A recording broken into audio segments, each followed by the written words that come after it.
Hello, everybody. I know it's early. There's nobody on in here yet.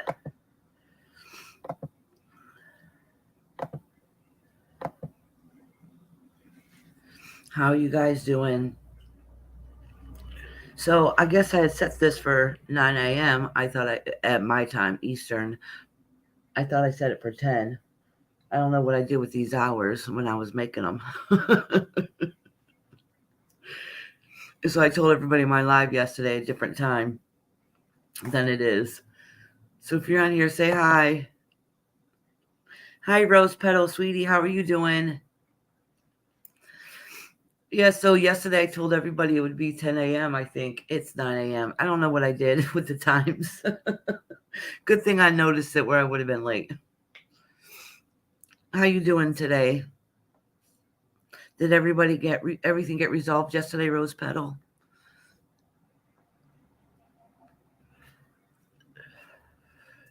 If you're popping in, say hi.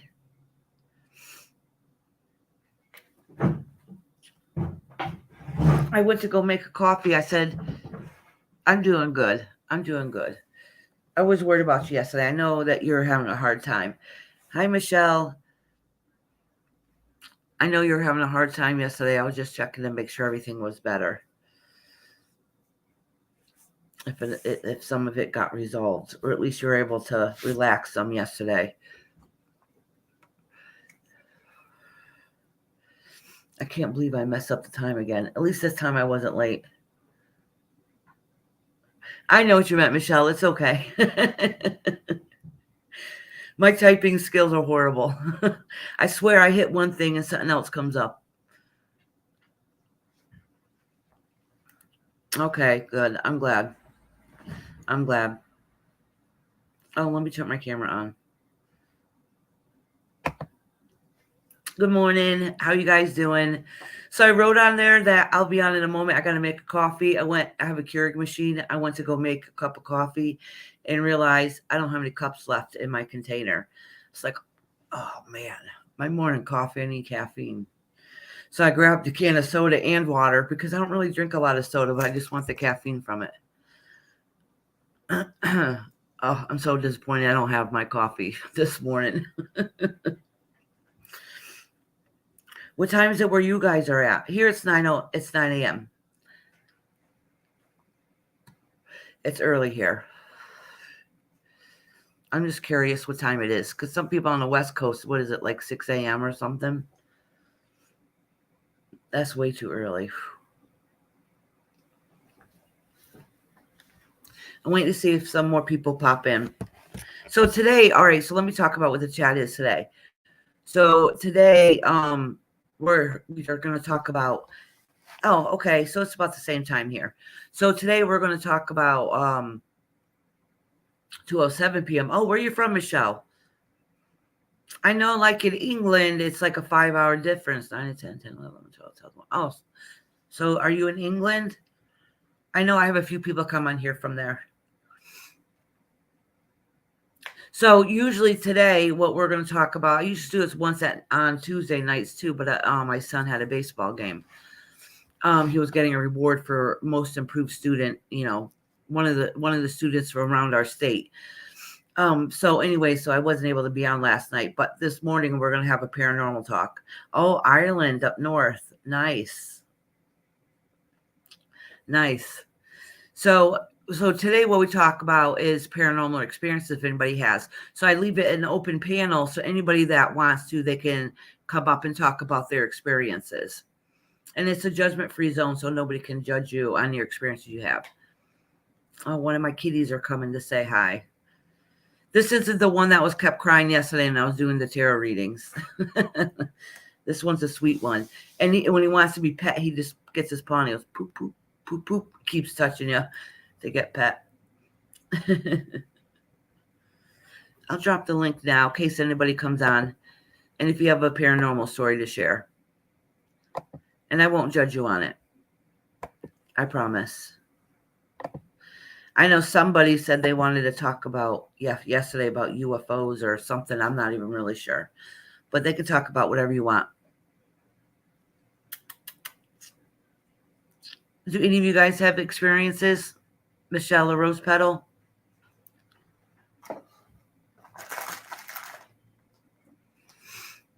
You guys have experiences you like to share? Whoever had anything happen? I've talked a lot about the ones I have. And some investigations and stuff because we have a paranormal group. My mother and I and a few of us. Hi, Celica. How are you doing? Celica, you remember yesterday I said I was going to do it at 10 a.m. my time? Well, I guess I said for 9 a.m. Good thing I noticed. I don't know what I was thinking when I was doing these times on here.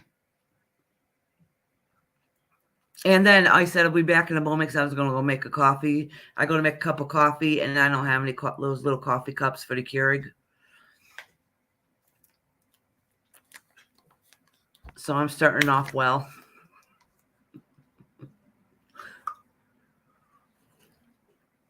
So I got a water and a can of soda just for the caffeine. I don't even really like soda like that. I'm not a big soda drinker.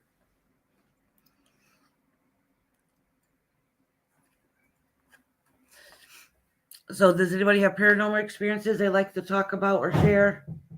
I don't like talking about myself. Oh no. How's your day started?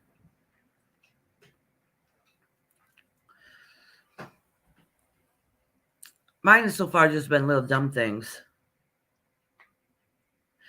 Michelle, after a reading you did for me, I was thinking about my grandpa, who I love dearly, and I kept getting shivers and laughing. I believe he was with me. Oh, I absolutely believe he was with you. Absolutely. Our family's around us more than we think just because we don't notice them, you know? But they always try to get our attention. They always do. If you really quiet your mind and pay attention, they do try to get your attention. I was pick up for my kids at school at noon. We've all done that.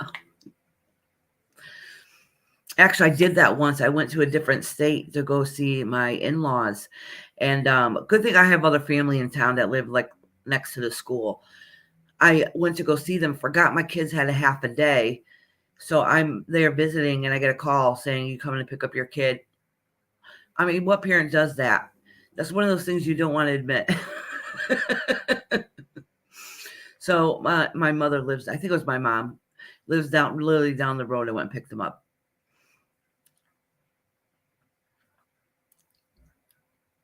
I will talk about Spirit Gavin did. Okay. I dropped the link. Can you see it? You can come up. I really am an airhead. I'm not gonna lie.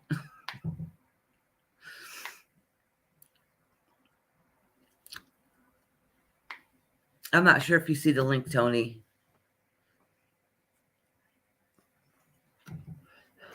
I was hot. Now I'm getting, I mean, I was cold. I put on a sweatshirt. Now I'm getting hot.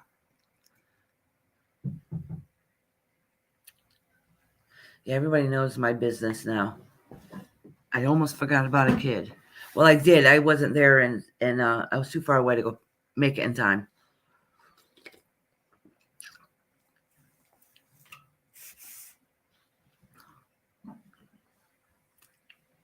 Hi, little David mom. How are you? Let me drop that link again for Tony. Oh, jeez.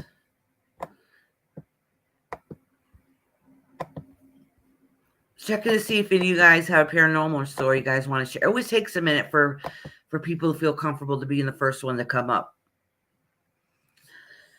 But usually once we start talking, other people will have stories I want to share, but nobody wants to be the first, you know?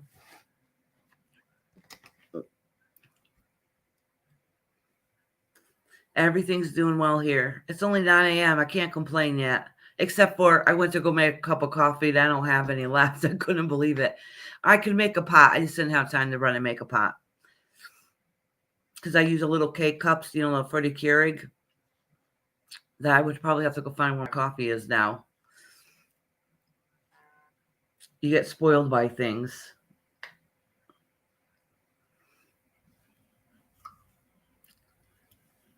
Little Dave and Mom, did you have a paranormal story?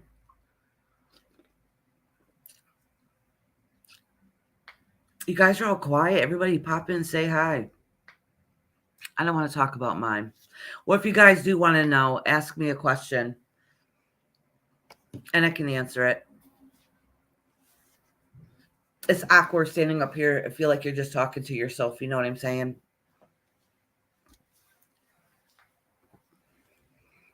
I mean, I have lots to share, but I shared some, so I don't want to repeat either unless somebody has a question.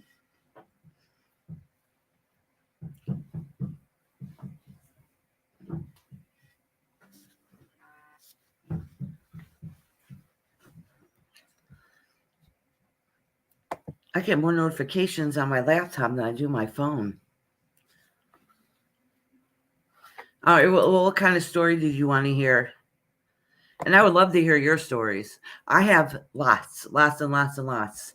And I've shared quite a few with them. I think I had, like my kids said a couple of them here about a spirit that we have here. And some experiences they have. My husband used to be a non-believer, but now he believes. Because he ended up having some experiences. Actually, he used to laugh at me. He used to come along with us, and he would help us with investigations. He would come along with us. And at first he was saying, I'm just coming so I can laugh at you guys. And then now he believes so. Hi, Linda. I don't know if I would say I'm a medium, but I can see spirit and communicate with them. But I wouldn't say like I'm a medium like some people are. I mean, some people say I'm good like that, but I don't know. But yeah, I can see spirit. I can communicate with them. I don't see faces very well, though. Faces scare me.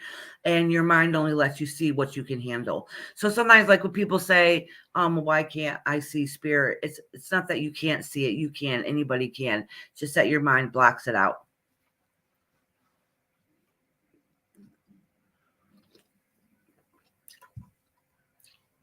So it makes it a little difficult for some people. That's why it's easier to see loved ones in your dreams than it is when you're in your awake state, because it's not as scary or as intimidating.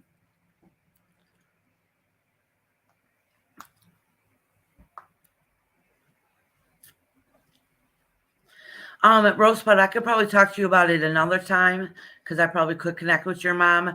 But this is just, I'm not doing mediumship or tarot cards or anything like that today. If you want to communicate with your mom when I do some tarot cards and stuff, I can call in your family too. It just takes a lot out of me, and I just did it yesterday for a few hours, connecting with people and doing the tarot cards and stuff. And then I do some private readings too. So this is my one day that I have. I just talk about experiences. It does take a lot out of you though. When you do it all the time, it makes you tired. Good morning, LaDawn. How you doing, sweetie? I was checking to see if anybody has paranormal experiences they want to share.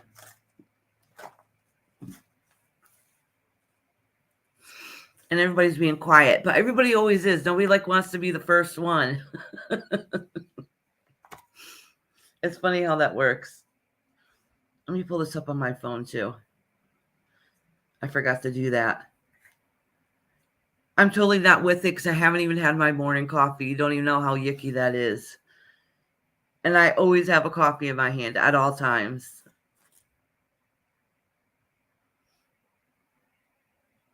LaDawn, did you have paranormal experience? I'm pretty sure you do. I'm sure most of you have. Most people are here because either they're curious or they've had paranormal experiences. And a lot of times our paranormal experiences, we try to think that there's something else. Oh, hold on. We try to convince ourselves it's something else, where it's our just imagination.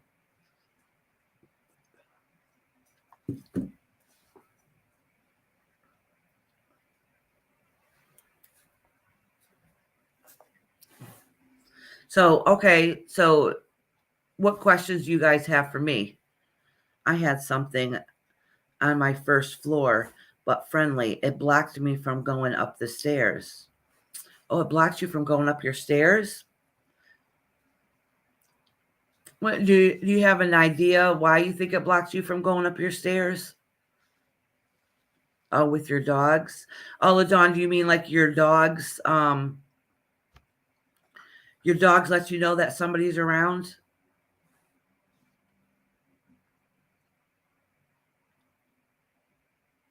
Oh, the house you live in is completely full of spirits now? Yes. I think most houses are at this point.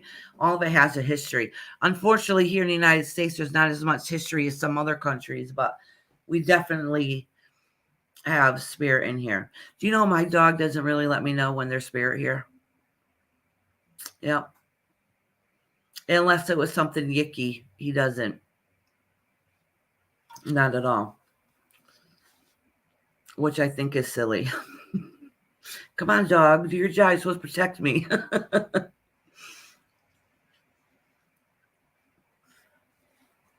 Oh, it started scaring your kids? How did it start scaring your kids? Celica said I had no idea. I tolerated it for a while, but then it started scaring my children, your kids.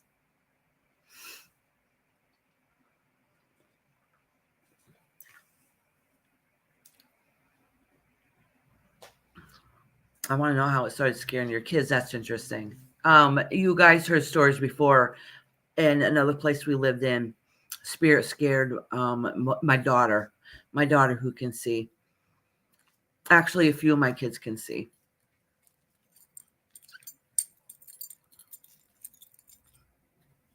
Actually, one of my children, my middle daughter, was when she was younger, she didn't believe in anything. Now she could see, she could feel things. She'll call me up if she has a premonition, but she was totally against it when she was a kid, and she used to say that I was imagining stuff. But then once she started seeing spirit in the house and different things happen to her, now she believes.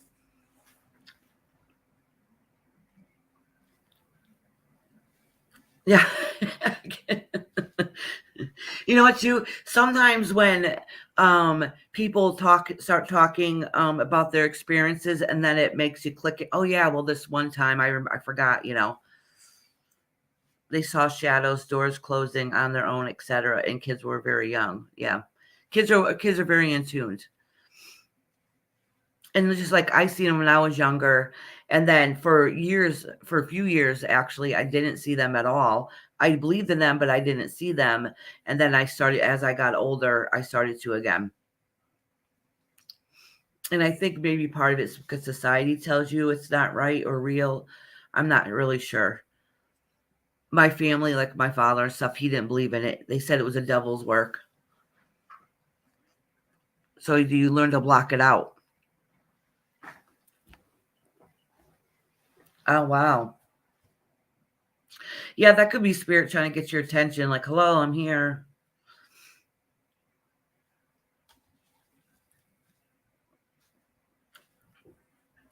So yeah, that's one thing that when we did investigations, a lot of people would say that their doors and stuff would open and close. And so our first job is to go in to debunk it. So we would go in and check, because if there's any kind of wind shift, you have to see where there is. So even if there's a window leaking, if it pulls, it can pull a door shut. Or if it's an old door and it's off tilter, even the slightest little bit, it'll creep open. Especially in older houses, like I live in an older house.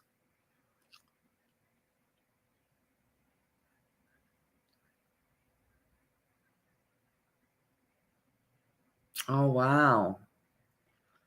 It, so Celica said I had multiple times that when I walked up the stairs, I couldn't go any further, and I felt like there was a foot up against my chest, which could be. That's why I always say to people, so that's scary, okay, when something like that happens. Like, there's something not right. So the first thing I always say is, well, how's that make you feel? Is it the fear because of a paranormal experience and that's a little creepy, has a creep factor? Or is it fear like you feel that there's something bad? Because it could be something as simple as spirit is stopping you, but only because that's their space up there. That's their safe space. That's their domain. That's why I always ask people, how does it make you feel? LaDawn, I will also feel and touch on my shoulder. It's happened 4 times. And not long after I found out a loved one has passed away. Absolutely. Absolutely. They will. They'll come. They'll come, they'll hug you. Sometimes you can feel them hugging you, but they'll do things. They'll touch your face, your head. They'll do different things to poke you in the butt. A lot of people say that they get poked in the butt, but they'll do small things to get your attention. My grandma grabs feet, like you're sitting in a recliner or whatever. She'll like grab your toes and shake your feet. But she would do that, especially to my mom, because they lived together. She would walk by and grab her feet and shake them as a joke all the time. So when it happened to me and I was talking to my mom about it, she said that her mother used to do that. And I was like, okay, makes sense.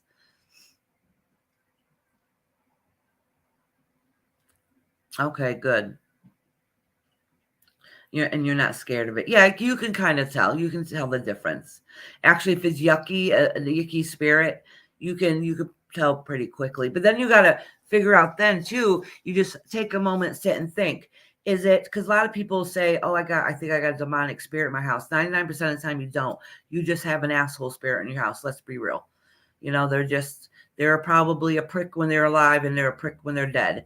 And they don't like you're in their house or whatever the case may be, or on their land or whatever it is. So they're just grouchy. That doesn't mean they're bad. You know what I'm saying?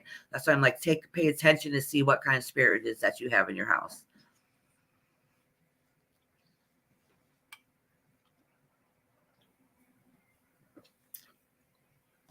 I might have said this before. We did an investigation one time at this lady's house, and we didn't find anything in her house. But she told us about all these great experiences that she's had going on in her house. We didn't find any. That does not mean, and they're the first people that lived in this house too, but that don't mean anything. The land could have spirit on it. But anyways, she kept insisting she had spirit in the house. Well, we didn't find anything. But she did end up talking to us about her brother many years before was murdered when he was 12. I think over by train tracks or something. He went out there playing or whatnot. I don't remember the story exactly now. This was years ago. So and we try to do the like a video recording and do questions and answers and stuff in her bedroom, because she said that's where some of the experiences were, and in the basement where her laundry room was. So she said, well, can I have a few moments to talk in here? I said, yeah, okay. Yes, okay, of course. So when we went back to listen to the audio, she was talking to her brother. Her brother now, obviously was passed away many years before, but she was talking to her brother. And at the end, she told her brother, oh, this was probably some of the best audio. It choked me up a little bit. She told her brother at the end, I love you. And we went back and listened to it, and you can hear replies, I love you back.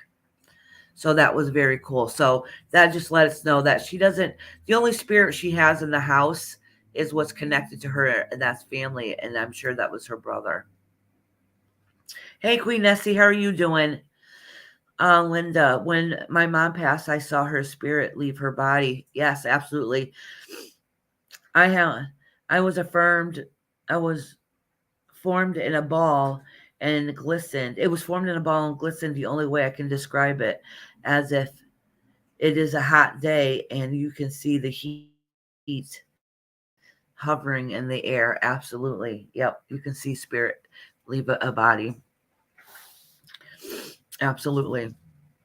And a lot of times if people can't really see the spirit, that was actually a gift that you were able to see her. And if sometimes people, they can't see it, they can feel it. They know when it happens. I never thought any experience would hurt me, but my dogs will either bark at them or jump at them, and I didn't see anything, but I can feel it when I do the dowsing rods, and they don't like it. Oh, yeah, because it's the energy. Dogs don't really like energy they don't understand. But some animals, it doesn't bother them. Like my dog, he's only a couple times did he notice something when I noticed it. But it doesn't bother him. Unless it's something yicky, then he will. So if you notice, all right, so LaDawn said, I never thought any spirits would hurt me. Any of the spirits would hurt me, but my dogs will either bark at them or jump at them. and I don't see anything, but I can feel it. Okay, so if you can feel it, then you tell yourself, how does it make you feel when you feel them? And then you tell yourself, do you think it's feminine or masculine? And you just keep asking yourself these questions, and then you'll be able to from there. I promise you. I think we had a story about my daughter. She remember I said she was able to see spirits all the time. She was a kid, and bad ones that we had in her old house. Well, she stopped seeing them for a few years. I had to convince her when we moved in here when she was little that there was no ghosts here because she would see them all the time. She told me I lied to her because she can see spirit, but she stopped for a few years only because of terror. She's terrified. Well, she started noticing spirit again within the past few months, within the past year, I guess. And she's like, there's something in the room. I'm scared, blah, blah, blah. She's 17. So I said to her, well, are you afraid of it? And I went through these. I'm like, what do you think is masculine, feminine? And then I said, go in there and talk to him, tell him that, like to leave you alone when you're sleeping and, all the stuff, mom does that, who connects with spirit. So she goes in and does all those, and she ends up coming back out. And it took a few days. She's like, we're in good terms now. She said, it's a he doesn't bother me. And she got his name, and she's like, that's the same one that used to talk to my little man, who's going to be 13 now, when he was little. That's the same one my daughter and I have seen. So now that she's older and she's able to recognize it, she's not afraid of it. She sees a female in there too, though, an elderly lady. It's probably the same one I seen.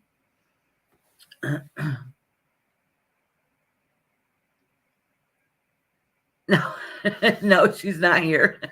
She's at home. She has plans with her sister today, I think, actually. Her and her sisters.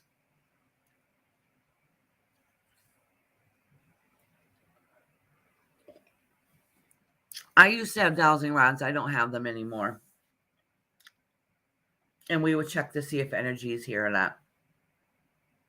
But the only things, dowsing rods, just like any form of divination, there could be tricksters in there. So I don't know. I don't really think it's I use that with my intuition. Do you know what I'm saying? I don't know what happened to my dowsing rods. They disappeared.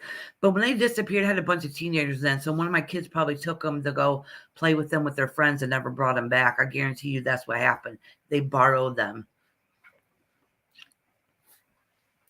Linda can see auras most of the times, and sometimes you can't. I think your aura is gold. Might sound crazy, but I thought I'd offer that little bit about myself. Oh, thank you, Linda. I can see auras too. The thing is, sometimes I can't physically see them. Sometimes my third eye can see the color, if that makes sense. So not all the time I can physically. I talked about it. One of the very first lies I did. The first 2 times I ever seen an aura, it was on the same day, within the same hour, probably within an hour or two.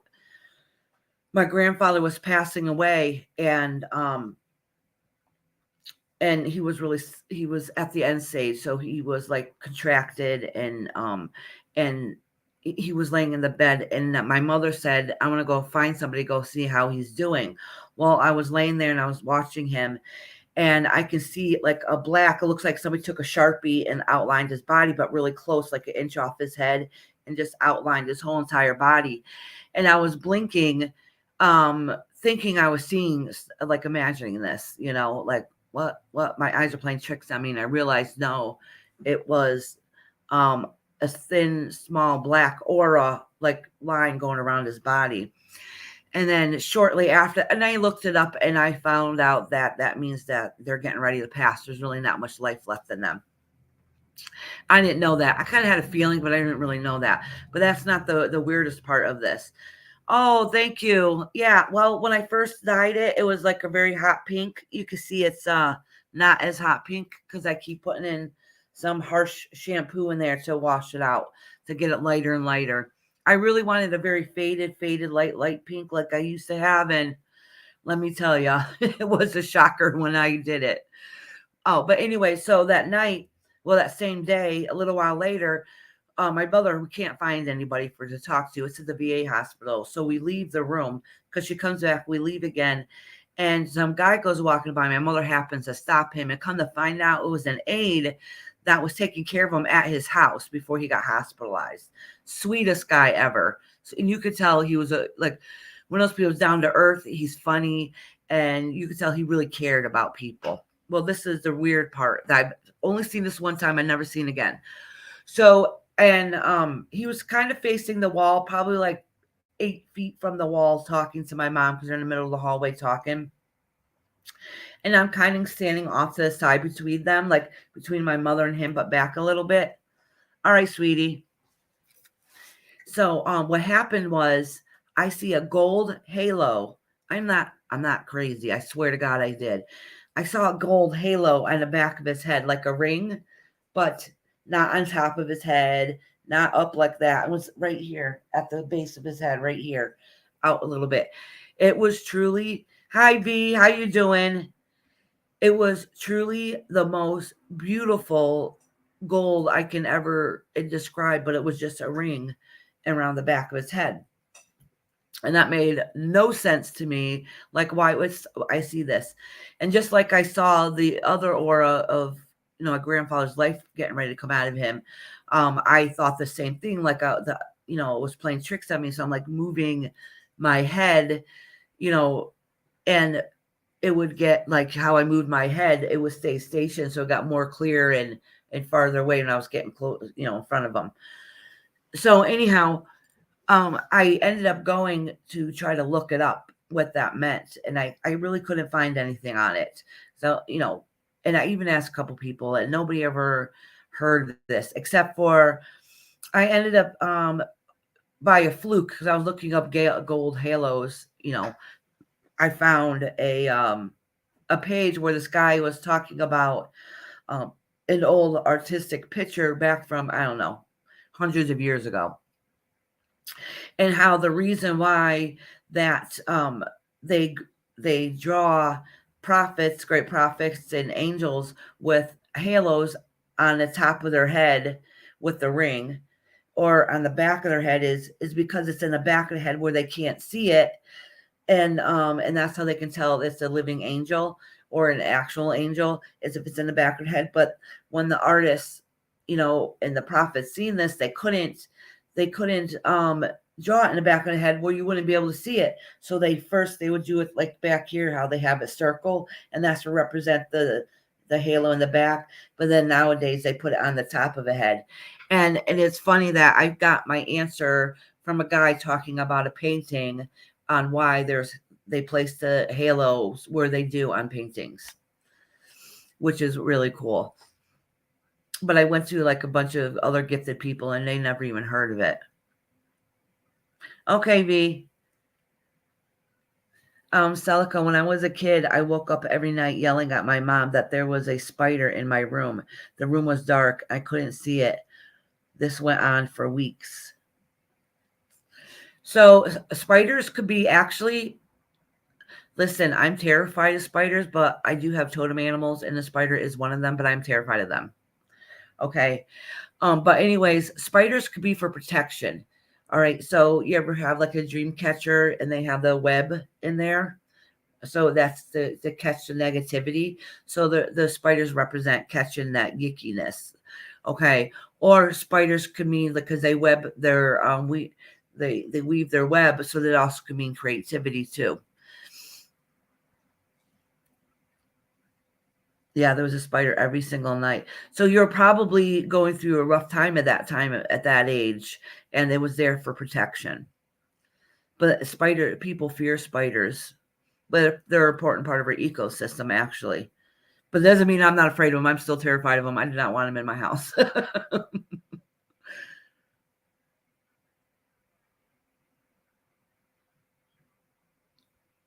Oh my gosh. Did you watch a movie or something with the big machines or whatever to make you think of that? No, that's scary. That's scary.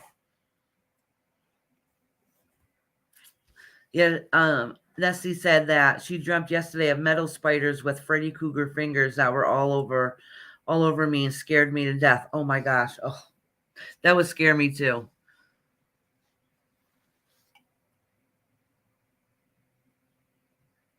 So we went to someone and they told us to burn the pillows at midnight. So did you guys burn them at midnight?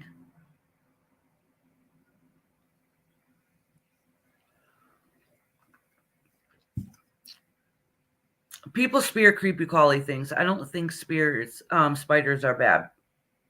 That's just my opinion. So if you have a fear of spiders and think they're bad, then they're bad.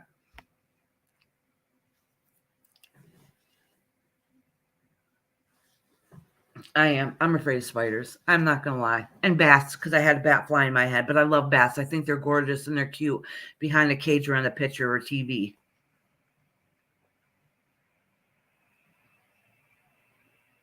Oh, your dad's scared of all that stuff. But it could have been a message too. And the reason why you might have, oh, you like spiders? No, I don't. Oh, they're creepy.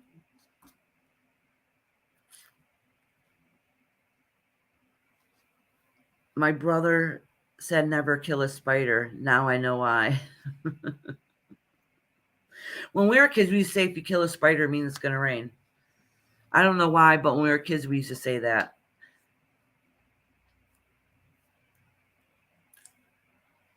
I just don't like them. No, no. I mean, like I said, they are my totem animal. So a lot of times I'll see a spider when I'm doing my crafts, and I know it's letting me know that's because spider is also represents creativity too. Oh, you're nice. You put a couple and release them outside. I'm not gonna lie, I help them to the summer lion pretty quickly. If they're a little too close to my space, I get a flip flop. Celica, my dad was on top of a little pile of sand, and when my mom lit the pillows on fire, took the form of a hand and went around my dad's legs. Oh, get the hell out of here. Oh my gosh, I would have freaked out. That scared the shit out of him. Oh, yes, of course it did. Oh my gosh. I'm gonna have to look up more about spiders now. I only noticed the good and fluffy parts about it, and maybe because that's all I needed to hear about it. I think I'm gonna dig more into spiders. Somewhere I got a book about different animals and their meanings. I'm not kidding. That would have scared the crap out of me. I don't blame your dad.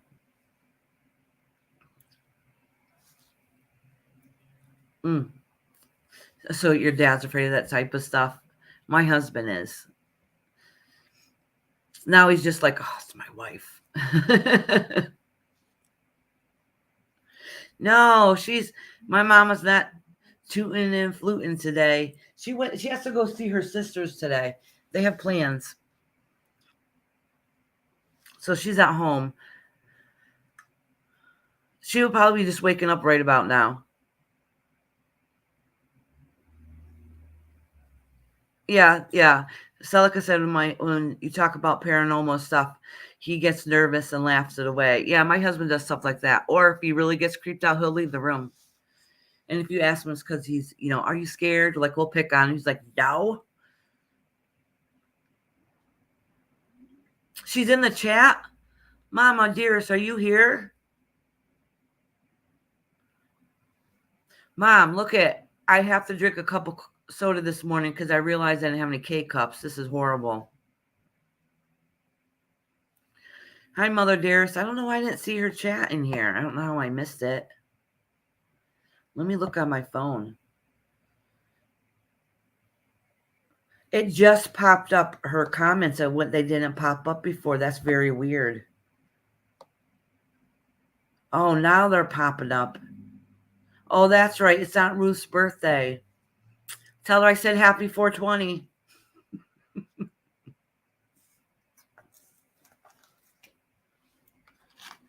I didn't block you, Mama. I would never block you. You'd come here and kick my ass.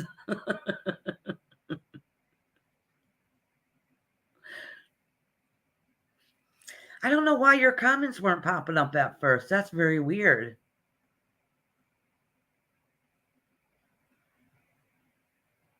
Oh my goodness, you commented a lot. Now they just popped up on here. It wasn't showing me all the comments. Let me look and see if I've missed any other ones. No, I don't think so. Very weird. I did say 10 this morning.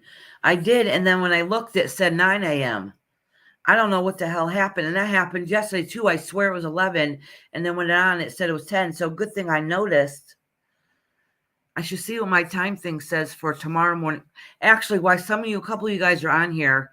Let me see if, oh no, I can't do it right now. I was going to check and see definitely what time my broadcast is for tomorrow. I'm pretty sure it should say 10 a.m. for to do the oracle readings. Yeah, I did say 10 this morning. Trust me, I was not prepared at 9 a.m. So, Mom, when you leave, before you leave, will you get your favorite daughter a coffee? I mean, I might be your only daughter, so you have no choice to have me your favorite, but you know I'm your favorite. I'm dying here. No, I could make a pot. I'm just lazy. I'll make a pot later. I don't even remember. I haven't made a pot in so long because I got, spoiled with the K cups that I got to go find where I have my filters, where I put them. I know where my coffee is because I just bought some more not too long ago, but I don't remember where I put my filters. I'm going to drop the link again in case any of you guys want to come up and share your stories. Oh, hold on. I am going to look more about that spider stuff, though. Now I'm intrigued. That was the reason you stopped having kids. You didn't have to have more kids after you had me because you already got the perfection.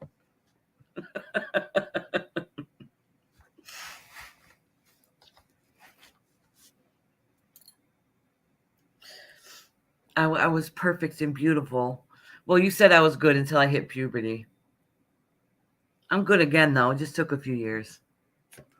I was quite free-spirited. Look at this, my coffee from yesterday. Empty. I didn't throw the cup away. After I finished the live yesterday, I had to get ready to leave again to go to the baseball game. Oh, hi, Mallory. How you doing, sweetie? I'm trying to get somebody to come up here talking about their paranormal stories. It always takes somebody a while before they come up here. Everybody's shy. And I don't want to talk just about myself. It makes it a little awkward. Like, what you guys want to hear? Yep, the coat hangers will be coming out. You know it. Mallory, do you have any paranormal experiences?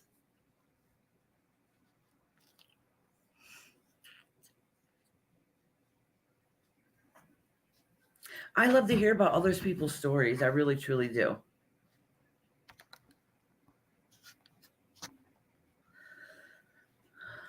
I know Queen Nestie's been up here and shared some. And I'm not sure what happened with Tony. She was starting to come up, but she left. V, do you have any stories you want to share?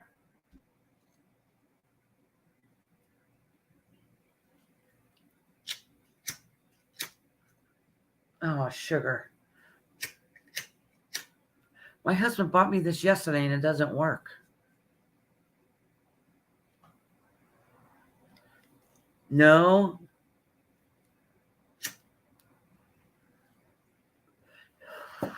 Yeah, tell Lynn to come on over here. Has Lynn been in? I think Lynn might have come in here and shared a little bit before. Have Lynn come on in here. If she might be modding for somebody. A couple people on now. You won't put anybody to sleep. If I'm up here talking by myself, I'll probably end up putting people to sleep. Unless you guys have questions you want to ask.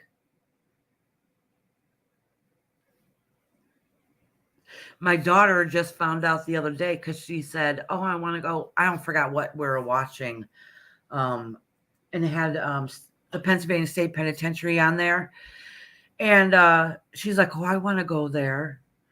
And everybody talks about how haunted it is, and we're like, "We've been there a couple times. We didn't find that much, but she wants to go and at night to do an investigation." Thank you. I mean, we did get audio with somebody saying cocksucker, but I don't know what else we got. I don't remember. But that was probably the best one, and probably the only clear one that we got there the whole time we were there. Because somebody was walking up the stairs saying something, I think like talking crap. They were joking, talking crap, and the guys were. And then you hear and pick up on the audio somebody calling them a cocksucker. I'll have to pull a couple cards for you, V. I didn't forget. It's just I did a mini reading, so it didn't come out. It didn't come up. So that's not what you needed to hear at that moment. But I'll do it again.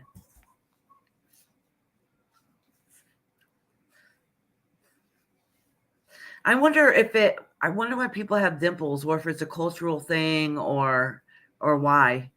A couple of my family has dimples. I wonder if it's hereditary.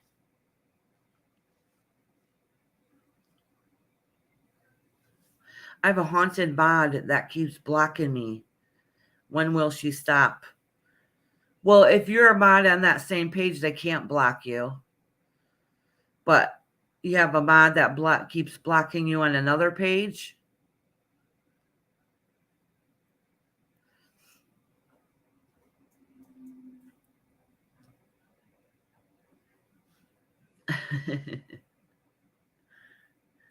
Hi, Mallory, do you have any stories? You haven't said anything about it. You've just said hi.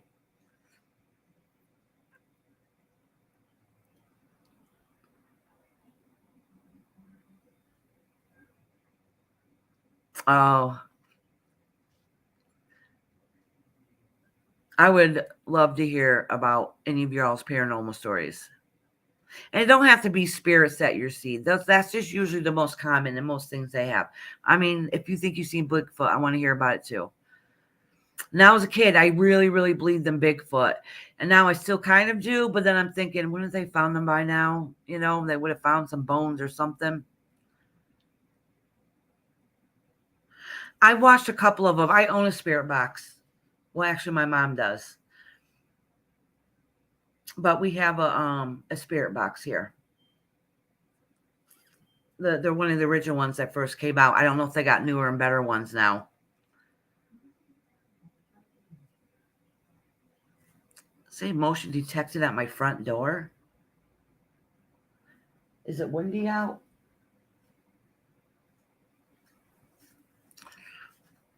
I have a camera. My camera just went off. It said there's motion detected at my front door.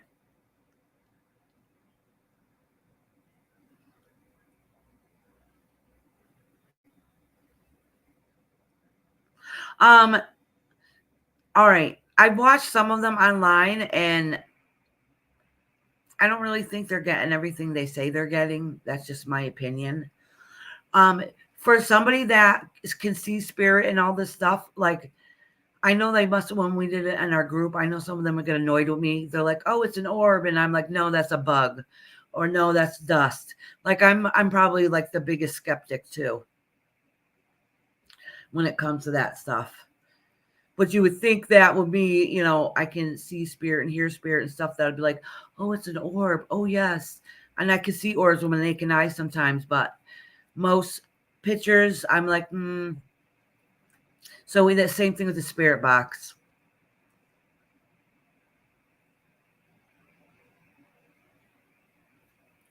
No, I'm sure they're probably really good.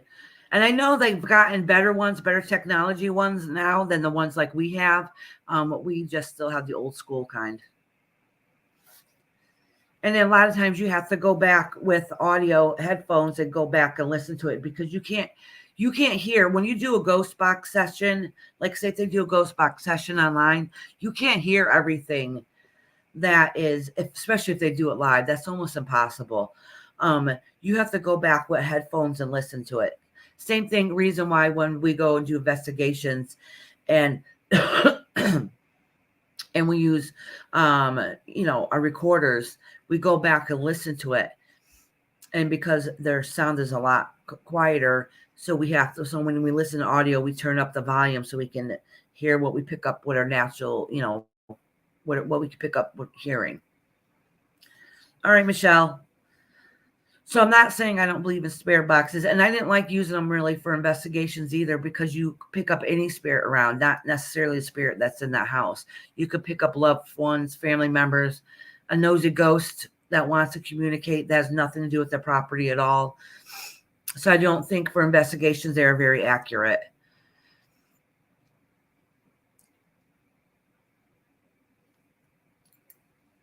But I do think it's easier for them to communicate through the spirit box. And I think it might be because of the energy, but I don't think they're very accurate either, if that makes sense.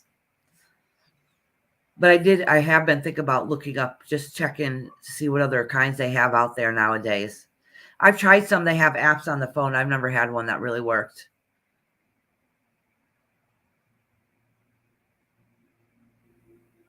Oh, really? Is that supposed to be haunted? Is Kim Russo, does she do Spirit Box here too? And the Foreman brothers? I'm going to have to remember these so I can go and check them out later.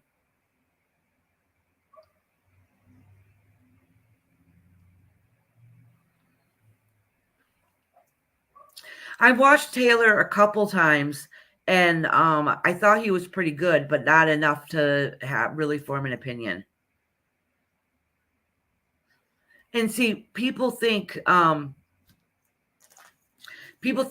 people that do mediumship can come out and say all the things like Tyler and Long Island medium can. I don't know if some people say they're scams, some people don't. I'm not really sure. But most readers don't do it like that. They're not that good, to be honest with you. I mean, I know there's people better than me, but I know I'm not that bad either. I know I'm pretty decent. It's just that, like I've said before, you get flashes of images in your head, and now you're left stuck with these pieces of the puzzle together.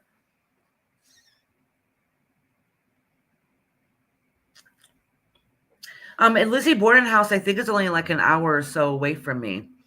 And from what I hear, there isn't that much in there.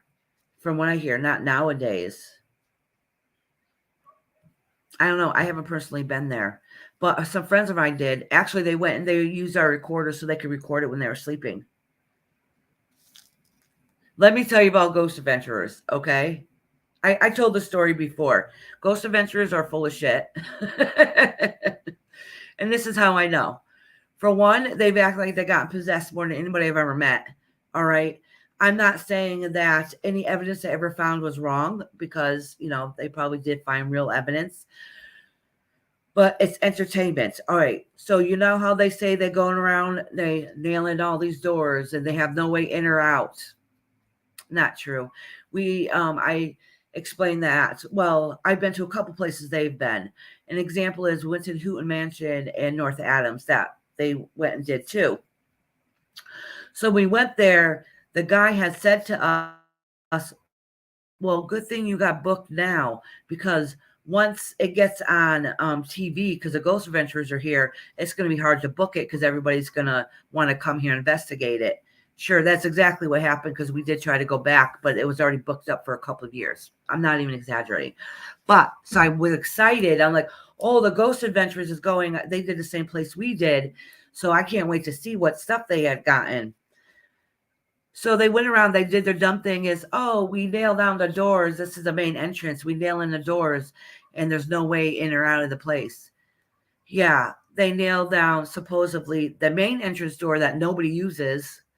And the side entrance door, they never even showed, and that is the entrance everybody uses. So when you want to bring in and out your equipment or whatever, that's the main door they used to be part of the old carriage pull-up area. And that's the only door they didn't show. And that's the only door they show they didn't nail in. So they're full of crap. And some of the stuff they were talking about and they seen there was full of crap.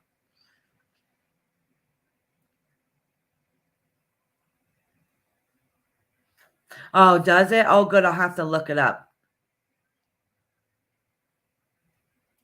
And all those ghost investigation places that you have to go to that they show all over the TV, like they talk about, oh, I did an investigation, like at Houghton Mansion, or the state penitentiary, or we've done Gettysburg, which I absolutely love.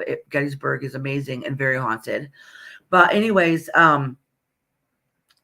but let me tell you, you have to pay for all those places, and so do they. They don't like, oh yeah, you're famous, you get to come in here, do investigations. They do the same investigations that me and you could go to. Anybody can go and do them. Yeah, Ghost Adventure is definitely scripted. Definitely. It's entertainment. Because honestly, let's be honest, ghost investigation is really honestly pretty boring. It really is kind of boring. So for them to make it interesting on TV, they have to have the craziest stuff happen. Because honestly, ghost investigating is not as exciting as you think it is. It's really quiet, and all you would hear on camera. So if they did a real ghost investigation, honestly, it would be tons and tons of just sitting in there in silence, waiting and listening. Really.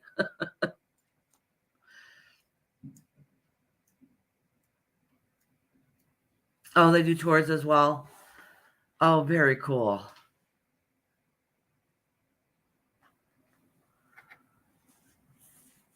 Oh, I'd love to see it. I mean, do I still watch the Ghost Adventures? Yeah, I do. I mean, I would go to Zach's museum. Actually, I like his show, Zach's museum show. I think that's pretty cool.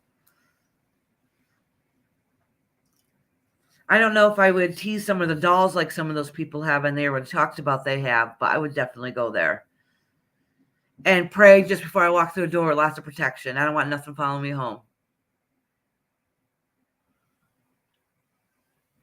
Oh, the Jack the Ripper tour, yes. So a friend of mine told me she went into college for forensic science. One of the reasons was because Jack the Ripper. She was like, "Wouldn't that be cool if you can solve that case?"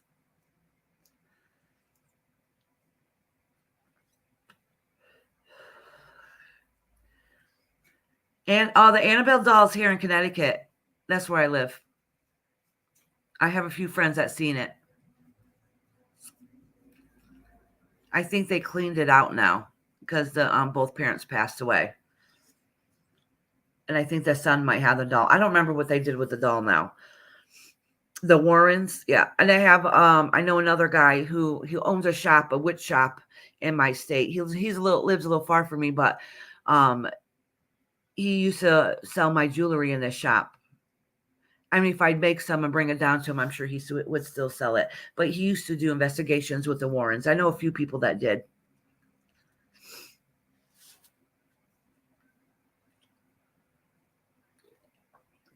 But then again, I heard that the Warrens did it theatrical kind of too. Like she was gifted, but they would exaggerate some things.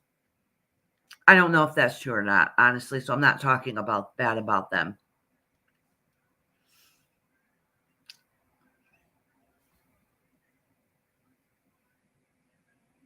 Oh yes, yeah, I know exactly what you're talking about.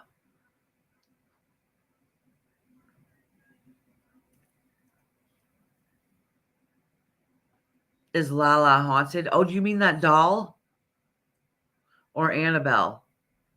The Lala doll. Is that the creepy looking one? I don't remember. They say don't talk bad about it.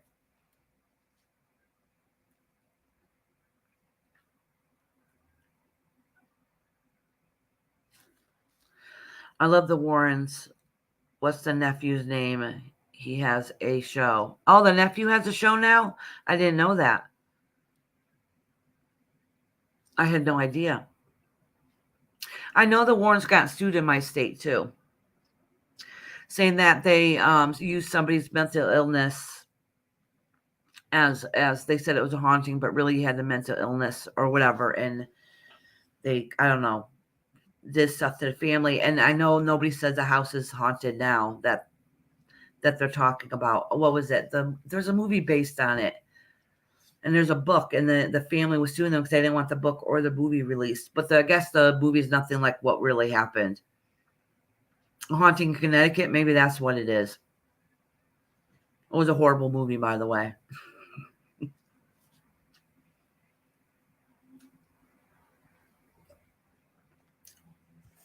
Actually, there was a haunted place here in my town and where I live, and they made a low budget film on it, and they had it on Netflix and everything. It was absolutely horrible and nothing at all like what was really going on.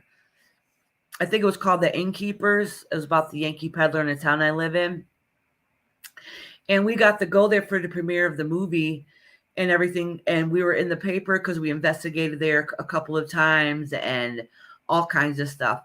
And they have a hidden brothel upstairs at the hotel. And they let us go up there and investigate it. And a lot of people don't even know it's even there. They snuck us in there. But yeah. Yeah, haunted. Connecticut is, yeah. Yeah, it is. So yeah, so anyways, I was all excited to see the premiere. Oh, there's a movie made here about the stories about this place. And we went there for the premiere and everything. And I was like, I didn't want to stay. I'm like, damn, this movie was horrid. It was horrible. Oh, Robert the Doll. Mm-mm. You guys know who Ozzy Osbourne is, right? And his son Jack. They were talking about Robert the Doll yesterday, actually, on a show I seen yesterday with it was Jack. Jack is Ozzy's son, right? And he's showing his parents different experiences to see if they believed in it or not. And I think Robert the Doll was one of them I seen. Wasn't yesterday, it was the day before, I think, with my mother.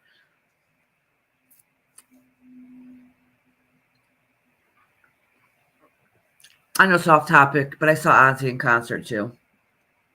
And he's old, so he shuffles when he walks. Oh, is she? The daughter is? I didn't know that.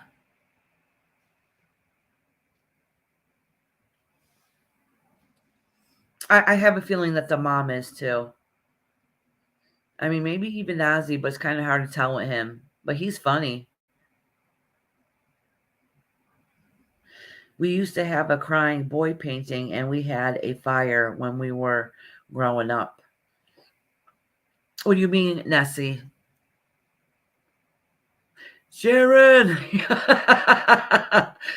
How can you not love that? Remember that crazy show they used to have years ago of their family? Like a reality show? They were crazy. When my oldest kids were little, they said, we want to be just like them. And they used to try to be crazy.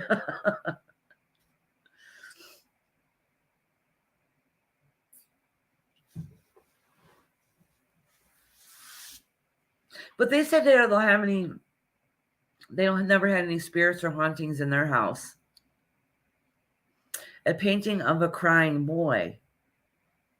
So was the boy crying in the painting, or we used to have a crying boy painting and we had a fire when we were so you thinking that the photo might have caused the fire?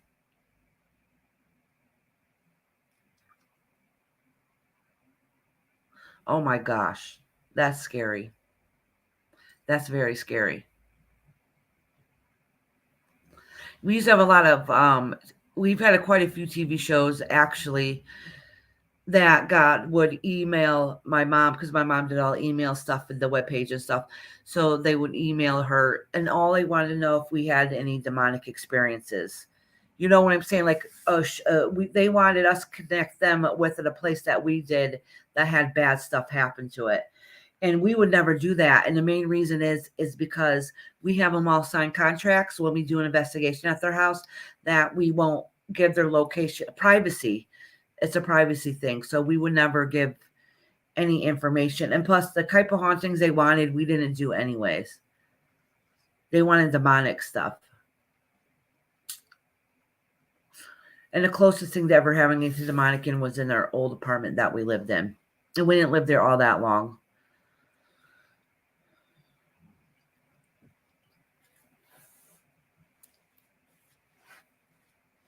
I can't. I think this is the first live I've ever did, and nobody's come up on panel and talked about their experiences.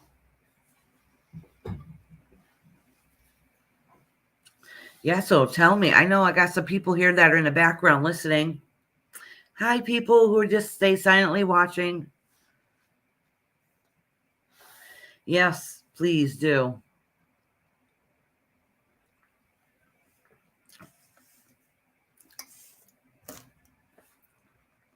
Yeah, so on YouTube it shows like, I don't know if it's like with my videos or if it's all the YouTube.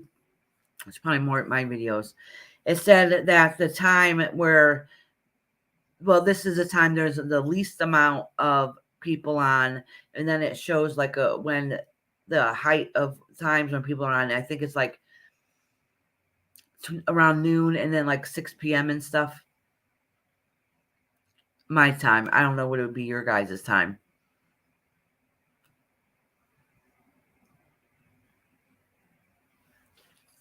I asked Team Rose, and I don't think she really answered. I don't know if she's still here or not.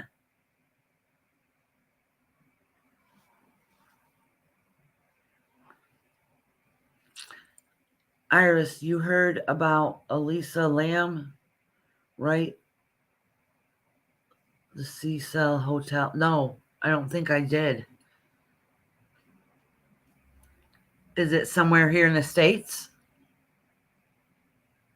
Hi, Mallory.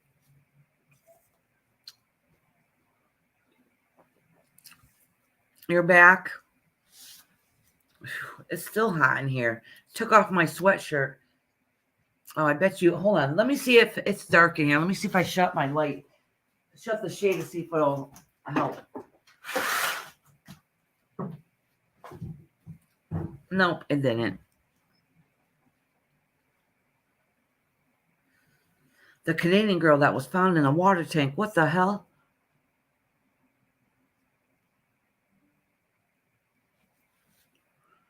Yeah, Tony, you're here earlier. I posted a link for you.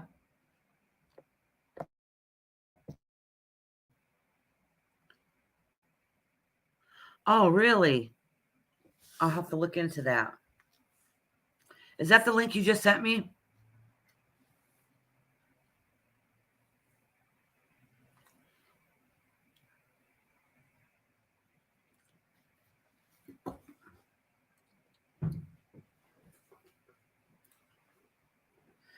Really? I'll have to look into it. You know what? Once I see it, I might be like, oh, yeah, duh. I've seen that. Oh, okay. It was you that sent me a message. I sent you the crying boy in chat. I sent you crying boy in chat. Okay. I'll have to read it.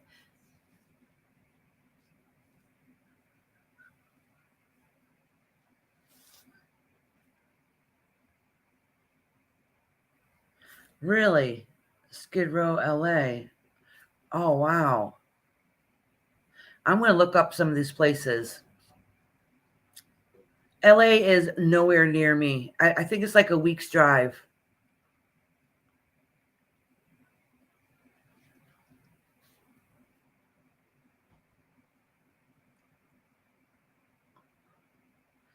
Hey, Lindsay. Where the hell's my pen? I want to write all this stuff down.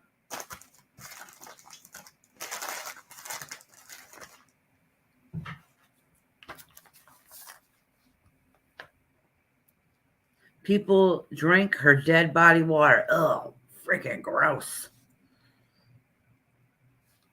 Oh, this was from yesterday.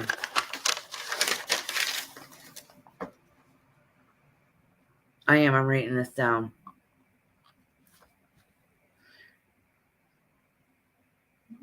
The water tasted funny. People complained it turned yellowish. Ugh. Ugh. Freaking disgusting. I'm trying to find where you said the name of the hotel. I'm trying to scroll up.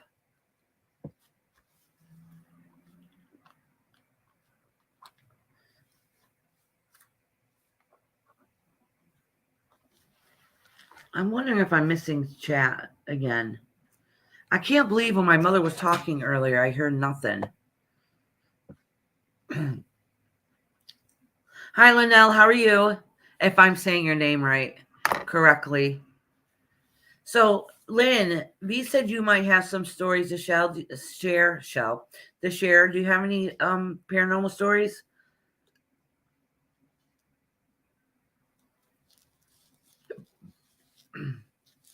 I'm gonna look it up afterwards. Lisa Lamb or Lisa Lamb.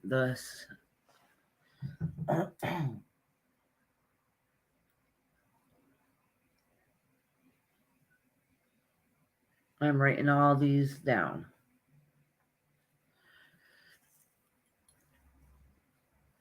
We're here talking about paranormal stories, wondering if anybody has a story to share. Different experiences that we have. They're talking about haunted places right now. Your house is loaded with spirit. You want to come up and talk about it?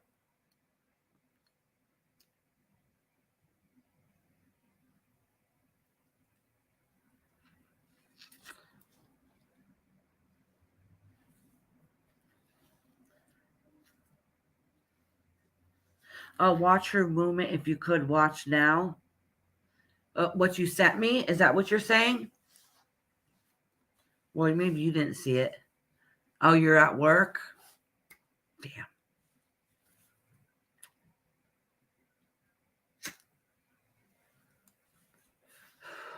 Oh, I believe the White House is haunted.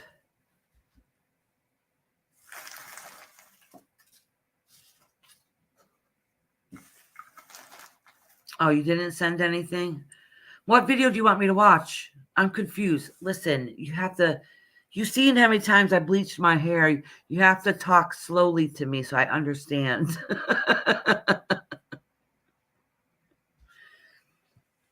Well, usually, Lynn, I come on Tuesday nights, but last night we had a game. We had a game going.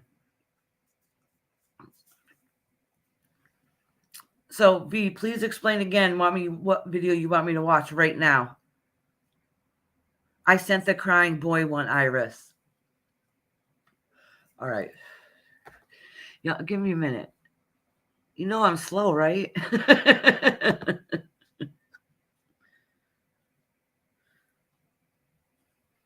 All right.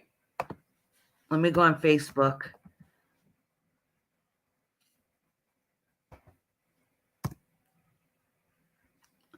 Dun, dun, dun. All right. So let me go on here. I was going to see if I can play it on here, but I'm not going to do that because that would dox your name.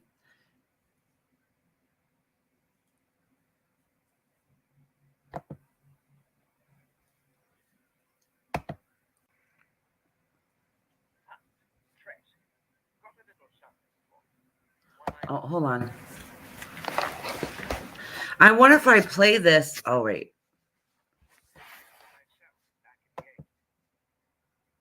Hold on a second. Let me see. Oh, hey, Celica. Did you want to leave your camera on? You want to shut it off?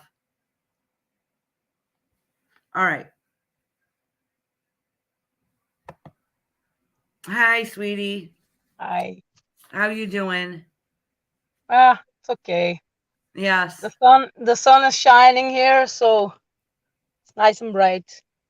Oh, good. Good. So that's a lot. Yeah, yeah. So you have a story to share? Yeah, been through a lot of stuff, crazy stuff, and yeah, nobody tends to believe it, but yeah, my kids saw. We bought an old house from an old couple. They both passed away, and when my kids were, I think the oldest ones were 4, and the little one was about a year. They saw a man with a hat standing against the door and Oh, staring really? at him. Yeah, staring at them, watching them play. But they were not scared of him. But they came to me one day and said, "Mommy, who's that man?" I was like, "What man? Where?" And we're like, "Yeah, he's standing there." I'm like, "I don't see anybody." So they described him, and I told my husband later, and he said, "Well, what you're describing, that's the man that lived here." Oh, So very cool. I guess he was just checking up on his old place, how we were doing there. Absolutely, yes. So No, that's very I don't cool. mind. But the one that was upstairs, he got me mad, Oh, and really?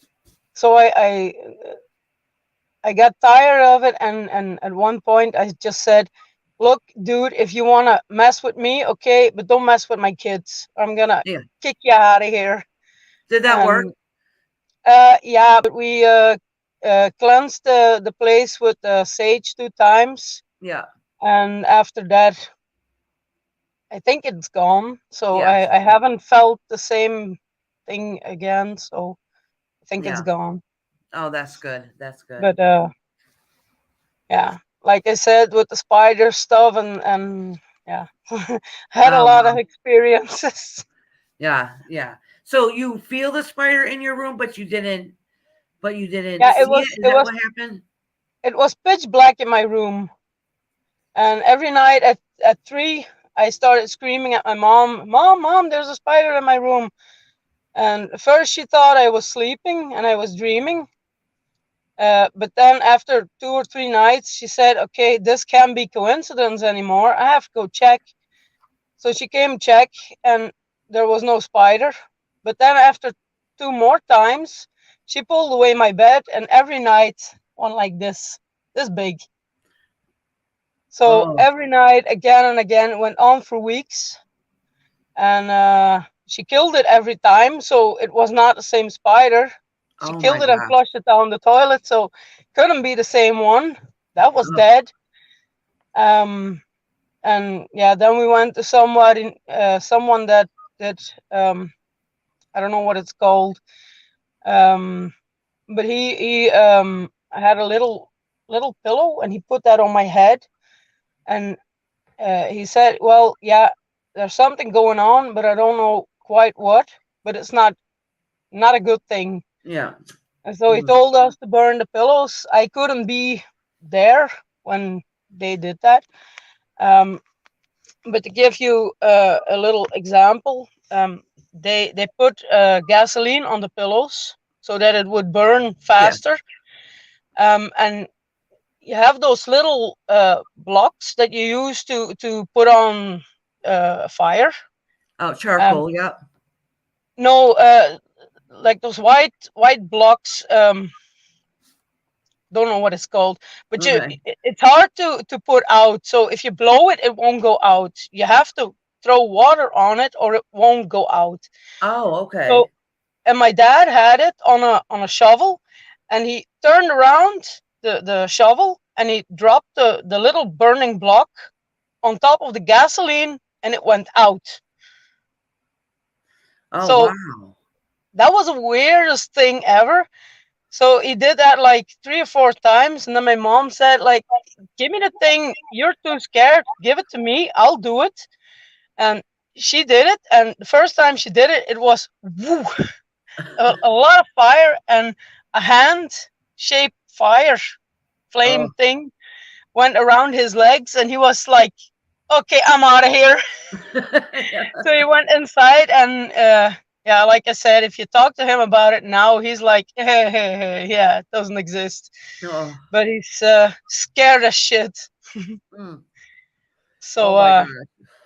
That is yeah, scary. But that fixed it, right? You didn't see the spider again after that? no, Oh, good. never Good. again. And Good. whenever I see a spider now, I'm like, "Hey, little friend, come here. I'll put you outside." Uh-uh. Oh, nope, nope, So nope. no, I'm not afraid. Not afraid of spiders. Not afraid of paranormal things. Yeah. Not afraid of ghosts. Not Oh. afraid of much, actually.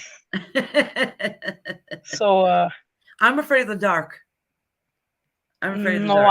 I'm not afraid I of the am. dark. You wouldn't want to live where I live. We live behind other people, so behind another house. Yeah.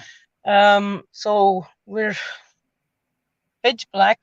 When it gets dark, it's dark. It's dark. All right. So listen, I should say that I'm afraid of the dark when I have to go to sleep. And I honestly, I think it's from when I was a kid. You know, when you go to sleep, that's when you notice like spirits and stuff in my Yeah, bedroom. So still to this day, I don't want to be bothered when I'm sleeping. So it's a fear of mine. Like I don't want see yeah, spirit. And it's happened to me. It's happened to me quite a few times. I open my eyes or whatever at night when I'm trying to go to sleep and I see spirits standing at the end of my bed or somewhere in my yeah. room. Still to this day. So I don't like it. I I always don't. have I always have a light on when I go to sleep. Yeah. Always. I Doesn't have matter to. where. I always have a light on. Not because I'm scared, just because if I hear something, I want to know what it is. Yeah. Yeah.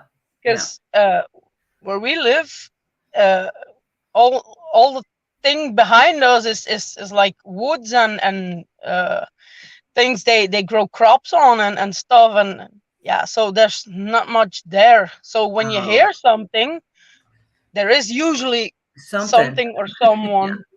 So Yep. Oh, wow. it's a good thing I have a hunter in the house, so he has guns, so I can go out and check out. So Yeah. Yeah. no, Oh, but wow. Yeah. Yeah, I am. I'm not gonna lie. At night when I go to sleep, I'm afraid. I'm not gonna even lie. And people laugh at me. It's like, how could you be afraid of the dark? Well, it's when I see spirit, and since I was a kid, you see them at night, and a lot of times they're mhm, always around. I can see them at all times, but your mhm, mind's quieter at night, so you're easier to recognize them because your mind mhm. slows down. Yeah, You don't have everyday background noise or whatever going on. So when your mind slows down, it's easier to open up. yeah. And that's when, I don't know if my mind's slower, so then they notice you and they're like, "Hey, I'm here. I want to talk now." And I'm like, "Oh, hell no. I'm trying to go to sleep here." So I Let put me go rules. Do sleep. not bug Damn. me in my bedroom when I'm trying to sleep. When I'm awake, fine. But, Yeah, not when I'm trying to yeah. sleep. Sometimes when I go to sleep, I hear on the attic, I hear some noise, and then I think, oh god, there we go again, and then again and again, and after like 5 or 6 times, I'm like, hey, dude, I want to sleep. Be quiet. And it usually stops then. So I don't know if it's a mouse or it's a ghost. I don't know, but Yeah, maybe. it I do. I works. tell So them, "Stop." And they listen usually. They'll respect it. yeah, Oh, V yeah. Nessie thinks she's funny. Thank you. Spiders. Yeah, yeah. I don't mind them Yeah, as but long as they stay away. If there's one on my ceiling at my house, in my living room, I watch them walk around, just praying, please don't get right over my head. Just not right over my head. I don't instantly feel it if I see it, but I usually watch I it.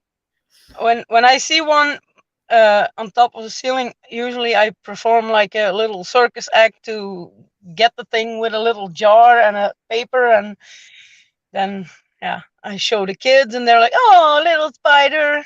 And then I put them outside, and I'm like, "Here, be free, go." Mm-mm. Nope, I don't like them. I can't kill them. Oh, That's like the only thing. Spiders, flies, mosquitoes, no problem. yeah, I'll kill yeah. them. Oh, But spiders, no. oh my gosh, I creepy. think they're cute. They're cute from a distance. Yeah. Like I said, I'm afraid of bats too because I had one fly in my hair when I was a kid.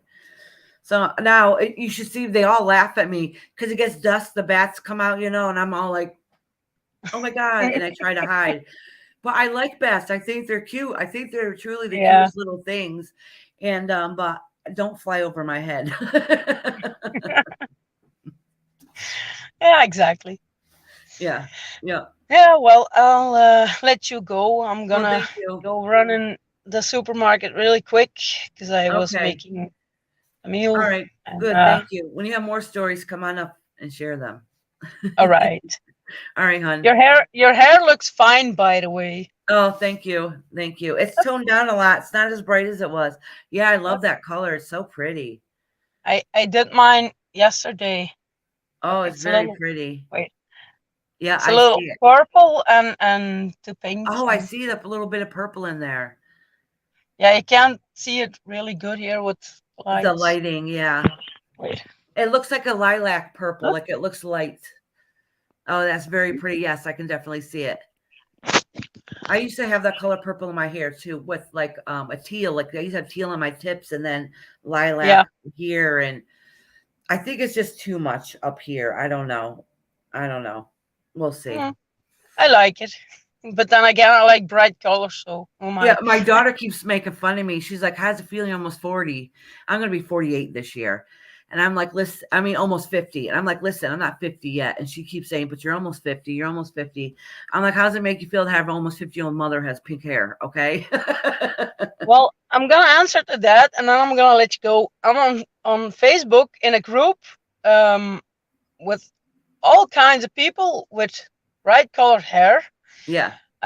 And there was this woman, 70 years old, and she dyed her hair blue and green Nice. now at Yeah. 70. Yeah. And I was like, wow, I want to do that too when I'm that age. Yeah, absolutely. I know a couple I'm, people that are older that do the same thing. A couple of them only do just the bangs. Like one I yeah. know does the bangs and she has it brushed off to the side. She's in her 70s and she's hot shit, I'm telling you. But and I have another lady I know. Well, it's a friend of mine's mom who dyes her hair. It's either pink or purple all the time, and she's in her Mhm. 70s. You know, Nothing wrong with that. no, I I don't see told anything wrong with it. I told my kids before I'm gonna be a badass grandma. Yeah, that's exactly what I say. And look, I got like both sides of my nose pierced. I got my Mhm. eyebrow done, Yeah, I and got my nose yeah, pierced one side, and then here and here yeah, I got this here. Yeah, and this one. yeah, So there's gonna be a lot more of that. yeah, And tattoos. yeah. See? Oh yeah, I would have more tattoos if I had the money. I have a few of them around. Oh, not Yeah, me necessarily. I too. got one here, here, Yeah. here, back here, over there. Yeah, I Yeah, have on my one legs. in the back. The names of the children. So Oh, nice, nice. and all my tattoos have meaning. So I have my children's names, and then this one. Oh, that's beautiful. It's this represents the twins close together, Yeah. and this one is a little farther away. It's my smallest one, and Oh. this, yeah, I'm an Aries. So Oh, nice. Well, this one here, well, it's the Ankh. It means it's the Egyptian symbol. It means oh it's yeah, almost like the Christian cross, yeah, but it means eternal life. So I oh yeah, have that on my hand. And then my tattoo, I really and my niece was murdered a few years ago. Actually, the death, her anniversary of her being murdered was on Easter. It didn't fall on Easter every year, obviously. It was on the 17th this year. But yeah. so that's why, and she always wore bows in her hair. So that's why we got a bow here. And the my favorite tattoo that I really want, and it's gonna be expensive. I want a tree here, but I want it to look like it's in henna, with the roots coming down and the branches going, all Yeah, up here. But I want ravens on it, like on top, me and my husband, and then our children on the different yeah, branches and that's nice. my me and my grandchildren on the roots because it represents a family tree. And my son Yeah, that passed away, have him flying, with the wings spread out that's to nice. represent the angel he is. Yeah, That's nice. yeah, I think tattoos should be meaningful to you. yes, yeah, Not yeah, like I don't have anything against people that are tattoos from head to toe, but yeah, I have a hard time believing all those tattoos really do mean something. yeah, And I'd yeah, rather have a few tattoos that mean something to me than just paint all over me and no. absolutely, yes, yeah. No, I So, agree. but I'm gonna let you go. All So right, honey. I'm gonna buy some vegetables because my mom and my aunt are waiting, and, Oh, and she'll probably be like, "Where did you go? It's 5 minutes away." Yeah. yeah. I So was talking. yeah, I was on phone with Yeah. who? Nothing. No. Good Exactly. thing she doesn't watch YouTube too often. Yeah. So Exactly. All right, hon. Well, enjoy your but day. yeah, Hey, you too. So thank you. Thank you for coming I'll be up. listening. Oh, good. Thank you. Bye. Bye. Is Tony still on here? I'm sure I missed a lot of his chat. Nessie, my ex-husband was stuck in the showers at a compost. He was in there for 3 hours. Someone had to go in and get the spider. Oh my God.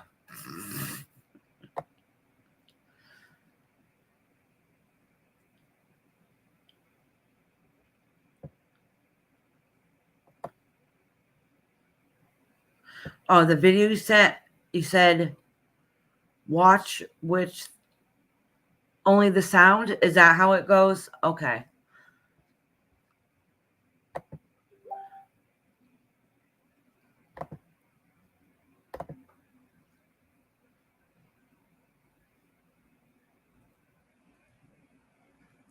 All right, I have 2 videos here.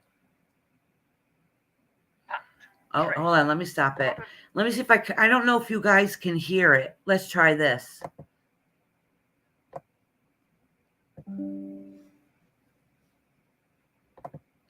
All right, so if I play the sound, you won't want to share here. It was nice talking to you, Celica. I should go back and watch look at some of this chat. So you want me to show the video that Nessie sent me without showing the video? Just listen to it. Is that what you're saying?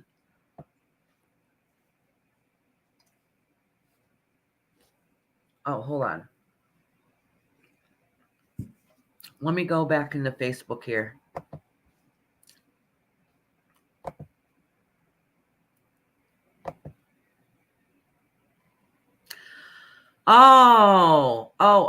Okay. I've seen this.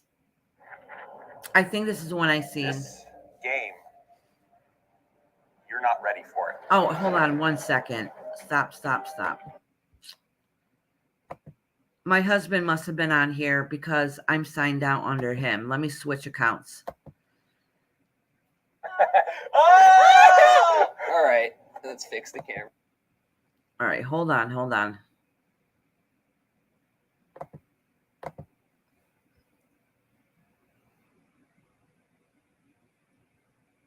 Right. So today we're driving to the Stay on Main Hotel, or as it was formerly known, the Cecil Hotel, as part of an ongoing series where I tell this guy true crime stories. Now, can you guys hear that while I'm playing it? While I'm playing it, can you hear it? Am I going to get in trouble if I try to pull it up on here?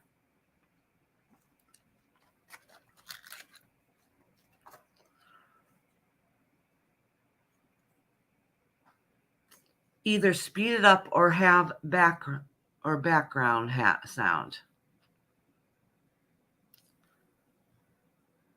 Okay. Should I speed it up?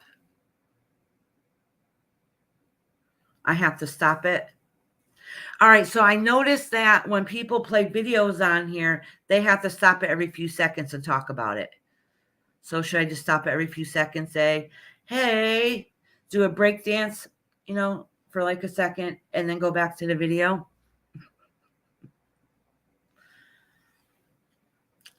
I'm trying to figure out a way here I can do it without getting in trouble. Yep. Okay.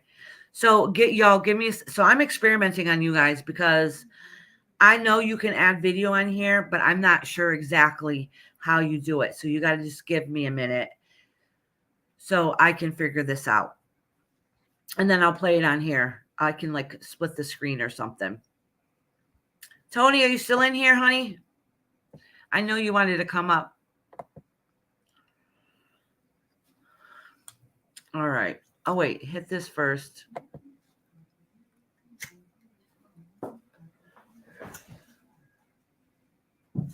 Oh, somebody's leaving. My landlord rents the downstairs as part of a bed and breakfast. So we just have people coming in and out. So we put up cameras everywhere because we don't want a bunch of strangers around us all the time. All right, so if I go like this,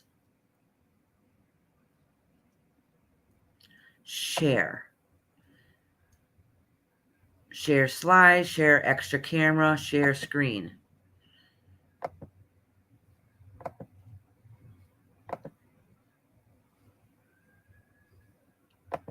Window, Chrome. Hold on, y'all. I'm trying to figure this out. Select a previewer. StreamYard. Oh, no, I don't want to preview myself. Facebook. I'm trying this, y'all. So please give me a moment. Oh, wait. Let me exit out of this real quick. Y'all didn't see no screens, did you? I exit out of your messages from Facebook popped up, and I didn't want nobody to see your name just in case. So I exit out of Facebook completely.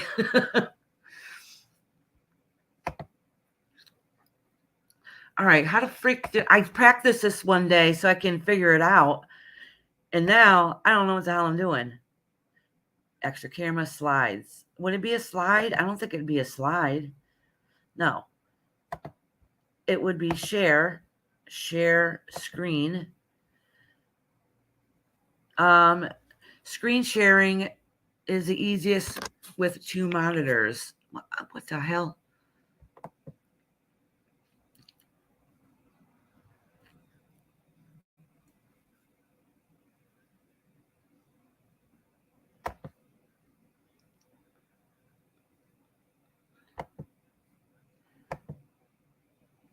Oh, share Chrome. Wait, Chrome tab. No. All right, let's. Oh, hell. I don't think this is going to work. Hold on. Let me try this. Oh, hell. See?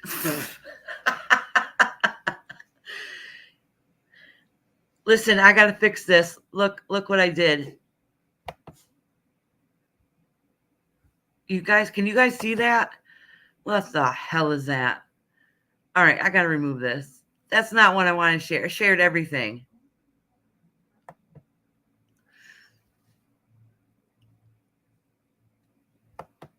All right. Y'all, I told you I'm practicing on you guys. And we'll get this. Don't worry. We'll figure it out. That's not how it's supposed to look, I don't think. Oh, wait. StreamYard.com is sharing your screen and audio. What the? All right. So let's try sharing again. I must have picked the wrong one. Yeah, you're all my guinea pig. I swear one day I tried to figure it out, and I thought I did, but I guess I didn't. All right, so you don't want the entire screen.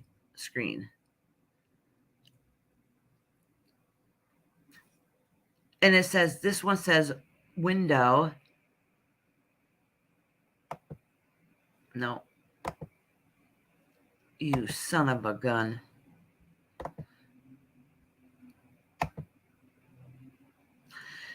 Does somebody on here know how to use StreamYard? I see them like switching stuff around and doing things. How the freak do they do it?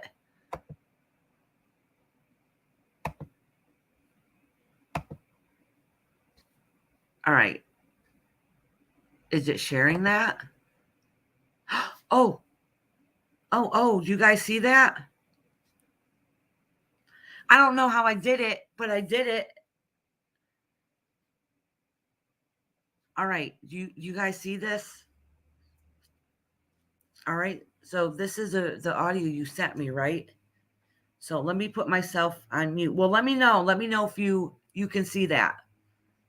All right. Check. All right. And then I'm going to try to do Nessie because I know she sent me one too.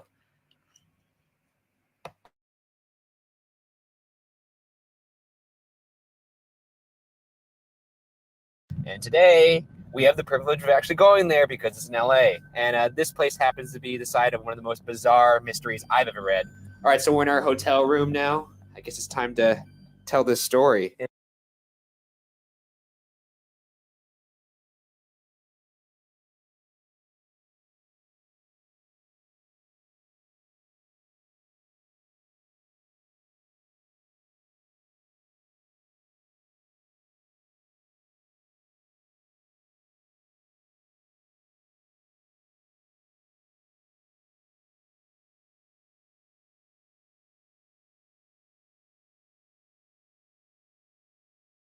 I guess it's time to tell this story. In a giant red chair that's shaped like a hand.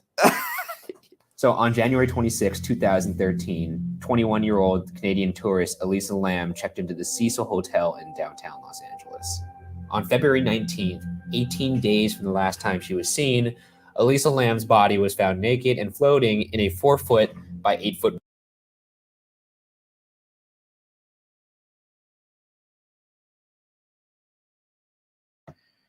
Silent is golden. Can you see this? So when it was silent, did you hear anything, any of the video at all? When I muted? Let me know, and I'll keep myself unmuted. I was trying not to have background noise. Y'all, I told you I'm learning here. I don't know.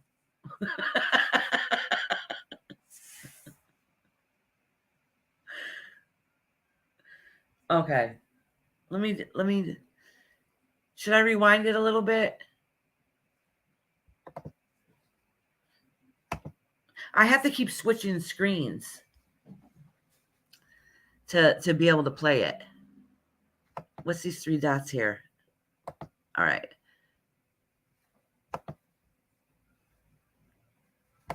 Water tank on the roof of the Cecil Hotel where she was staying. This sounds horrible. You want to know what it was that led to her discovery? Is it echoing now? Let me know if it's echoing. If it's echoing, just hit 1.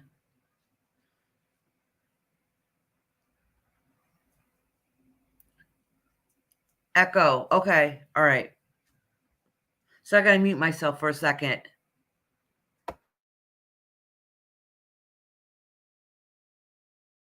It was hotel guests complaining about the low water pressure from the hotel. Yikes. One couple after the fact reported that the water would come out black before normalizing and that it had a bad taste, but didn't complain at the time because they thought that was normal for LA. Are you going to drink the water?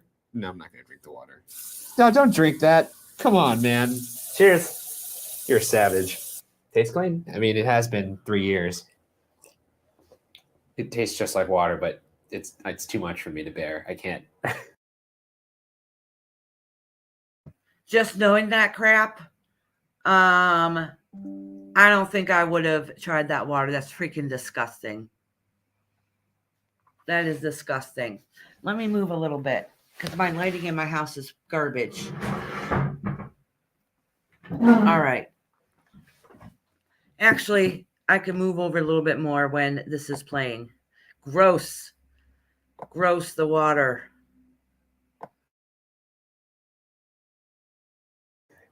Plus, there's like this weird fucking water pipe thing going on up here. Another interesting piece of info is from a statement from the hotel manager. And apparently, when Elisa checked into the hotel, she was originally in a hostel-style shared room, but later was moved to her own private room due to complaints from her roommates of odd behavior. It turns out the last time she was seen was actually on surveillance footage from the hotel elevator. I'm going to show you the key points of it. Show me.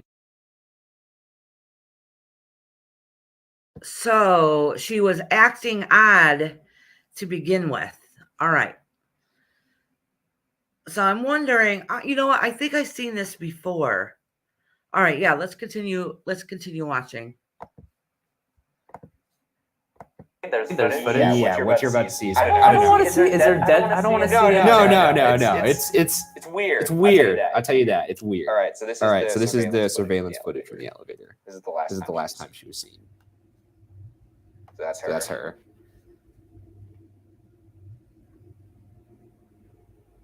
Like, Why is she?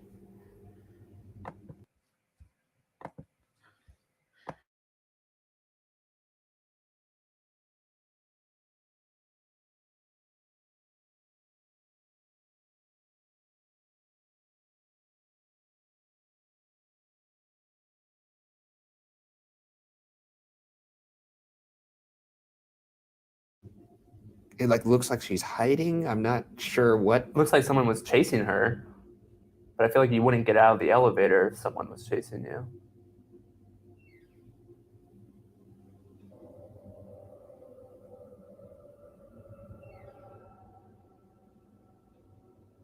I mean, she appears to be moving her hands in like a really weird, inhuman way. Like, How is the elevator doors not closed? What the freak is she doing with her hands? Looks like she's calling them in. No, I don't sense anything. But let me keep watching.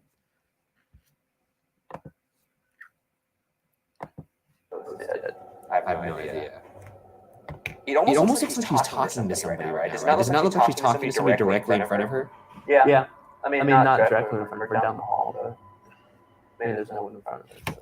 Yeah, That's the video. I mean, Point one, that's strange. That's I'll give you that. super strange, right? But that doesn't really give us any information. I mean, it gives you some theories, though. One of which was she was on hallucinogens or drunk. And while Elisa was in fact bipolar and reportedly took 4 different medications for that disorder, this theory that she was on hallucinogens or drunk was quickly rebuked by the fact that her toxicology test results came back with nothing in her What the system hell that happened here? contributed to her death.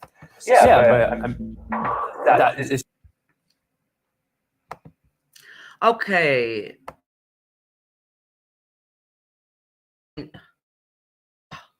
I think I left it unmuted the whole time. So it did say she was bipolar, and I know if you're not on your medication, you can get delusional. I have a couple friends that have bipolar, and for the most part, they're all fine. I have one that starts. I wouldn't say she's hallucinating, but it's hard to say. But I do know some people can hallucinate if they're not on their medication. So I'm wondering if she was taking her prescribed medication as she can. But that doesn't mean she's not open for things happening to her. Okay, yeah, I know I messed up last time. I think it was echoing really bad, huh? All right, let me try this again. if she's bipolar just right there, that could explain why she was doing that. It's possible. Yeah. Another theory was that she was actually murdered, but the autopsy showed no visible signs of trauma on her body. So if evidence suggests that it wasn't foul play and that it wasn't drugs, many wonder what could have led Elisa to actually climb in the tank herself. And that's a good question because nobody knows even how she got up there. I mean, in fact, to get to the roof, Elisa would have to either A, climb up the fire escape.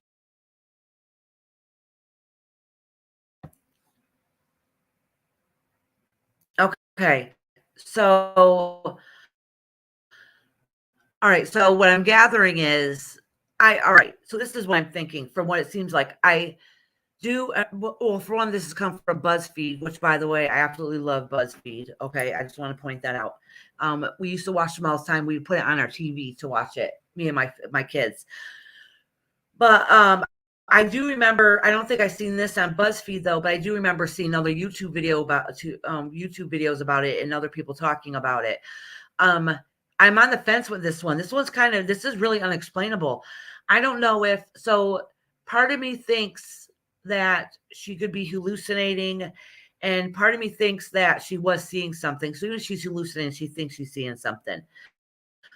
But what happened from that point to her, so even if she was hallucinating, I think something creepy happened to her. I don't know how the hell is she gonna get in the tank. Okay. All right, let's continue playing. And there's three at the hotel, but you have to go out a window to do that. B, go through a locked rooftop door that would set off an alarm if open, and no alarm was heard that day. Once she even got up there, which at the I forgot to mute it again. I did, huh? Let me rewind it a little bit and hit the mute button. Told you all I'm new to this. I don't know what the hell I'm doing. All right, let's hit the mute button.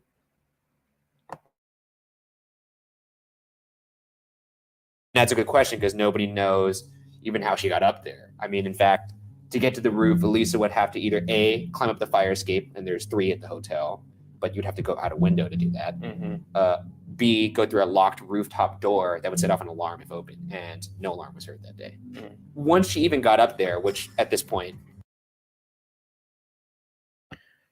Okay, that's very odd because, and I just made my screen bigger. I'm not even sure how I did that, but anyways, that's very odd because I don't have any clue. Like they just said, the alarm didn't go off. For her to go up there, that alarm would have had to gone off. That's creepy. That's very creepy. after seeing that video, I think it's highly unlikely she was able to do that. But okay, fair enough. She got up there somehow. She would have to get on the tank platform, climb up a 10-foot ladder, open a 20-pound lid, get into the tank, and somehow close the fucking lid after she got in. And then you also got to remember she was naked, so that means she either took her clothes off before, or the somehow clothes never found. The clothes were found in the tank, so she must have taken the clothes off in the tank, or they were thrown in. or they were thrown in. Exactly. Yeah. This whole scenario to me is.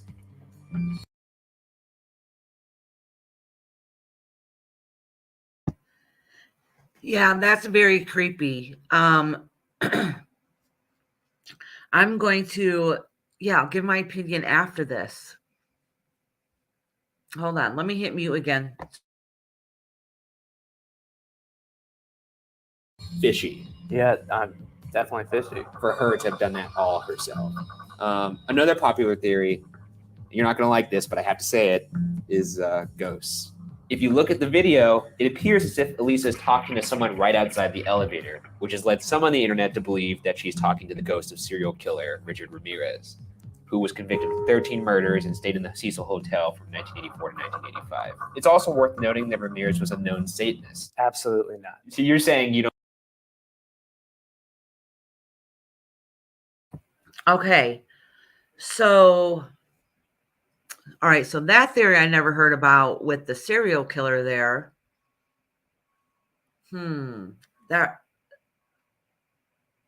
What year this happened a couple years ago, right? And that serial killer was back in the 80s. Oh, hold on. Meanwhile, in the 80s and 90s, serial killer Jack Underweger, whatever his name is, and Richard Ramirez, aka Nightcaller, were both reported as residents at the Cecil in the middle of their killing sprees. Oh.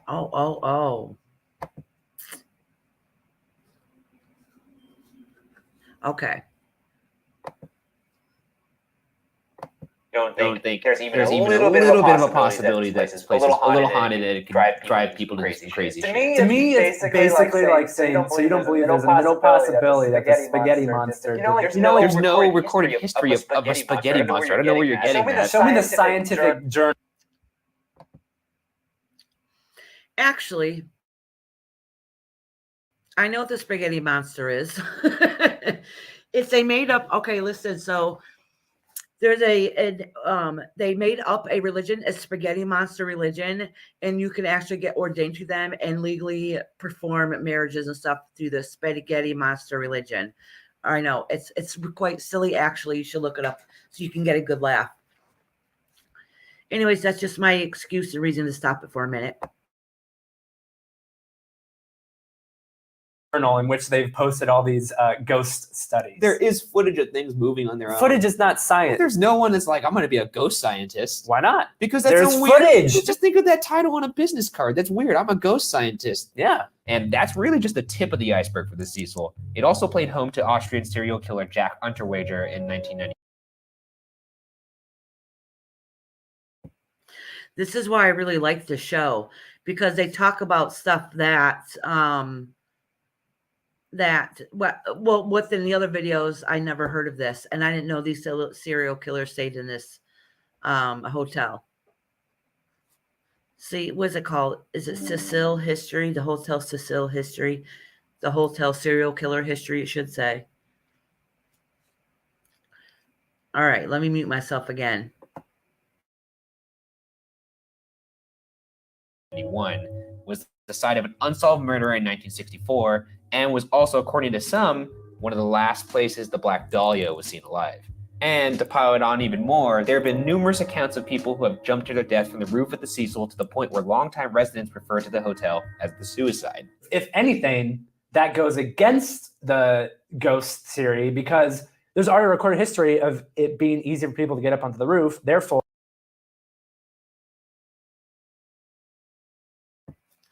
This is an extremely freaky story. I'm not even going to lie. Connection explained in February 2021 that I never pronounced her name, is referenced in crime scene because Short allegedly visited the Cecil Hotel bar on the evening of her disappearance. Oh. Okay.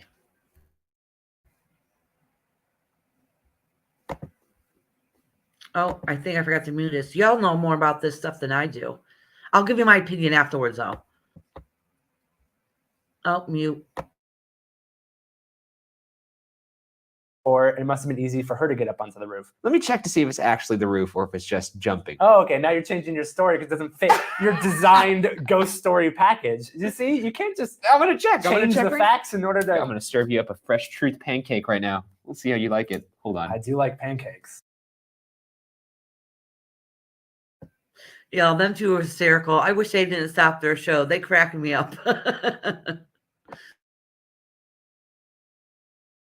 Jump to their deaths from the building. Never says the roof. Authorities ultimately ruled Elisa's death was an accidental drowning. I'm just feeling bad for the family whose people are like, And that's exactly what my next point was going to be. Is like lost in all the madness is the family. yeah.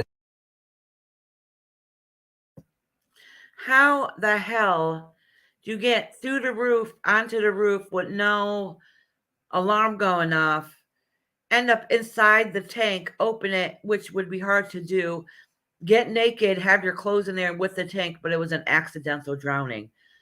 I don't know. That seems a little crazy to me. Who also actually filed a wrongful death lawsuit against the hotel, which was eventually dismissed. What? But like I said before, the real tragedies to the family.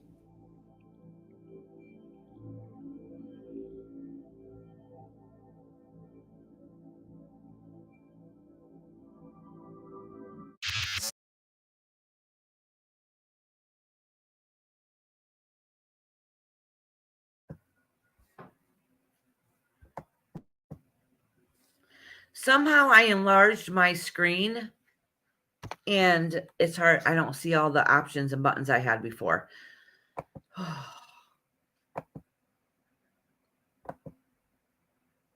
Did I fix it? Okay. So anyways, I don't think I did, but I don't know what the hell I did with this screen. Well, it's just got to stay for now. Anyways, all right. You guys, like, I don't even see all your comments. I'm missing the size of the buttons. I don't know what the hell happened here with StreamYard. It looks weird. Like the options I should have for StreamYard isn't showing now. Like you have the bar for like the private chat and all that stuff. I can only see part of your conversation. Like the screen got too big. So anyways, let me give you my take on this. Is my screen popping out at you guys? I'm trying to figure this out. Honestly, I have no idea. I don't know what she was seeing or what made her frightful. They did say she was bipolar. I do think part of me thinks she might have been hallucinating. Honestly, part of me thinks she was hallucinating. So I have a crazy theory.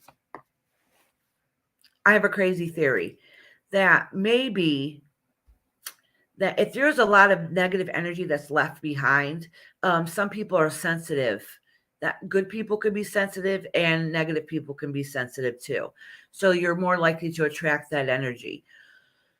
I'm a sensitive, so I can feel an energy around me. I can feel good and bad. You know what I'm saying? But I'm a good person, so I let light overshine the dark. All right.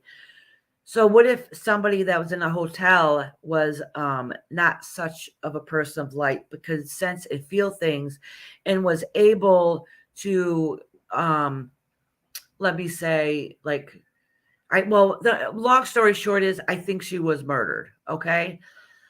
I don't think a ghost did it.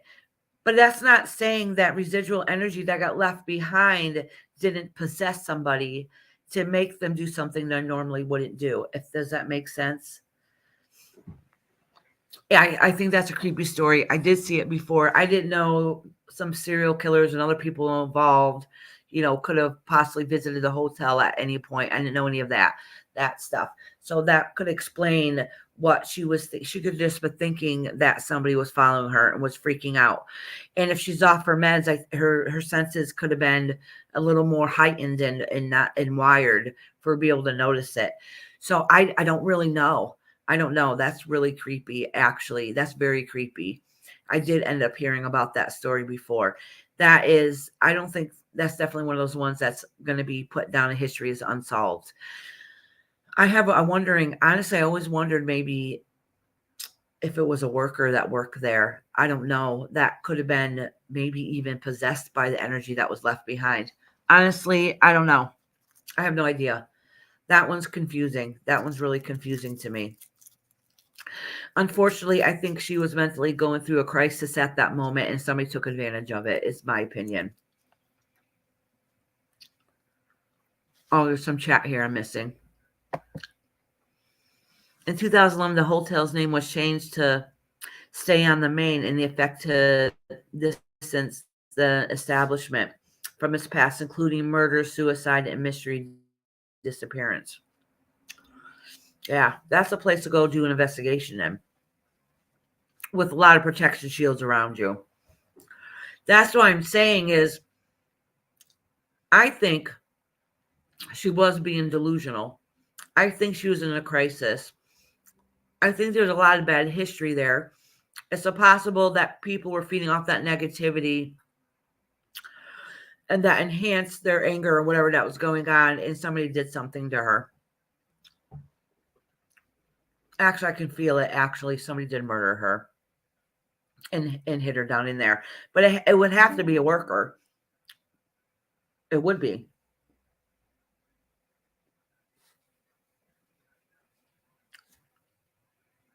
Oh, let me continue reading. She had been fatally stabbed in the abdomen after Nancy's death. Sid was charged with second-degree murder and reportedly killed himself in February 2019. Are you talking about something different now?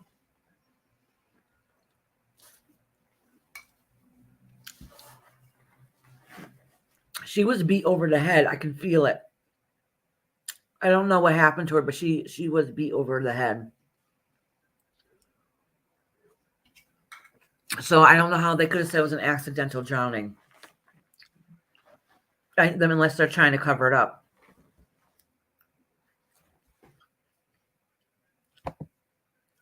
Even the hotel manager was shady. You're talking about something different? That's creepy as hell.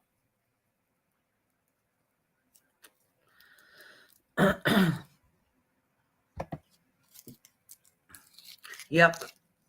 But how come the fire alarm didn't go off? Exactly. Oh, wait. They said the alarm would go off. I don't think it was a fire alarm. I think it was an alarm to let them know somebody's on top of the roof.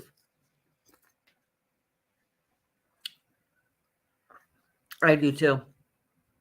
Somebody killed her. I don't think paranormal killed her. I do think she was in a crisis. I do think she believed she was seeing something that actually was or was not there. I'm not really sure. It could be the residual energy that she was feeling that was freaking her out. Especially since she's off her meds. Sorry, I'm eating a chocolate. How she got up to the roof, I have no idea. I really, truly think somebody took advantage of her and put her in there as evidence. I think they said accidental drowning because of the history of the hotel. They wanted to keep it under wraps, and maybe if she was in there that long, they couldn't be able to tell. But somebody did knock her out to take advantage of her.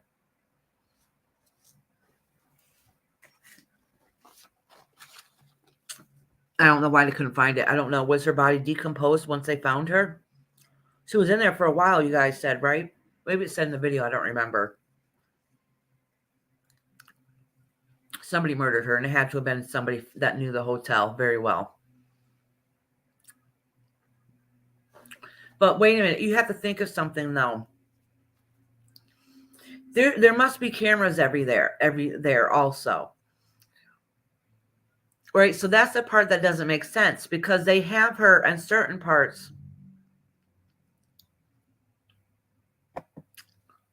She sounds so sad in spirit box sessions. Who are you talking about?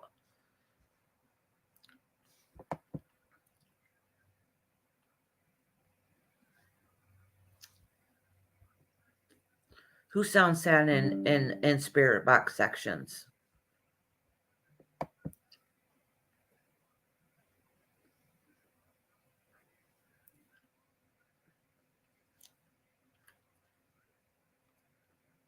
Only cameras are on elevators? Get the hell out of here. So, all right. Watch the video of her getting in the elevator. If you look at the timestamp, you'll notice that it skips time like someone cut something out of it. Oh, well, whoever edited the show could have ended up editing it, though, some of it out of it. That because you have a whole clip going on there, and if nobody wants to watch a TV show and sitting there watching a 10-minute video or even a 5-minute video of just dead air, them standing there. So they might have clipped it just to show the parts where she was acting strange. So that could be a possibility in that. But what I'm saying is that alarm must have gone off.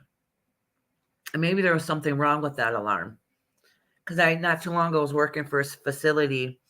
They was a tall rise like that. And their cameras are out all the time. They're always getting them fixed. It's different parts. And there's supposed to be alarms that go on the outside door that people can hear. But if something's not working, you know what I'm saying? So they might not have been doing good upkeep on it. So, it has to be an inside job. It has to be. No other way to look at it. But that makes sense if there's only cameras around the elevators. Because I was going to say, couldn't see somebody see what happened anywhere else. So somebody would have to know. Because if you notice cameras on the elevator, you're going to assume that there's cameras all over the hotel. I mean, I would automatically assume that would have cameras all over the hotel. Even the building that is for low income has cameras at each floor, not just the elevators. I mean, they face the elevators, but down the hallways too. So I don't really understand that. You know what I'm saying? I don't know. That one's creepy. I really truly think though that if it was a worker, he would have. Yeah, exactly. And it would have to be up for security codes for those doors would have to be upper management, I'm assuming, and the guards. Because you're not going to give a normal hotel worker a codes to something like that. It would either be management or security. That much I do know. But I really do think she was murdered and somebody tried to hide it. I don't think it was just that she was in crisis and freaked out and some evil entity lifted up that vault and put her in there and threw her clothes in there.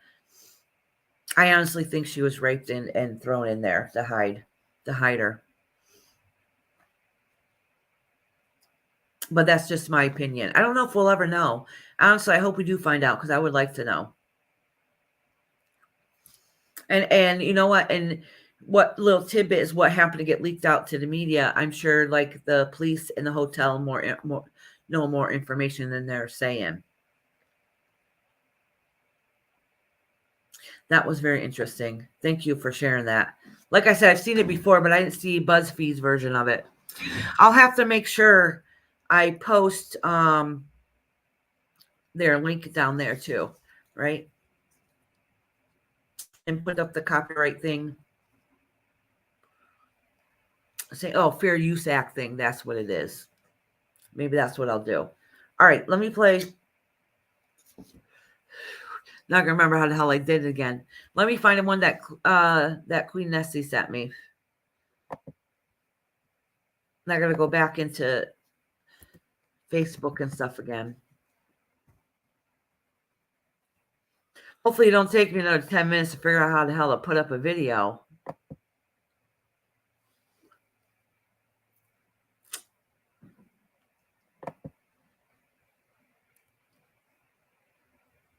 All right. I seen you sent me to Nessie. All right. Oh, hit stop.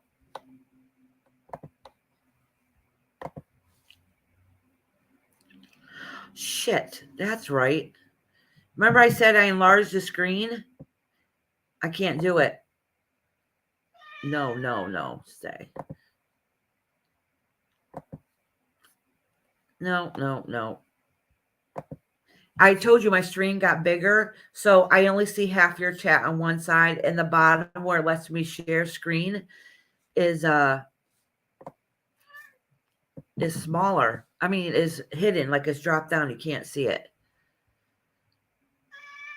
I can see where the line is, so I'm trying to hover over it, and I'm clicking different things, hoping I get the right one. Oh, that has to do with the camera. All right, I don't think it's going to let me share screen. Son of a gun.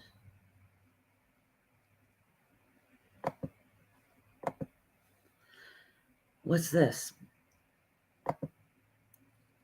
Oh, I think that's just a different layout.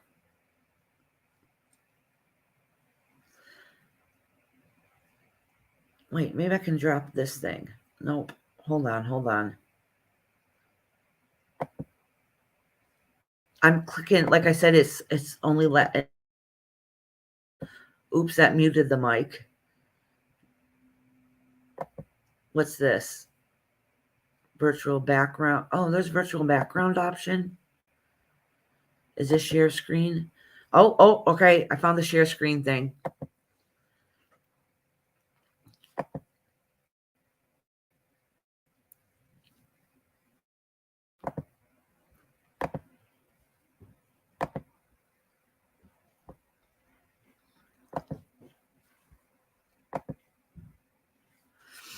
All right. Let me mute my mic. Got a little something for you. One I looked into myself back in the 80s. We called it The Curse of the Crying Boy. I want you to reopen the case. There was only one thing left to do. Quiz some boffins about the baffling curse top pick. Or rather, ask some scientists to test the painting in a fire. In order to enhance... Yeah, this one I never heard about. I never heard about this one. So this one's definitely new to me. Hold on, let me see if I can get rid of that. All right. Wait, I forgot. I almost forgot to mute my camera again. Enhance the scientific credibility of this test. We're actually filming this. It's quite a big flame. The flame is now about 2 feet high. It is slowly inching towards the figure. Just the lapel of his jacket has disappeared now. There's a hole in the bottom right-hand corner of the painting, but the flames don't appear to be spreading across.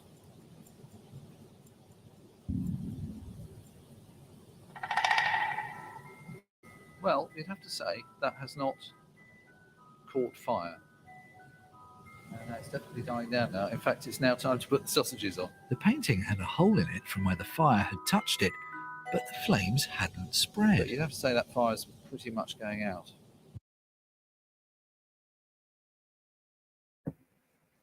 Okay. The flames haven't spread. All right, for one, if this was the original painting, they're not going to try burning it because now it's history. All right, so now you just ruined this original painting. Second of all, my husband was a fireman for many years. The flames haven't spread because that fire hasn't gone over far enough either. I don't know. I think this one's hogwash, but I could be wrong. Let me go back to playing it. Oh, wait. Shit. I got to mute myself again. Martin Lowe was a man of science and not given to superstition. For him, the unvarnished truth might be in a varnish. A bit surprised. I think it's probably been coated in something which is resisting the flames, whether it's actually some sort of fire retardant coating they put on the picture, or whether it's just some other coating which happens to have fire retardant properties. As I closed the casebook, one partially charred crying boy portrait sat forlornly outside on the porch. I'm not taking any chances. Would you?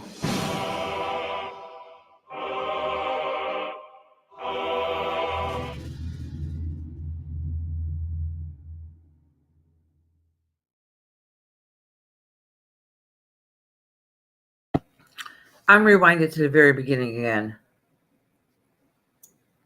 All right. A story about an unlucky painting that caused fires. Oh, shit. What the hell's playing? Hi, guys. Hi, guys.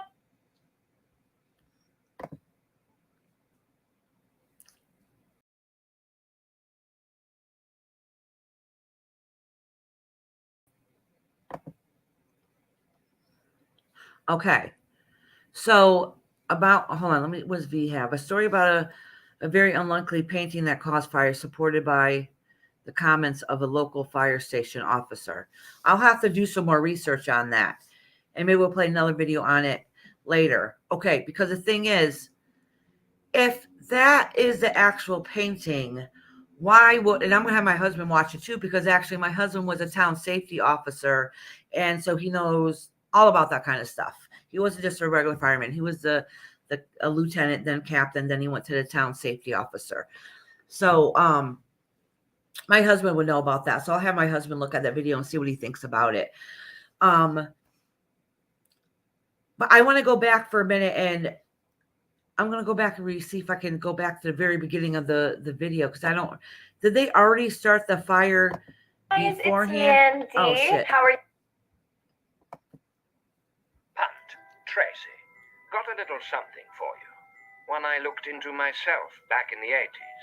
We called it The Curse of the Crying Boy. I want you to reopen the case. There was only one thing left to do. Quiz some boffins about the baffling curse top pick. Or rather, ask some scientists to test the painting in a fire. In order to enhance the scientific credibility of this test, we are actually filming this. It's quite a big... Okay, so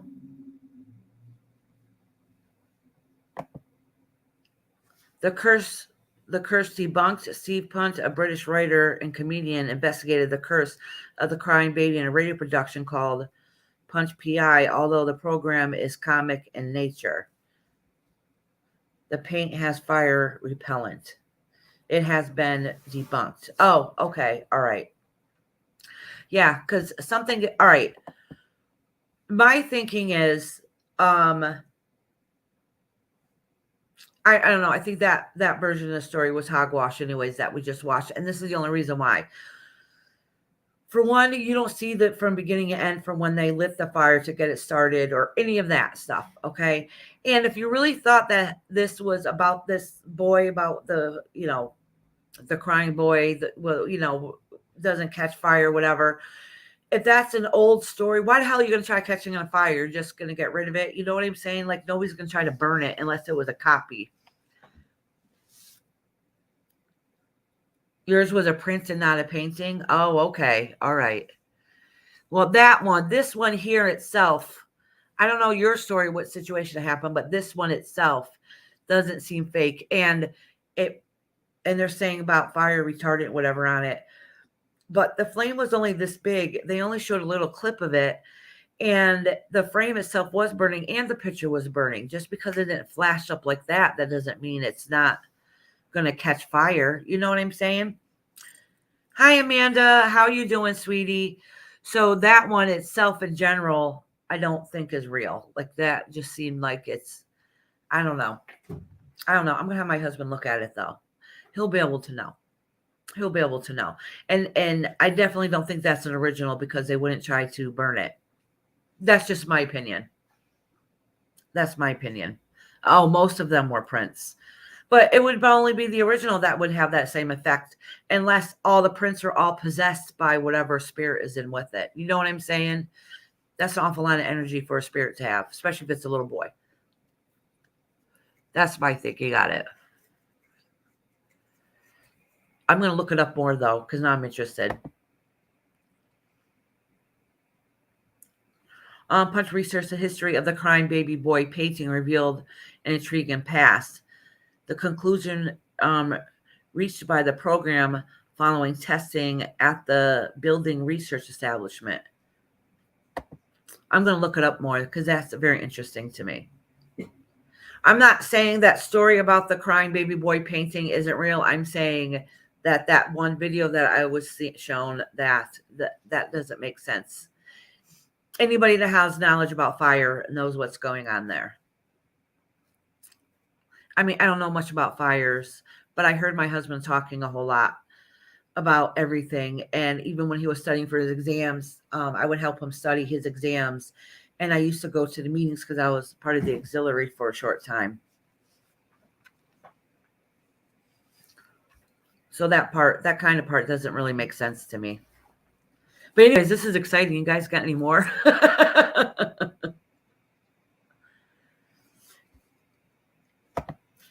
It has paint repellent, but couldn't explain how the fire started. Well, at that video we just showed right there, when they started the video, it was already started. You know what I'm saying? Like it was already going. That's what I'm saying. They didn't show it at the beginning where it just magically lit up by itself. It was already started when it started the video. That's why I'm like, this doesn't make any sense. That's why I went back and rewound it because I'm like, I don't remember it starting. So I rewounded it and watched it, and it didn't start in that video.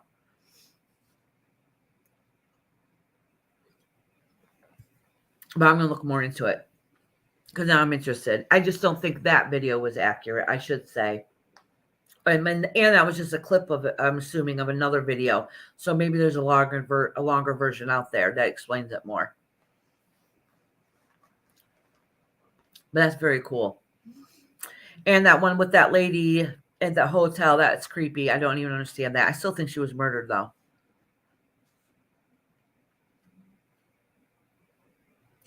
Hey, Dixie, how you doing? Hi, everybody just came in here. I'm not ignoring you. I can't do more than one thing at a time. And I can only see half the chat now because somehow my screen enlarged. I don't even know what's going on. It happens, I guess. It's me. It's me. I'm not really good at technology. I'm still learning all this. If you guys have any other good, cool stuff, let me know. We can play them and talk about it. What our viewpoints are on it. And if I give my opinion, it doesn't mean my opinion is correct either. Opinion is opinion. It's not fact, you know?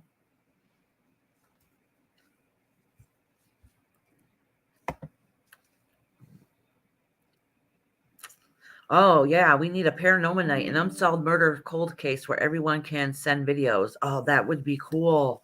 Yeah, that's a good idea.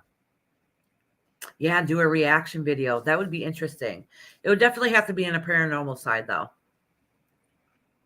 Just like the other one we did with the woman going on to the tower at the hotel. Because that was interesting. And it's nice to hear other people's theories, too, on what happened. Like what I said was just my opinion and my theory. It doesn't make it correct. I really, truly feel that she was murdered, though. And not by entity. Maybe she was possessed by one, but I mean, not her, but he was. Yeah, I do. I like this. I was a paranormal investigator for years. So anything to do with paranormal is like exciting to me. Have a backup channel. No, that's a good idea, but I think I should probably grow this channel first before I do a backup channel. Yeah, that would be, yeah, that's a good idea. I need to get a little more subscribers in here first. I only got a couple hundred. I'm still a low man on a totem pole. Oh, I would love to have a paranormal channel. Hi, Jessica. How you doing? How are you? This channel is, well, sometimes I do tarot. Tomorrow I'm doing oracle. And today we're having paranormal talk. We're just talking about different experiences that we've had.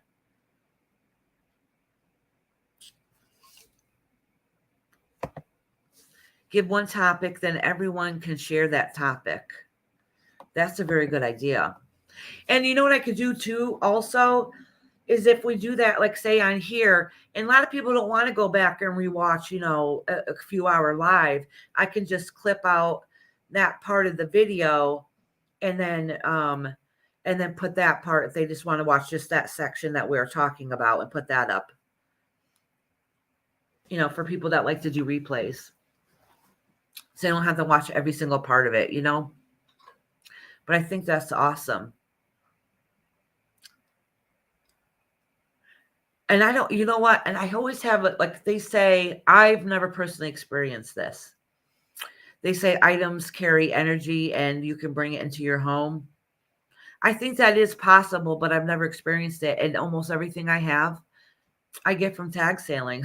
I'm not kidding you. And try to refurbish it, or just if it's nice, I just keep it the way it is. Almost everything in my house is, except for like my furniture, is I've gotten at tag sales. I love going to thrift stores, tag sales, all that kind of stuff. My husband wants me to get rid of things because I got too much stuff. So I've never personally had anything that I brought home that was bad. So I don't really have a view on it. If, you know, if something can get attached to it. I think it can happen, but the chance of you getting something that has something attached to it is very, very small. The percentage of it is very small. But it makes sense. I mean, if you're attached to a house and spirit stays in its home because it's its home, it could do that if that's their chair. They have the energy connected with it. You know, but I don't know if it's haunted. I don't know.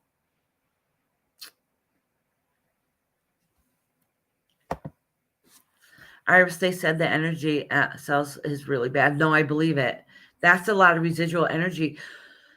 So I saw a paranormal show once that years ago when paranormal shows were first coming out, and this made a lot of sense to me, and I do believe this.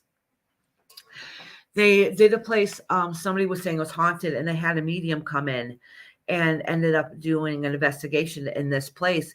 And she said, and come to find out, the energy that they're feeling at the hotel was from a murderer.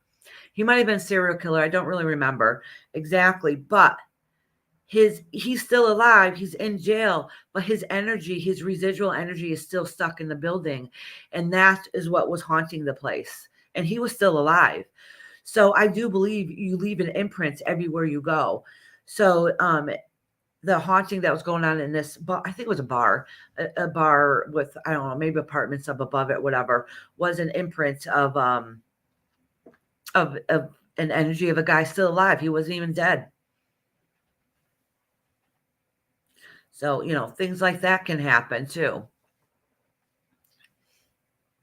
So who's to know that one of my knives I got was haunted and been used somewhere else? Hopefully not. Knock on wood.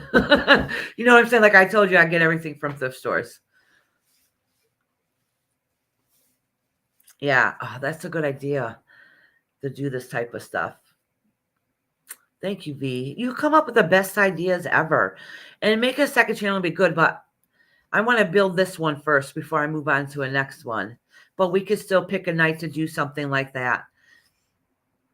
You know, and we'll have different things happening all the time. We could do a different, you know, a different theme. So if you guys got a cool story or a story to share or a video to share, we can play that and talk about it too, instead of just our experiences. And like I said, I can just clip that section and make a separate video just for that. So people don't have to go back and watch a whole entire live on that reaction part of it. So hi, everybody just came in. How you doing? So V and Nessie, Queen Nessie, we were talking about different paranormal things and haunted places, whatever. So they sent me a couple of videos to play. And then we were just playing them, talking about them. Oh, I want to go to New Orleans so bad. I know a couple people that live down there. That is my go-to. And I want to go to there's a couple places I wanted to go to in Savannah, Georgia, and Mississippi, places that are supposed to be really haunted. And definitely New Orleans. That's definitely on my bucket list. If I had the money, I would travel to all these places. Like the Stanley Hotel, I really want to go there too. Oh, crap. What's that one with that lady? It was started here in Connecticut, not the house part, but her husband owned the gun company, Smith & Wesson. Is that what it was? He died when she lived in California. She had a seance, and they said that she has to keep building her house or whatever over and over again to trick the spirits, because the spirits are haunting her because her husband, with all the people that got killed by the guns he made, or some crazy story like that. I always wanted to go see that house. I think it's in California.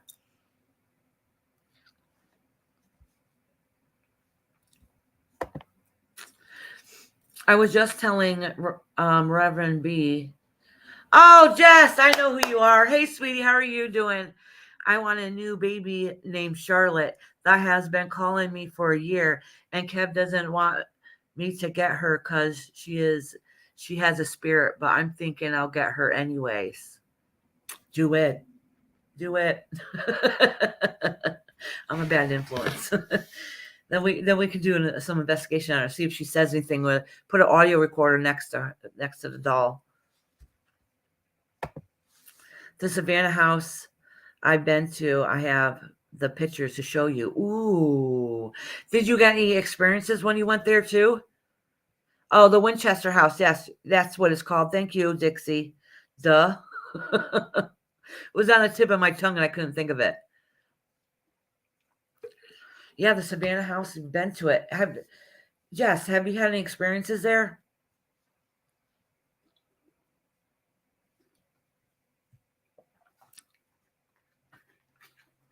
I would love to know. We were just telling stories not too long ago at our church, and I think one of them was, I don't remember the story now. It was just funny. Something about the doll that used to scare the crap out of her kid that was by his room or something. I don't remember exactly.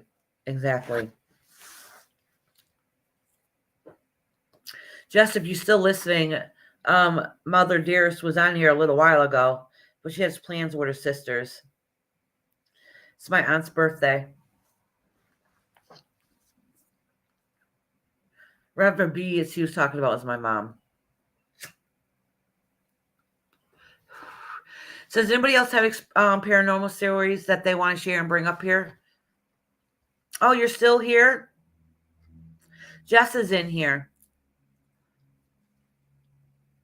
Jessica, my mom is Mommy Dearest. Because you know that's what I call her. So that's what she changed her name to on here. Yes, I couldn't go in one of the rooms. I couldn't breathe. I had to leave the basement and in her room. Oh, good.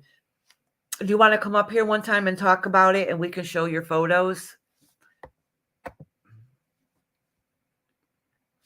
Hey, Tabby, how you doing, sweetheart?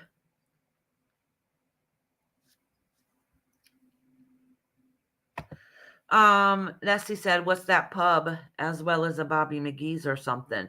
Oh, yeah. Who did that? I forgot about that. I haven't seen it in a few years. I think Ghost Hunters did that. We seen them in our town. The Ghost Hunters came to our town to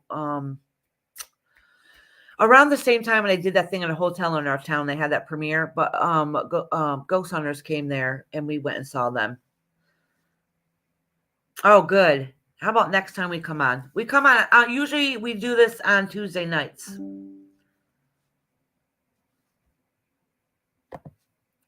So that would be cool. Yeah, so Jess, the one above you talking that said, Mommy Dearest, that's my mama. That's Reverend B. I don't want to dox her name, so I don't want to say her whole name.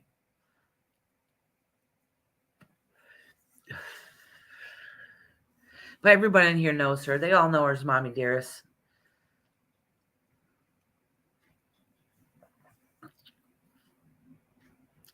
Mom, say hi to Jessica.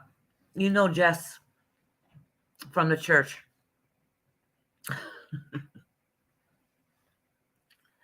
Oh, see, somebody said hi, Jay. I don't think all my... Not now.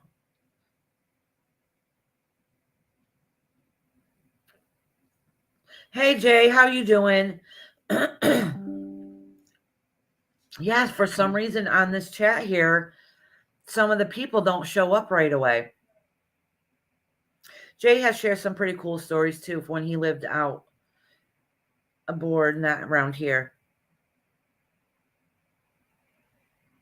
Oh, you just talked to her before you hopped on? Oh, okay.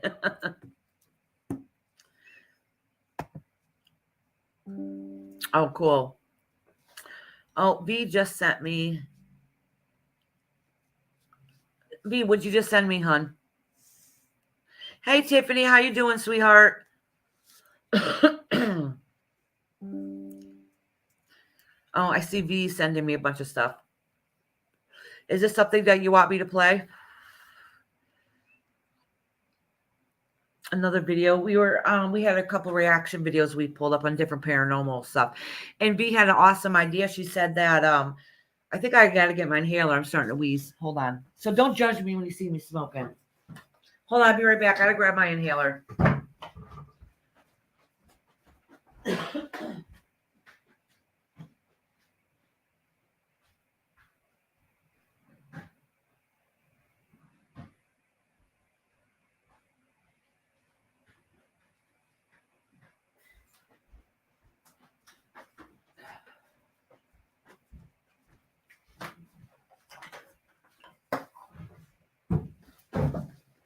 All right. Choose either one. Okay, it's unsolved. Can we try to solve it without prejudice? Okay, that sounds fine. We'll try. No guarantees. No, I'm kidding. Want me to just pick any random one? All right. Let me go back up on here. I have to go back on Facebook.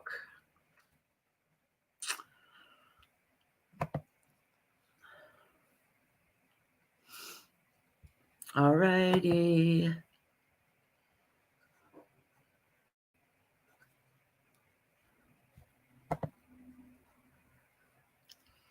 Ooh, Lizzie Borden.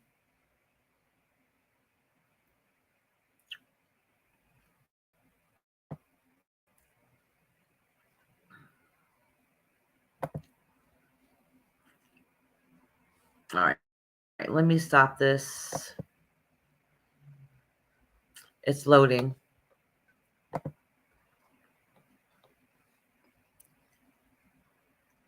right, so this one is 20 minutes long, but for copyright reasons, I have to keep stopping it every few seconds. Who is the killer or killers? Oh, yeah, I have a couple different theories, and I really have a hard time debating who it could be. But I have an idea, and I'll share it later. So this is about Lizzie Borden. Everybody talks about Lizzie Borden. We'll have to do one on Jack the Ripper, too. Oh, I'd love to do one on Jack the Ripper. But wait, I guess that's not really paranormal, huh? Well, technically, Lizzie Borden. Oh, yes, technically Lizzie Borden is, because it's haunted now because of her.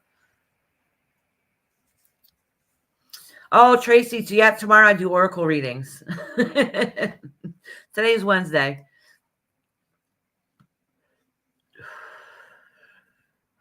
That's okay if your days are messed up. All right, so let me figure this out again, how to do. Oh, shoot. Remember I said everything is down low, so I got to figure out where everything is. Oh, that's not it. Hold on. I got to figure out where my share screen is again. I think this is it. Yeah. I'm trying to guess by clicking on the little line up there where it is.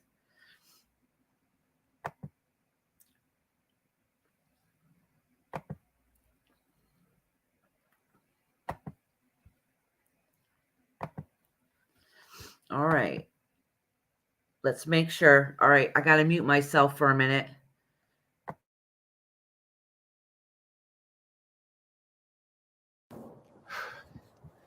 This is it. The infamous Lizzie Borden house. You have any idea what happened in there? No, I'm in the dark on this one. Well, let's just say that some brutal murders happened in there that would lend itself to being haunted. Okay, all right. I'm also freezing, so as scary as it is in there, let's get inside. Let's go in. You can't go in through the front anymore. You have to go in through the back. You ready for this?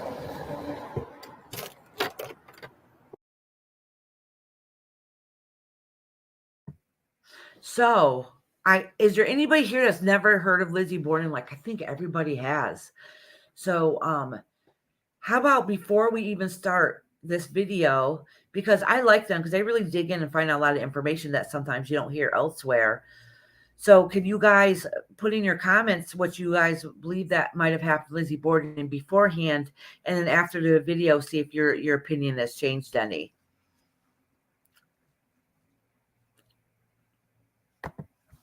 All right, hold on. Let me see if I can put this at large screen. Oh, okay. I think that's better. Wait, did I mute myself? I keep forgetting to mute myself.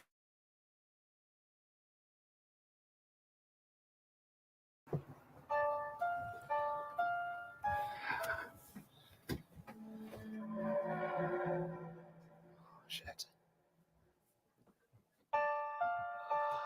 So apparently this room is haunted by children. Go get a toy. How about like a baby? Yeah, baby's good. Or a little baby in a ball. Give that baby a basketball. Make the baby hold the basketball. Are you PDing this?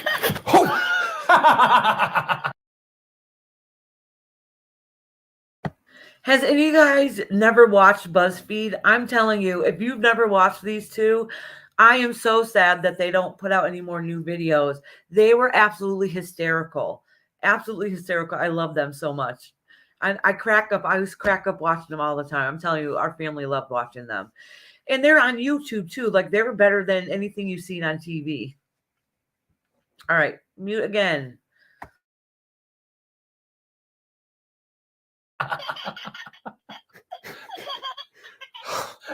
Holy shit. This week on BuzzFeed Unsolved, we investigate the Lizzie Borden house as part of our ongoing investigation into the question, are ghosts real? A house that had such a tragic murder inside of it, or should I say murders, should be haunted. Yeah, but why is it only them? Why is someone who choked on a peanut doesn't get a ghost? I don't know. That's not how things work. Let's yuck it up then. Okay, great. All right, let's get into it. On August 4th, 1892, in Sorry I have to keep stopping video, but you guys think, I don't want to get in trouble I'll let you guys know if I got in trouble for playing these videos, but do you guys think that they end up singing a song in here? You know, that little kid song that used to play? Oh, we'll wait and see. If not, I'll pull up the words for it later. What's this say? BuzzFeed could afford to pay them. They have their own. It's now on a channel. Oh, really? I didn't know that. All right. Let's get back to this. I'm sorry. I got to stop it every 2 seconds. Fall River, Massachusetts. The bodies of Andrew and Abby Borden were found hacked to death in their home. Both of the Bordens were believed to be killed with a hatchet or an axe. Abby Borden had been axed 18 times, and Andrew Borden had been axed 11 times. Their bodies were found in different spots in the house. As far as evidence, only one thing concrete was found: a handleless hatchet in the basement that was clean of blood. Let's establish who lived in the house at the time. There was 32-year-old Lizzie Borden, her 41-year-old sister Emma Borden, her father Andrew Borden, her stepmother Abby Borden, her uncle John Morse, who was visiting from out of town, and the family maid Bridget Sullivan, who the family called Maggie. It's worth mentioning that Emma Borden was out of town at the time of the murders. So, the woman who was murdered.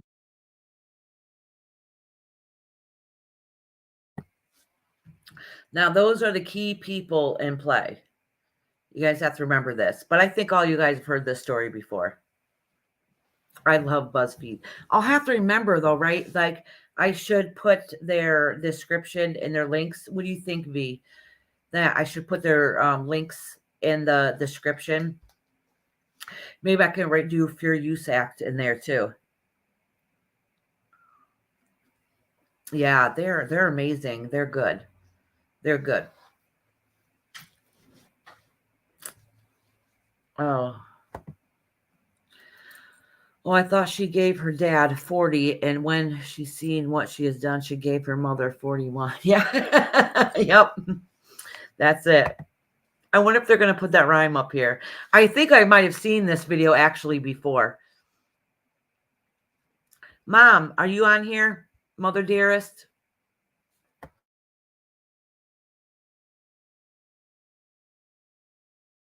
She was the stepmother to the two daughters that lived with him. You know, people don't like their stepmothers. They don't. I guess that's not fair to a large amount of stepmothers. I mean, that's like there's a lot of widely ones. perpetuated by the media. Yeah. Or like any movie, you see the evil stepmother. There's never like, oh, my stepmother, she's a real doll. So you think like 90% of people who have stepmothers are like, oh, my stepmother, I'd love to bury an axe in her face. Now let's. I told you all, they're funny. They're hysterical. Mama, were you popping over? Are you still going to go see aunties today? I'm only asking because I really need a coffee. We can have movie night. Yeah, but that would be a pain in the butt to stop the video every 2 seconds. And an hour and a half movie, 2-hour movie will end up lasting 6 hours. All right. Anyways, you guys see, oh my God, I freaking love BuzzFeed. If you haven't watched them before, absolutely, totally watch them.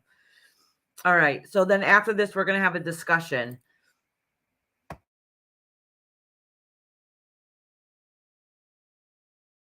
Examine the timeline of the day of the murder, according to eyewitness testimony. At around 10:40 a.m., Andrew Borden takes a nap on the living room couch. At this time, Mrs. Borden was believed to be at the doctor's office. At about 10:50 to 10:55 a.m., Lizzie claims she is in the backyard barn. Maggie, the family maid, claimed to be taking a nap in her room upstairs. At around 11:15 a.m., Lizzie, in the backyard, reportedly heard a, quote, heavy fall and a subdued groaning.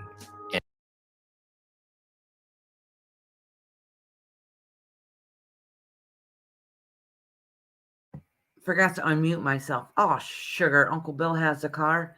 So you're still going to go see Aunt Doris this afternoon? And Auntie, the other Auntie too? Okay. All righty. Oh, I could call my husband and see if he'll bring me a coffee on his lunch break. Do you think he would do it? We'll find out. All right, let me mute this second place for again. Sorry, I have to keep stopping. I know it's kind of annoying. End quote. According to Lizzie, on her approach to the house, she noticed the screen door was now open and goes inside. Maggie, the maid, had not yet fallen asleep when she heard Lizzie Borden crying out, quote, come down quick, father's dead, somebody's come in and killed him, end quote. Maggie ran down the stairs to see the brutal murder scene of Andrew Borden laying across the couch. Maggie also noted that the distraught Lizzie Borden was wearing a blue, unstained dress. There was no sign of a struggle, as Mr. Borden was believed to be asleep when he was murdered. This is where it happened. So you walk down, I don't know if it was this staircase or the other staircase, but this is where she found Mr. Borden laying down. Was it on this exact couch? I don't know if it was this exact. I think it's absolutely hysterical that they have a freaking axe on the couch. I don't know why I think little things are silly, but I think it's funny. Like they're showing all around.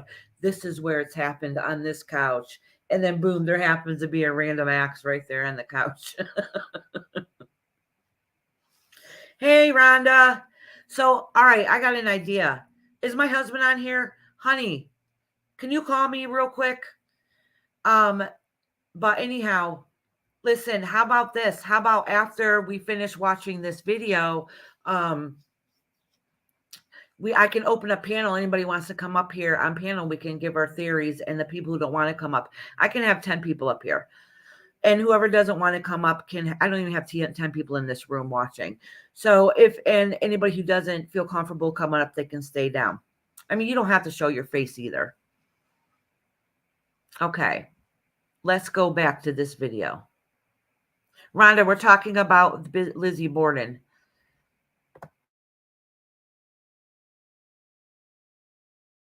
Exact couch, but it sure as hell looks like the exact couch. I mean, look at the pictures over here. Is that his head? That was his head. Oh, good Lord.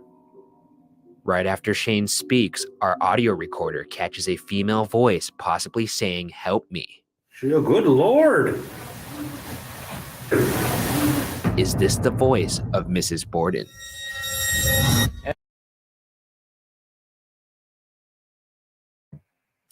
That's very interesting. All right, now I want to go there and do an investigation. I'm going to honestly find out and see if they do tours still to do investigations. I think they only rent it as hotel rooms. I'm going to check it out. You've been watching a few? Oh. So, yeah, I'm going to go check this out. Oh, wouldn't it be cool if I go check it out and bring it with you guys and do it live?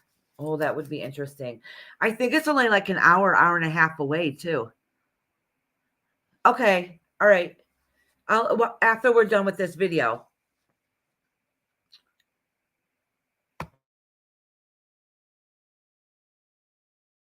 Andrew, this look familiar? Oh my God. Yeah, is this? That's so fucked up. Jeez, get away from me. What's wrong with you? Can you imagine, though, that's the last thing you see? No, I can't imagine that. I would never want to imagine that. Are you imagining that? Yes, I am. Well, there's something wrong with you. Mr. Borden, if you're here right now, show me a sign.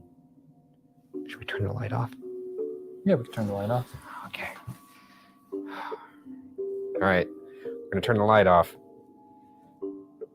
3, 2, 1.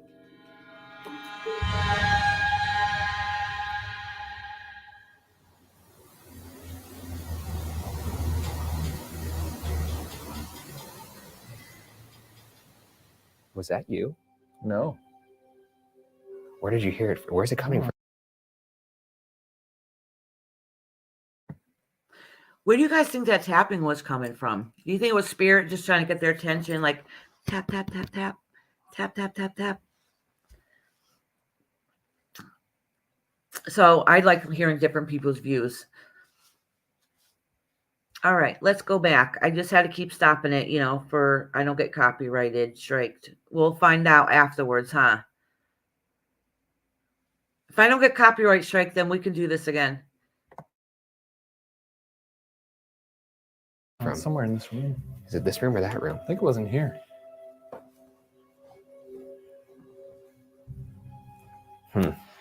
Interesting.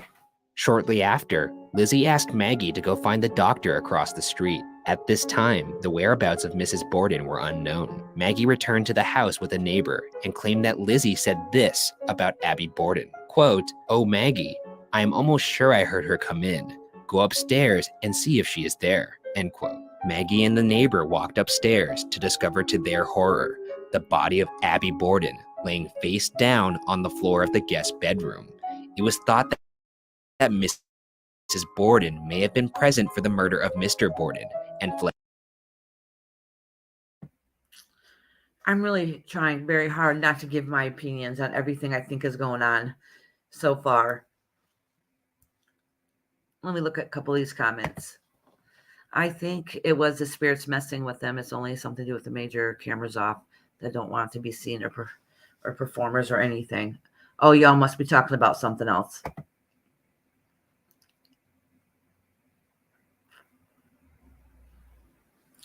Y'all know, Rhonda, I get confused easy. Oh, thank you, V. Oh, wait. Mute. Fled to the guest bedroom where she was also murdered. That's strange because Why? if your paw is laying there, his head turned to blood oatmeal, and you hear Ma come in, you're probably not just like, oh, I wonder what she's up to today. You're probably like, hey, Ma, you should probably come here. Not just, oh, I wonder if she's going to go take a little nap. Right? Yeah, I got a life-changing thing to tell you here. Yeah. Got some heavy news. Not, oh, yeah, I think she ducked in. We should probably give her a little howler. Yeah. Let her know. Also, the fact that she goes, look upstairs. I think I may have heard her go up that way, and that's where they find the body. Yeah. So, Y'all, I'm just going to be laughing through this whole thing.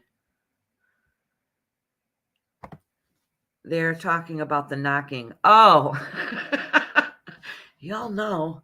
I can't pay attention to one thing at a time. I should be watching the chat while I'm listening, but I want to make sure I'm in tuned and listening to this too. Thank you, Mama. All right, mute again. oh, you can start to see where things start to pile up against her.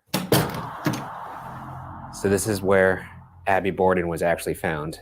They walked up the stairs, much like we just did, and from that little landing, they saw her feet right there. And they actually thought she may have just fainted or something like that because she saw her husband dead downstairs. When they looked at her, I mean, obviously you can see the pictures right there. That's how they found her. Oh my goodness. And look at her head. Jesus Christ. They, That is fucking awful. Abby, if you're here right now. If you're here right now.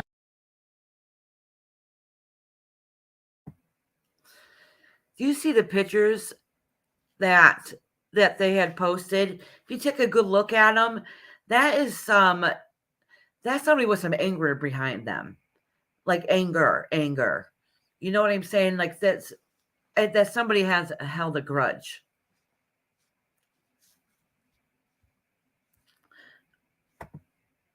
I always heard stepmother was done first, dad second. Oh, really? I wonder if they say that in here.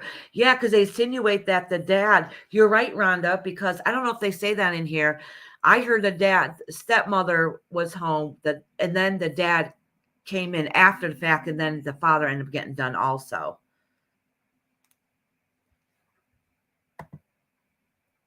Yes, yep, exactly, V. I don't know if they say that in here. I guess we'll find out. Back to the show. Now, or if anybody's here right now, make a noise. What the fuck was that? It's just probably furniture creaking. We're gonna leave. I'm gonna ask one final question. Oh, I was just gonna yell, showtime. Okay, I'll ask the question, then you could yell showtime. How about that? Okay. Who killed you? Showtime! Both of the Bordens were struck in the head multiple times, suggesting a crime of passion. And with that, let's get into the suspects. That's what I was just saying. Like, you could tell by just looking at the photos that they have there, which I'm surprised they have the photos out there like that. But you could tell by looking at the photos, like, you couldn't even tell what the face was anymore. Like, it was completely like the bodies looked normal, and then the heads just look like they weren't even faces. They were just blobs there. All right, back to show. Starting with the top suspect, Lizzie Borden. To this day, many believe that Lizzie is guilty. Let's examine why, starting with her potential motive. At the time of his death, Andrew Borden was very wealthy. His net worth at the time would be around $10 million in today's standards. However, despite this wealth, Andrew was reportedly a bit of a penny pincher. In trial, Maggie testified that the Borden family lived frugally and ate a mutton-based diet. Lizzie reportedly smiled as this was being described. Maybe she's thinking back on the good old mutton days. Or maybe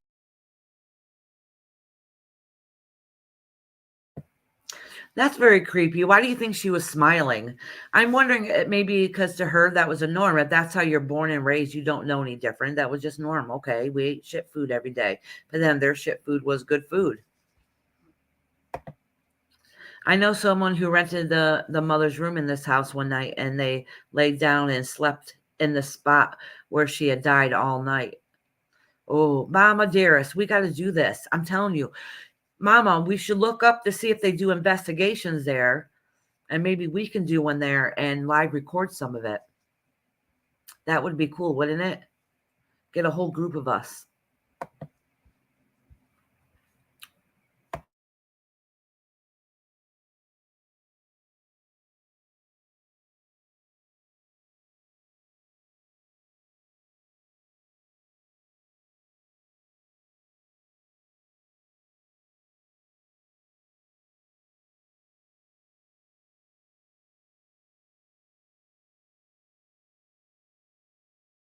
Maggie and the neighbor walked upstairs to discover All right, y'all know I'm an airhead by now. I rewounded it somehow, so I'm trying to get back to the point where we are. So give me a second.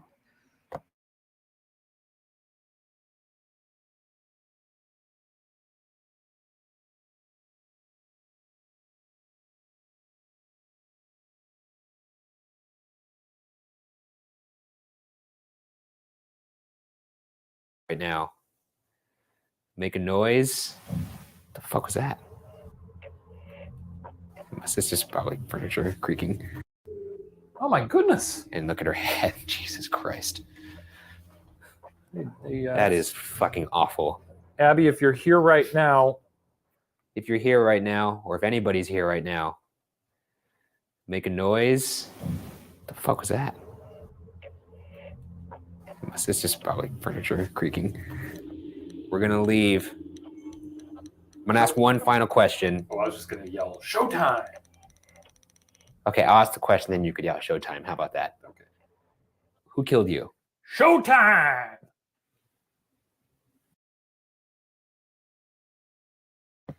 Yep, I think we already watched that part. Oops, I told you I was an airhead, y'all.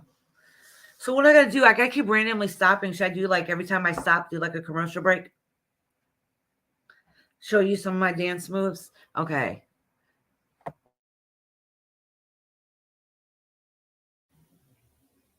Both of the Bordens were struck in the head multiple times, suggesting a crime of passion. And with that, let's get into the suspects, starting with the top suspect, Lizzie Borden. To this day, many believe that Lizzie is guilty. Let's examine why, starting with her potential motive. At the time of his death, Andrew Borden was very wealthy. His net worth at the time would be around $10 million in today's standards. However, despite this wealth, Andrew was reportedly a bit of a penny pincher. In trial, Maggie testified that the Borden family lived frugally and ate a mutton-based diet. Lizzie reportedly smiled as this was being described. Maybe she's thinking back on the good old mutton days. Or maybe she's like, no mutton for me anymore. No more mutton for me, father. Did they describe the smile, though? Was it sort of like... No, they didn't describe this. Or was it like... Was it smug, you mean? Or was it like... Yeah, like, because there's the nostalgia, like... That was the good days. The good old days. But then there's like the slight smirk. There's the... Like the smug, like, took care of that. Not for me anymore. So this is the master bedroom.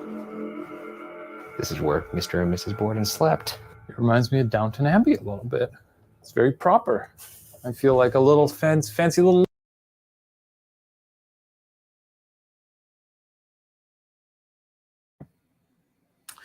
So, dance move. Hope to hear your theories. All right. Sorry, I had to do my little commercial break. Lord in this room. Well, one of the things that's supposed to piss Mr. Borden off is he was very frugal. So that's why you see money right here by his picture. Uh-huh. People leave it there, and people also report being scratched if you take his money. Oh. Of course, yeah. You're just going to take it all. You're not going to leave a little bit. Leave a penny at least. I'll leave him a penny. He was a penny pincher. Leave him a penny. I'm not doing this because I want to steal. I'm doing this because I want to give the ghosts significant reason to haunt me. Okay. You know? I want them to be upset with me. I think. Can y'all tell which one's a skeptic in this between this duo?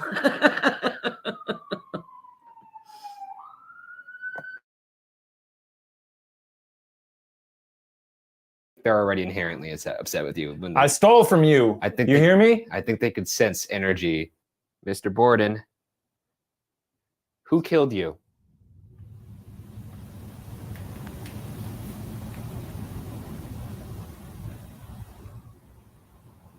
Was it you?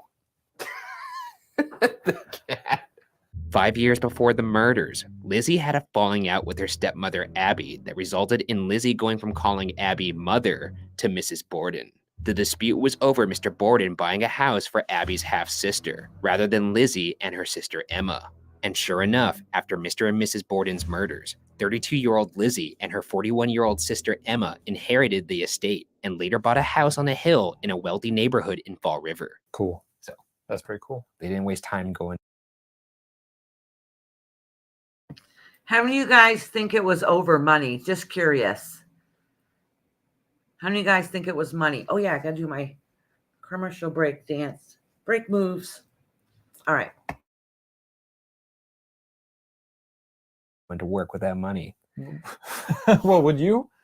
I think I'd give it a little bit of a grace period. If people were already like, we think you murdered them, I'd be like, So you're fine, telling me I right guess now, I'll spend their money. if your parents got killed. Yeah, I hope not, because Mark and Sherry Madej are saints. Okay, great. But you're saying your first move is let's head on over to Chase Bank and make a deposit or make a withdrawal. I mean, if they're not going to spend it. Holy shit. When asked if her father had previously That dude cracks me up. Yeah, you think it's about abuse? Yeah, when I'm done, I'll tell you my views. I'll tell you my views. My opinion, I don't think it was over money, but we'll see. Oh yeah, my dance break. All right, let's. previously mentioned a will to her, Lizzie said, quote, he did not, end quote. Moving on from motive, during her inquest testimony, Lizzie's answers were sometimes wildly inconsistent. Lizzie also reportedly burned a dress of hers after the murders, claiming there was paint on it. However, this was not the dress she was seen wearing the day of the murders. That dress was actually handed over to the police. The day of the murders, the housemaid Maggie saw Lizzie wearing an unstained blue dress. Lizzie could perhaps have committed the murder and then changed while Maggie was reportedly sleeping, but the time frame for that would have been extremely slim, and dresses in that time period were a bit of a process to take on and off, so this seems unlikely. She could have gotten a dress on. I'm not gonna lie, I like the kind of dresses they had back then. I like the furniture, and did you see that carpet? I don't know if that was the a copy of the carpet they had, but it was a really nice carpet.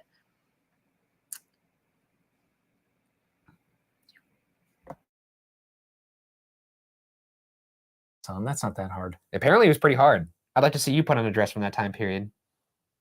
That came out weird. I could have worded that better. I would not like to see you in a dress. I would like you to try. You know what? You get what I'm saying. Move along. Okay. Another damning detail came from a pharmacist who testified at Lizzie's trial that she had tried to buy a poison called prussic acid the day before her father and stepmother were killed. However, this testimony was dismissed. Other than a possible motive and circumstantial pieces of evidence, there was no physical evidence that implicated Lizzie in the murders. The hatchet that was found in the basement was clean. At the end of the trial, Lizzie was found not guilty. However, many people still believed Lizzie was guilty. In fact, there was even a creepy schoolyard rhyme that I'm excited they are going to say the rhyme.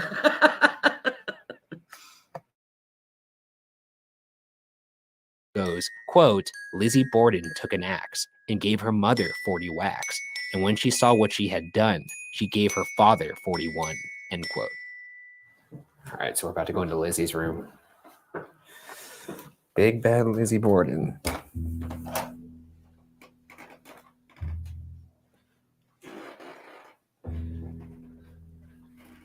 I didn't feel so weird in the other rooms, but I do feel very uncomfortable in here. Oh, yeah? There's her right there. Why, Lizzie? Why? Maybe let's both say the thing, and maybe that'll get her out. Lizzie Borden took an axe, gave her mother 40 whacks.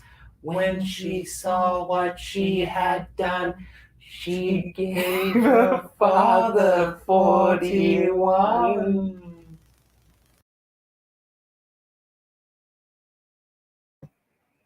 Come on, y'all. We're supposed to be singing along. Hope you're singing along.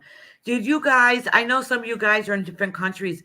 Did you guys hear this song growing up? Obviously, Nessie has. We know Nessie has because she was singing it. I was wondering if all you guys ever heard it. I definitely remember singing it when I was a kid. And when I was real little, I had no clue what we were talking about. Yeah, it was V. We shared a couple of stories on here, Tony. We did one with the girl in the elevator to end up in the water tank that people were drinking from the hotel. With the crying boy picture that starts fires, but the picture itself doesn't burn. All right, back to the show.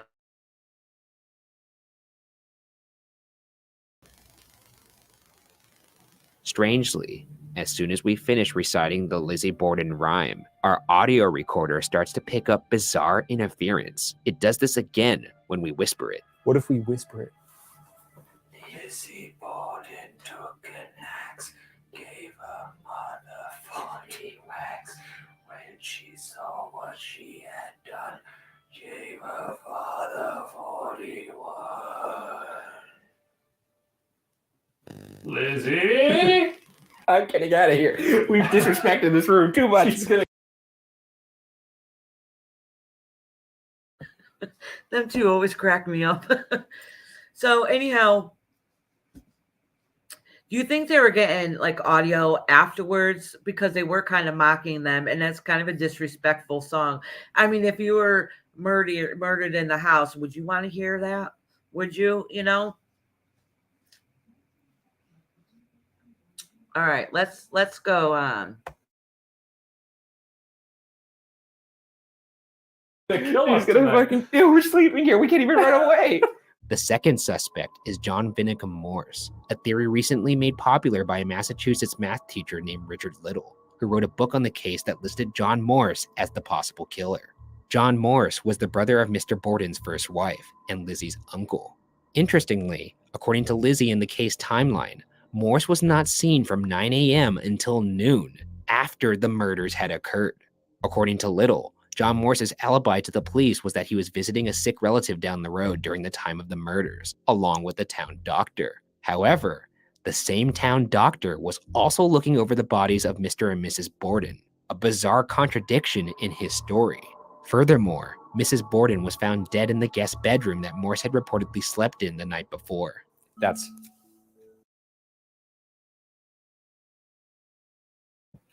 Dun dun dun. The plot thickens.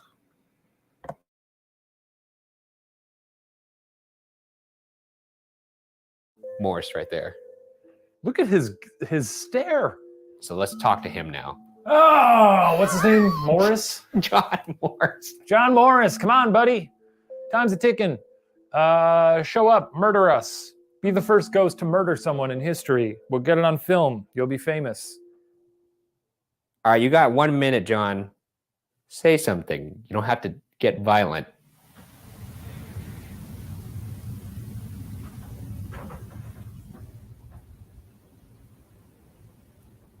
Ten, 9, 8. I'm counting in my head. Oh, okay. I was giving him the chance to talk. Now I gotta start it over. Also, according to Lizzie's inquest test, Have to take my commercial break. I gotta find some new dance moves. I'm doing this because I'm in a box. Look at, I'm in this little box here.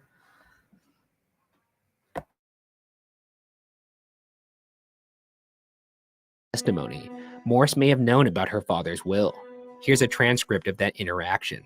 Question: did you know of your father making a will? Answer: no, sir, except I heard somebody say once that there was one several years ago. That is all I ever heard. Question: who did you hear say so?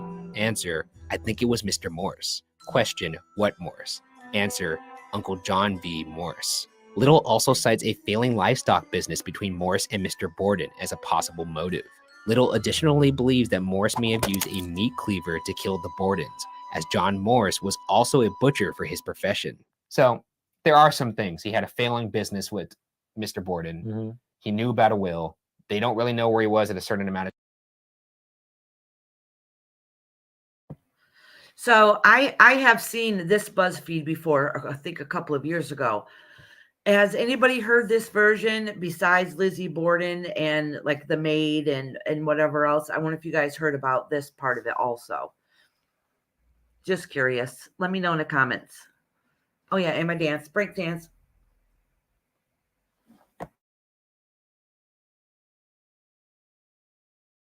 A time, and he was a butcher. Those are 4 pieces of circumstantial evidence that make him just as much of a suspect in my mind. Yeah, he seems the toe and toe there with maybe not toe and toe, neck and neck.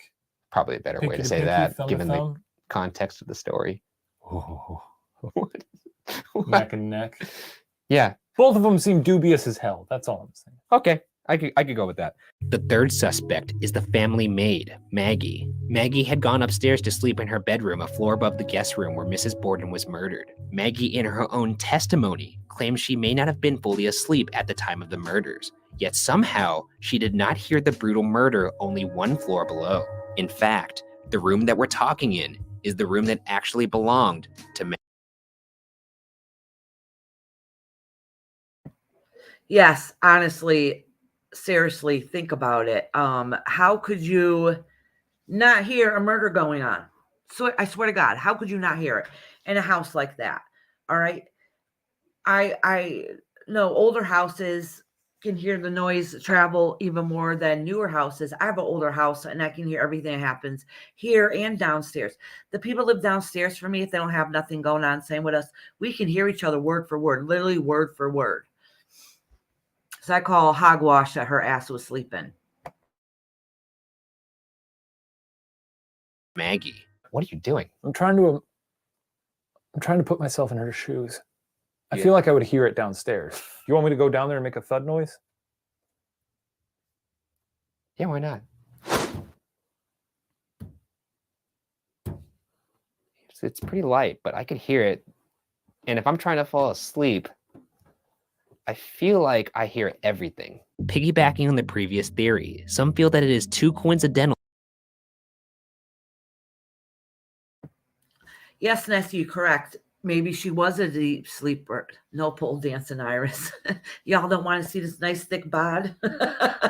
But you're right. What if she was a deep sleeper? The thing is, how deep of a sleep do you get into during the day? You know what I'm saying? It's not the middle of the night where you've been sleeping for hours.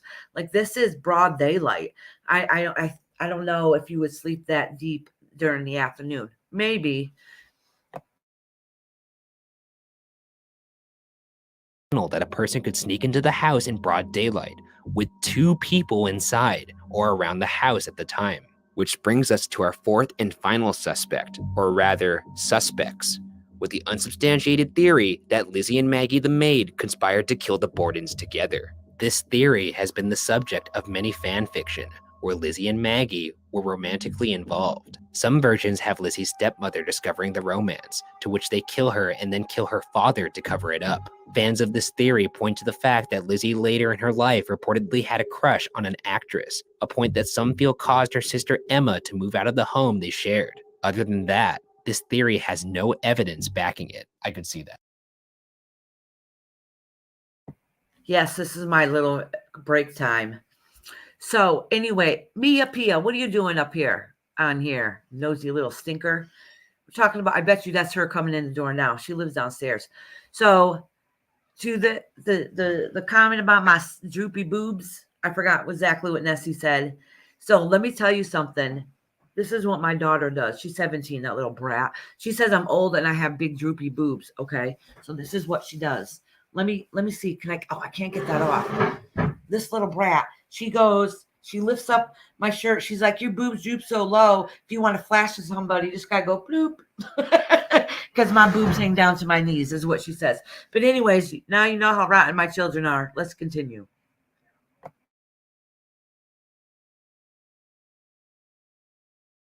It would answer a lot of questions too about the dress, trying to get that dress on. Oh yeah, because really her only way out of that is saying, I saw her with the dress, it was clean. Yeah. And then Lizzie saying nothing about her. So like they're both helping each other with their alibis. Yeah.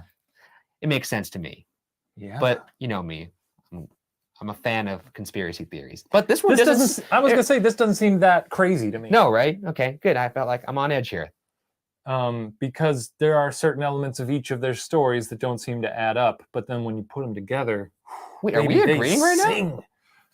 Am I on base here? Yeah, you're on base. So I win. I mean, I'm not saying ghosts are real. I'm saying No, you just said that.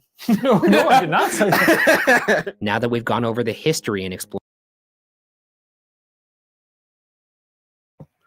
So you guys starting to get your theories? My granddaughter's right here. You can say hi. Hi. She's like, hi.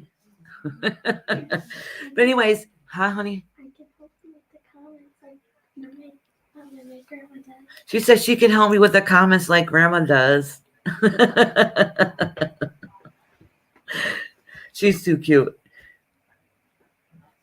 So anyways, Amy's a good coach. She would never. Rhonda, you know. She's feisty. I love her. All my kids have the same personality as me as their father. I don't know if that's a blessing or a curse. All right, back to the show.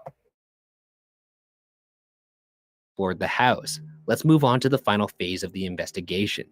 Sleeping in the house. Can you imagine if you got sleep paralysis in this room? Oh my God, why would you fucking say that right before we're about to sleep? And like you lifted your head up and you saw a face in the window. Dude, why would you say that? You know one of my great fears is a face just shows up in the mirror.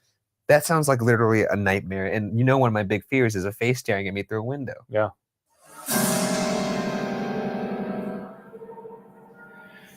This is Ryan's captain log update.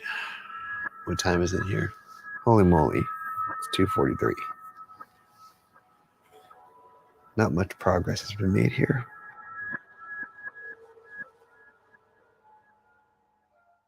Well, as you could see.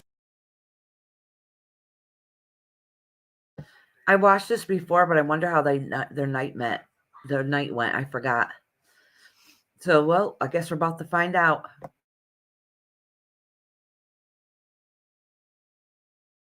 See, now morning. We made it. I don't think this place is haunted. More than a century later, we are still trying to crack the Borden cold case. Last look at the Borden house. Perhaps one day we will know who committed the murders, but many believe that this case will forever be a victim to time and will always remain unsolved.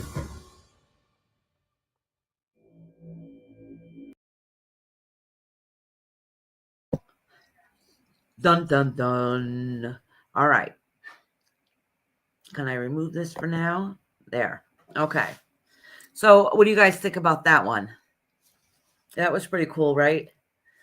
So now I want to hear your guys' theories, okay? Does anybody want to come up on panel and talk about their theories on what they think happened with Lizzie Borden? Let me drop the link. I have to see your face because we get porn bombed, and I haven't gotten porn bombed yet, but other creators get porn bombed and a lot of jerks come up here. So I just need you to see your face, and then I'll give you time to shut off your camera before anybody else can see it, okay? So let me drop my link. You just have to wave to me. Just wave to me so I know it's really you. It's not a fake picture.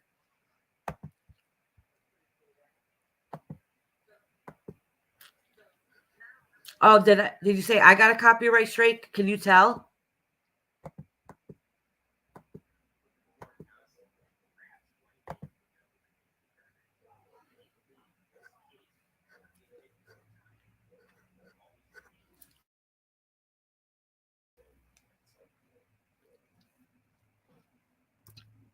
Tabby, are you saying I got a copyright strike? I probably did. Because I think you're supposed to be stopping the video like every 15 seconds or so.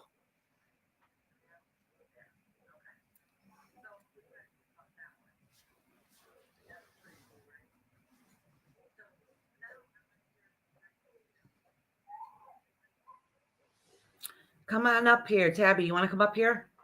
What's that, honey? I have the chat right here. I can see the chat going on, and I have my phone going on. It what? Ah, crap. They can't see it at all? I think it's only me or something. Oh, okay.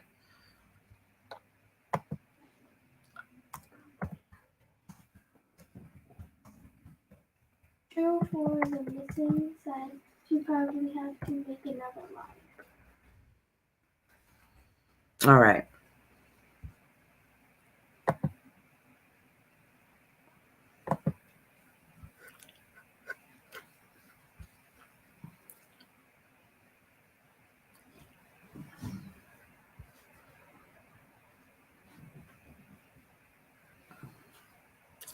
Oh, wait. Hi, can they? I don't know, Jay. Can they? I don't think they can see it. It comes up with a copyright strike policy, so you get like a bunch before they actually like do anything to you. So like if you want to do that stuff again, because it really is fun, you can do it over on a thing called Twitch, where they don't strike you for things like that. They let you away with like playing things and talking over it and stuff. That's what lots of other YouTubers do. So if you want to do that stuff, which I love the most because it's the best, like watching stuff as a group and then discussing it, Twitch is the best place for it. Here, they've got like computer artificial intelligence that just knows when that's been done, and it'll just strike you. And like you could just stop the live and then restart it again, and it'll be fine. There'll be no trouble. Okay, so it looks like it's playing again, so they can see me now. So maybe they just Can they see you? Can they see us? Yeah, well, because I got my phone up. Yeah, yeah. And now it just started playing again. So they probably striked it. So what is Twitch exactly? I wrote it down. It's just like an app that's like YouTube. You can do live streams and videos, and you can also like there's a lot more interactiveness like with your viewers, so you can actually play games on it with your viewers, like listener games and like questions, and like you can have like polls and stuff like that a lot easier than you could on here. Like you have to have like a load of subscribers to be able to do all that stuff here, so like you can do that at any level on Twitch, so it's actually a lot better, and it's a lot easier to do things, and you don't get copyright strikes for playing things and talking over it or anything like that. Oh, I see. But then you can't stream it over here, right? Is that what you're saying? No, yeah, you can't stream it over here. You can do it there though. Oh, okay. Oh, and I suppose you could edit it. You could edit bits and to like the best of and stuff, and then put it on your YouTube. Like that could be a good idea. But yeah, that's the safest thing to do because a lot of other creators do that. Yeah. Okay. So I'm gonna have to probably go back and see. Try to dispute it. The copyright strike. I probably left it playing too long. I don't know. I think I forgot how many seconds, or I don't even know really what you're supposed to do. But I'm not monetized yet, so it's not really that big of a deal right now, but I'll figure it out. Yeah. So I'll hop down and then just start up a new live. Everything will be fine. Yeah. Okay. See you soon. I did get a strike before, so I make a couple of the videos I make are what the hell are you doing it? Oh, you got it. That's interfering, sweetheart. So I made a video on Canva app, and they have music that you can use that's supposed to be copyrighted, so you won't get in trouble for using it. But YouTube still copyrighted me for it, so I got a strike on that too. We're on the air. It's working. Yeah, we are. We're back. Yeah. Yeah. So it says if she only has, so technically I have gotten a strike before. It won't hurt, but if you get 2 before you lose monetization and 3 before they shut down your channel. Okay, so I'm going to try to dispute it and say it was for educational purposes because it's a paranormal channel. See if that happens. I'm not really sure what to do, but I'll figure it out later. It is what it is. And I'm not surprised because that channel is really popular. The BuzzFeed, everybody watched BuzzFeed, Hold on, let me. I don't think I can hear you. Can you hear me? Oops. I think Jay was breaking up. Can you guys hear me okay? Okay. All right, Tabby. Thank you. I'll figure it out afterwards and see. I don't know anything about this stuff. You have to turn it all the way down, honey, because it'll do an echo on here. Anybody wants to come up and talk about the video? Yeah, we got to find a small video. Somebody that's not as popular. Okay, that's good to know, Tabby. Yeah, so technically this is my first one, but I'm going to see if I can dispute it. Oh, good. I'm glad you can hear me. So I dropped the link. Anybody that wants to come up, come on up. We can talk about Lizzie Borden. I'm freaking out here, man. I haven't had my coffee. I'm drinking soda, which I don't even like. Hi, Kendra. How you doing, honey? Yeah, me too. You know what it is? I might have played it too long in between. You know what I'm saying? Because that was a 20-minute video. So I might not have been stopping it every 2 seconds. So we'll have to find a person that's not as popular.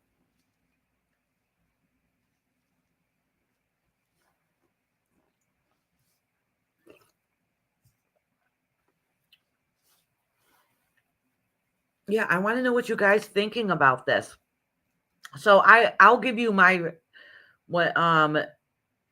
version is, okay? I think personally, I don't think Lizzie did it by herself. I saw one show that there was a theory that I forgot what proof they had too, that Lizzie and the maid were actually involved with each other, and that the maid knew about it. Because there's no way in hell, no way that the maid did not hear it. I don't believe that for a second. I think the maid stuck up for her.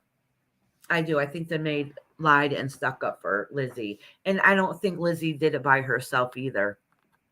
So she might have had an uncle or somebody to help. And I do think that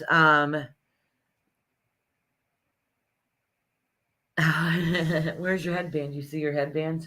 On your head. Oh, I used it as a hair tie. That's right. Here, do you want it? No, I was just saying. She wanted to point out I still had her headbands. But anyhow, she's funny. So anyhow, my personal opinion is that I think they definitely killed the stepmother first, and I think they killed the stepmother because they thought she was difficult to live with. I heard there might have been some problems with the father and other things, but there's no way an outside person came in and did that murders without any of them knowing involved. And why would the axe get cleaned off? Like if a stranger came in and did the murders, there's no way that they would have washed the axe off that they used. And why would Lizzie burn the dress? You know, burn the other dress. To me, it just makes no sense. So I think she probably had help. I think she had help. And good thing they didn't have forensics like they do now, because they probably would have ended up finding more than they did nowadays. What, babe? Oh, you're just doing that? Okay. Or don't share the video, but just listen. But would I get struck if it was just being listened to also? Oh, yeah, you were waking up a little bit, Jay. Like, I could still hear you fine, but there was crackling noises. But I want to hear everybody's version and view is, too. All right, Jay.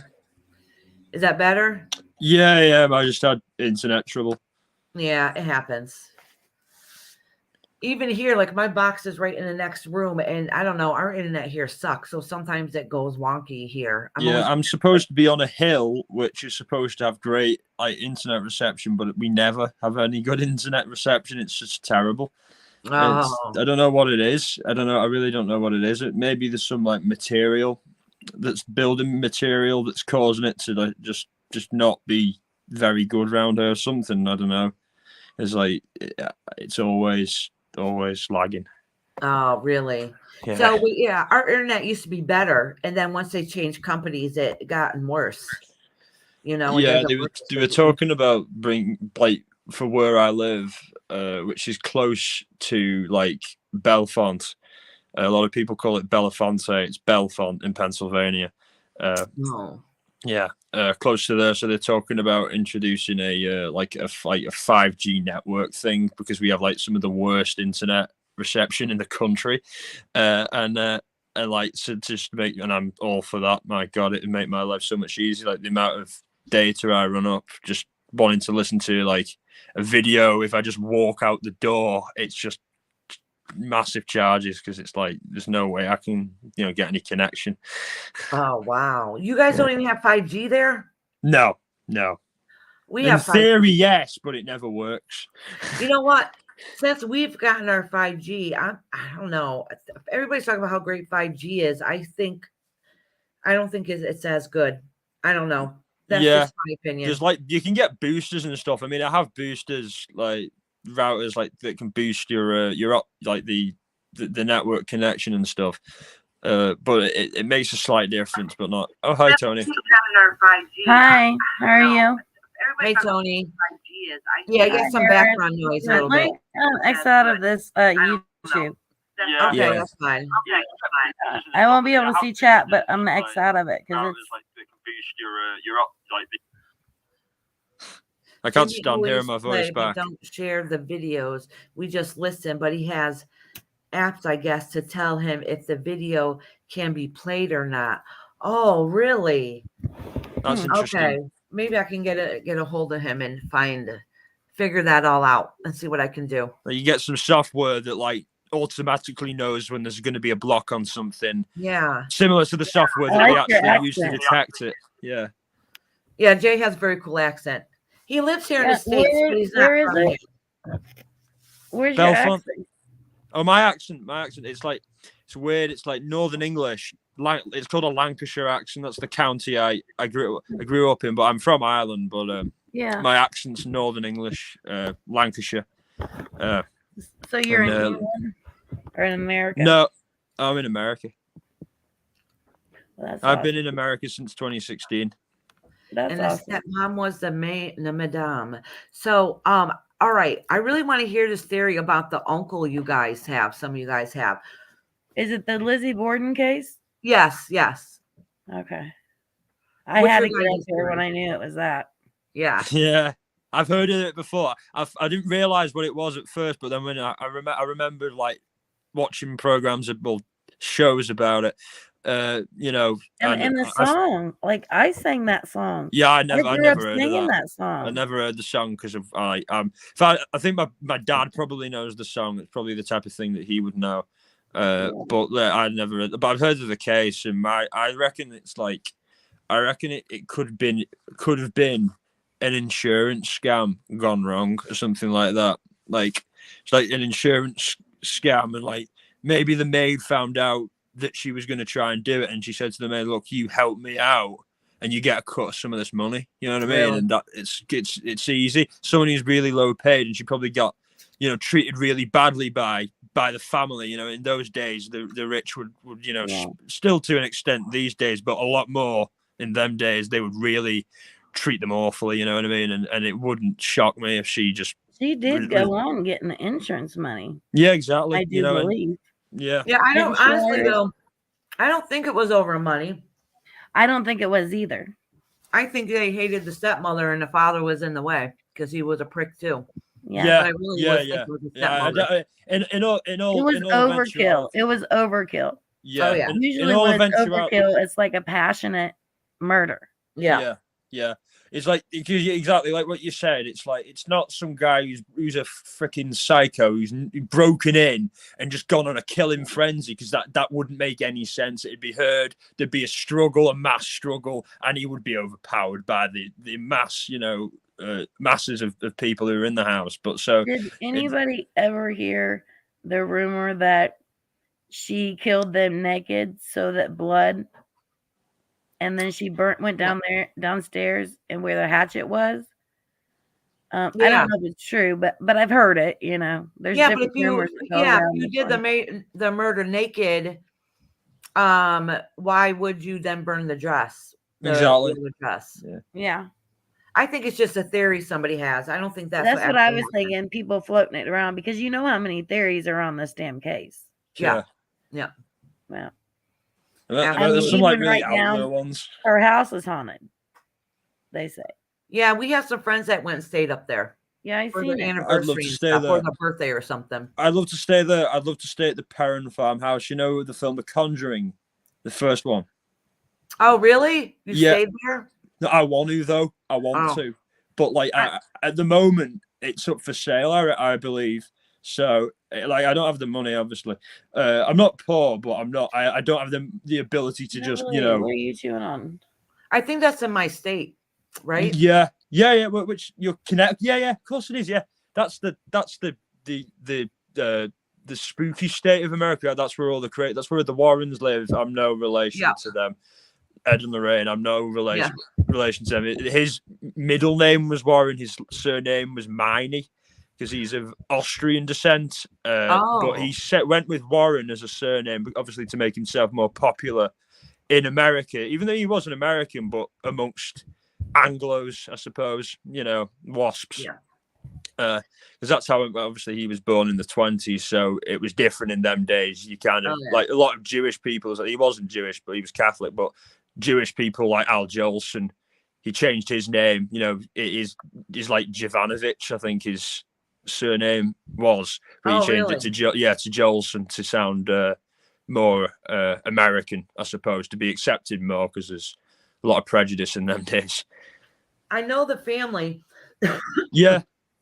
With the hauntings in Connecticut, the family itself said all that was fake.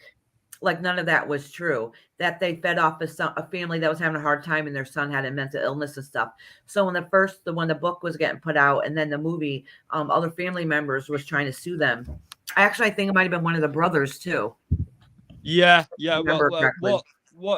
happened was the entity that they say, the woman that they say was there, she never lived there. She was in she actually was in another side of the state, which wasn't even incorporated into Connecticut at the time, and yet she was accused and acquitted of an accidental death of a child that wasn't hers but was in her care.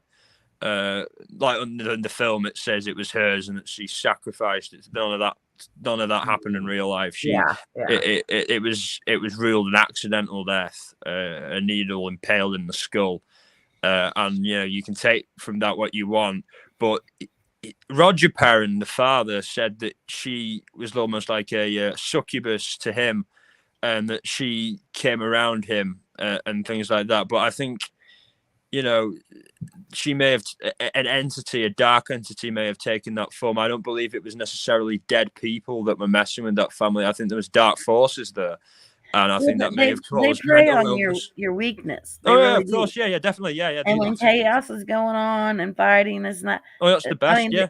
They prey on the weaknesses. Yeah, and what happened in real life? The dog did die in real life as soon as they got there, which is sad. Yeah, the dog did die, and that's not a spirit. That's a dark god that would do that. A dark entity. Yeah, a dark god. But why would the thing is it never happened to anything in the house beforehand? It didn't happen anything to the house afterwards. Yeah. Why was it just that family? I think it was to be funny. I think it was they may have picked something up, or like there could be family ties. All the girls were so young. Well, most of them were very young at the time. April, the youngest, was like 4 or 5 at the time they moved in, like 71.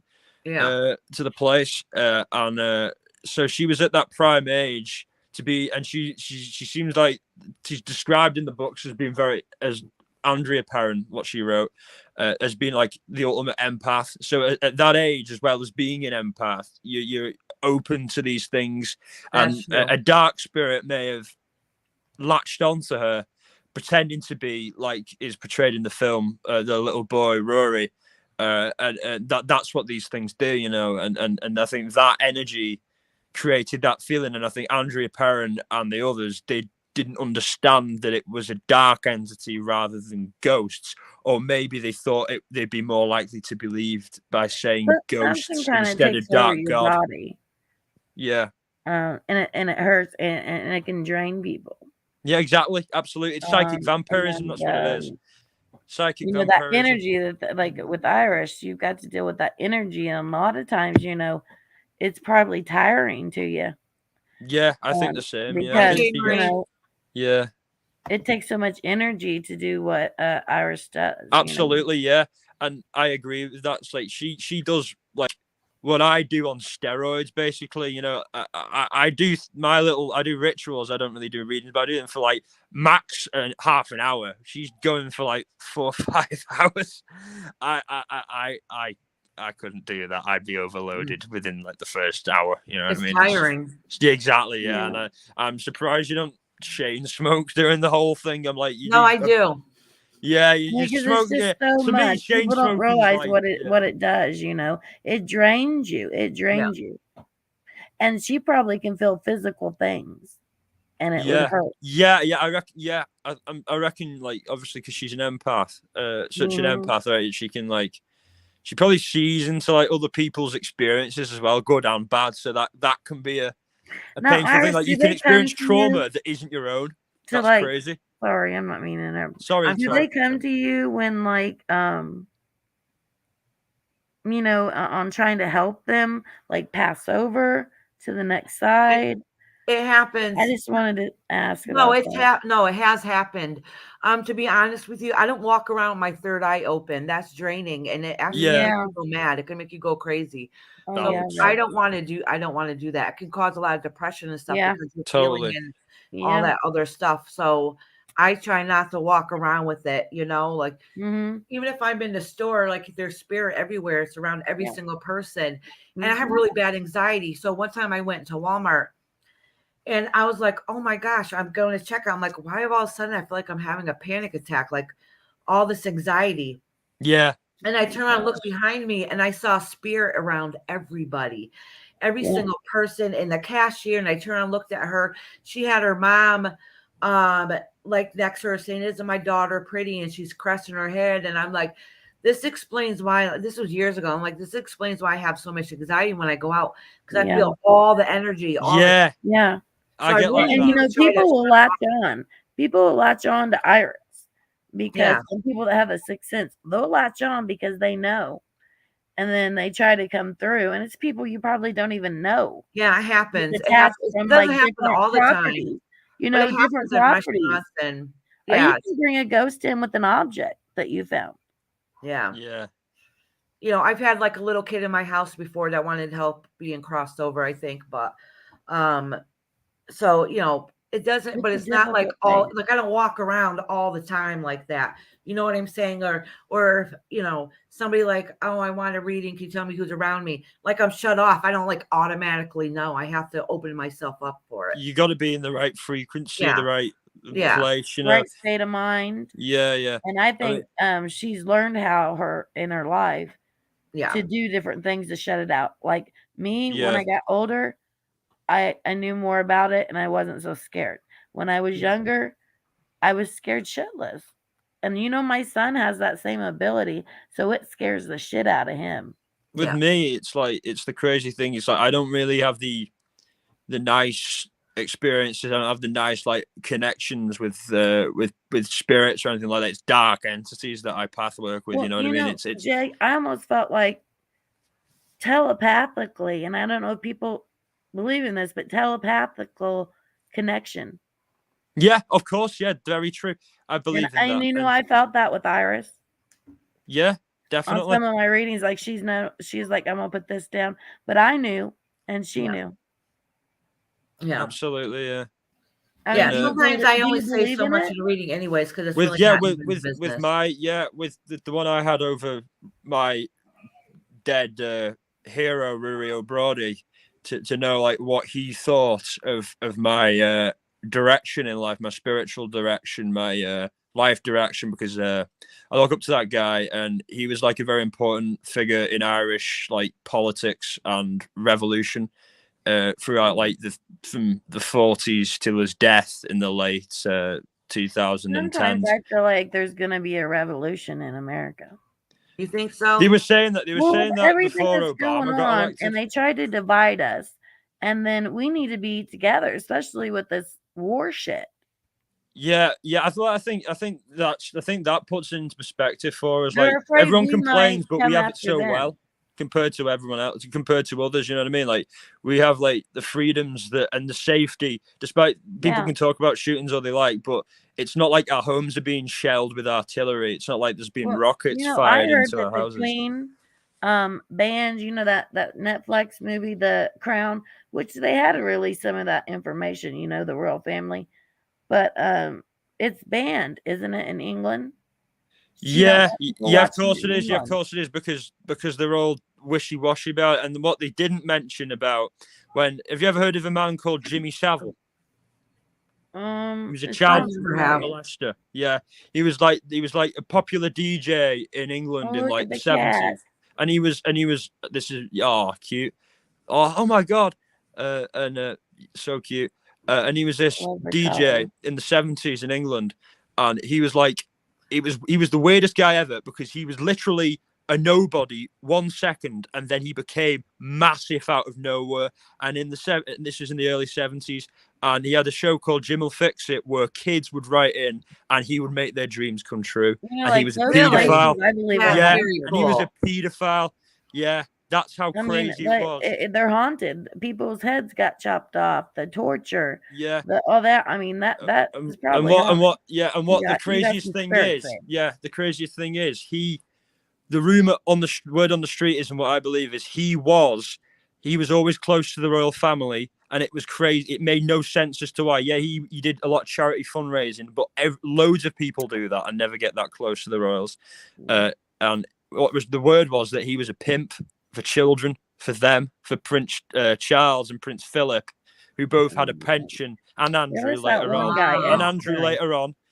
Who had a pension for underage girls and boys, Prince Charles and He listen had to his boys. island. And Bill Clinton was involved in that. yeah, Trump Clinton was. They all involved were. in Yeah, that. and what Jimmy Savile acted as one of these guys, like Jeffrey Epstein, who were pimps and suppliers and facilitators of these things. And the craziest thing was, Jimmy Savile's first recorded rape was in the early 50s, and his last recorded rape was in 2009.